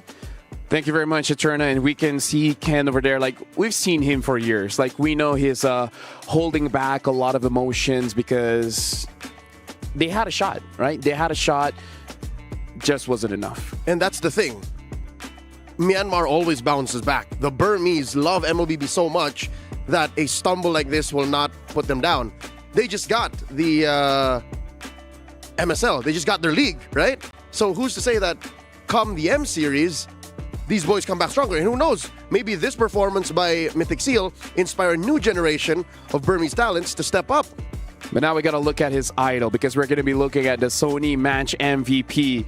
And of course, it's going to one guy. It's going to go over to Kyrie, the jungler coming in from Onic Indonesia. And I feel like this is the best way to show respect to your opponent, by showing your very best. I want to mention the king of the jungle. Please, guys, Kyrie, yeah. Definitely he deserves to be MVP of this series. He made a lot of efforts. He created the opportunity for his team, the openings, like the picks of the enemies. He created a lot of space for his teammates and outsmarted even his enemy. I would say, like, he's good enough that he can take some other monikers. The untouchable Kyrie, half man, half beast Kyrie, the monster jungler Kyrie, the super fam Kyrie, the super fam Kyrie, the You know what? Jungler sniper Kyrie. I don't know, man. I give it and I take it away. The Hitman Kyrie. The Hitman Kyrie. No, the KDA machine. Yeah. Hey. We talked about how MLBB is a 5v5 game and the funnel strat doesn't work anymore in 2025. If there was one player you could do a funnel strat around, I wouldn't blink if you said Kyrie. I wouldn't blink if you said, hey, Kyrie, play a Ling and then put a Ruby in the gold lane. That might work. Honestly, yes. I can definitely see that one. Maybe him. Just add Angela there and okay. Yeah. But you'd be wasting Keyboy's talents. So, yeah. I mean, like, we got to see because they're going up against Team Liquid. So they got to pull out all the stops. So maybe that will actually come to fruition because honestly, I like Ruby in the gold because I really feel like it's conditional for sure. But when the conditions are met, hey, Ruby looks pretty good. There is an Onic team that actually does Ruby in the gold. And it's the other team on the other side. It's Onic VH. Kelra has done that. And now we're going to look at the brackets here, folks. And just to confirm everything, Team Liquid Philippines defeated Aurora 3-0 and now going over to the semifinals. Onic ID replicated the same success going up against Mythic Seal, winning 3-0. And now both S-tier teams will meet each other. But we got to look at the other side of the bracket first. It's going to be RRQ going up against SRGOG and then Team Spirit going up against Onic Philippines. A-City. It's all A-tier teams. A-City goes to downtown, guys. And if we are speaking about these matches, I would like to say that every of them is the match of the day. Because they're both interesting. Dude, I don't know which one to choose for match of the day because honestly, that's going to be a good conversation. Can SNB do that? Can you say like there's both from 2 matches of the day? Hey, just open 2 branches. Both matches really deserve it. I don't know. I think with the amount of eyeballs, should be RRQ SRG because when it comes to RRQ, they bring the numbers. Yeah, anywhere RRQ plays, it's a home court. They take the kingdom with them. You know, from my perspective, Team Spirit and Onic Philippines. They have the hope of a region. Imagine the millions of viewers. Yeah, but I gotta say, it's nice working with you both here. I understand it's a Stompy Day 3-0, but do you have any thoughts closing off our show for today? For today, I expected a bit more long series. Sadly, especially for Turkey, I'm also sometimes cheering for them when I'm watching at home. But next time they'll return stronger. I like Aurora. I like their playstyle. I like that Mythic Seal appeared here. The Myanmar, overall, they performed well. I didn't expect them to go to top 8. They did it. Further, better. I'm just happy my predictions are all correct. And that's just day 1. I don't know how the rest of the days in the knockouts will do for the forecast, but I'm just happy to be of service. Hey, maybe it's us getting older, but the small things makes us happy nowadays. And now that's it. That's all for today. This is day 1 of the knockout stage here at MSC EWC. We're going to be throwing it over to Kadia, top place of the day. But before that, we're going to be looking at a music video for the new skin line, the new Metro Zero skin. So hope you guys enjoy and see you guys tomorrow.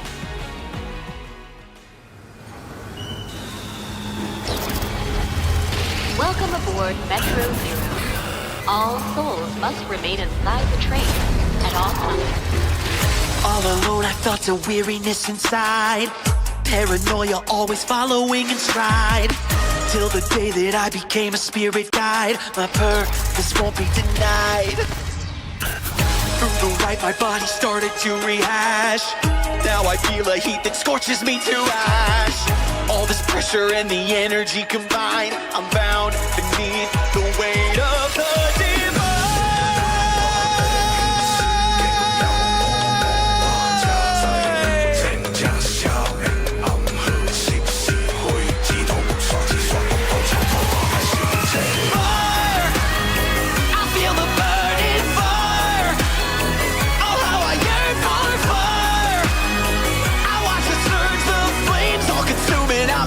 I am booming with the fire. No more obsession.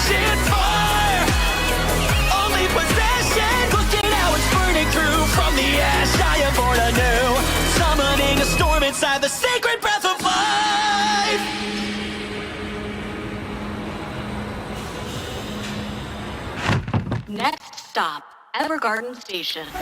Madness grows and I feel no remorse. Half machine and unstoppable force. Only in the searing pain am I alive. My power in overdrive. At the station I'm surrounded by a crowd full of souls who seek a vengeance so avowed. Shedding shells of spirits who I must defend to break the shackles so they can ascend.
Inside the sacred breath of life.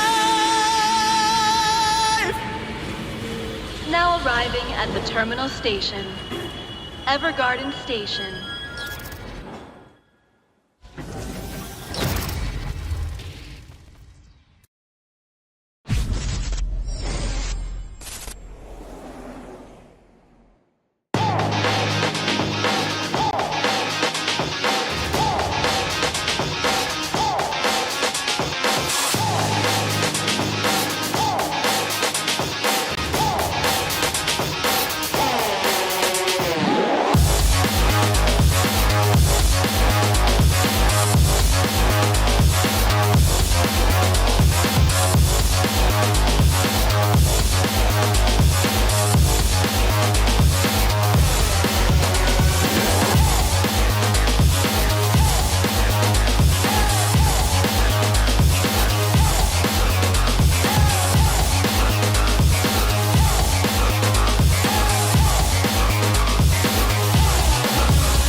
Level up your gaming experience with over 8 billion playlists, only on Spotify, the official audio streaming partner for the 2025 Esports World Cup.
This land is calling.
Reach your impossible, Lenovo Legion.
When the world of business is constantly changing, you need to stay ahead. So what about AI to generate new possibilities? Machine learning to predict what customers will like. Or expand your business by forecasting delivery routes with real-time data. With the power of the cloud, imagine how AWS can transform your business.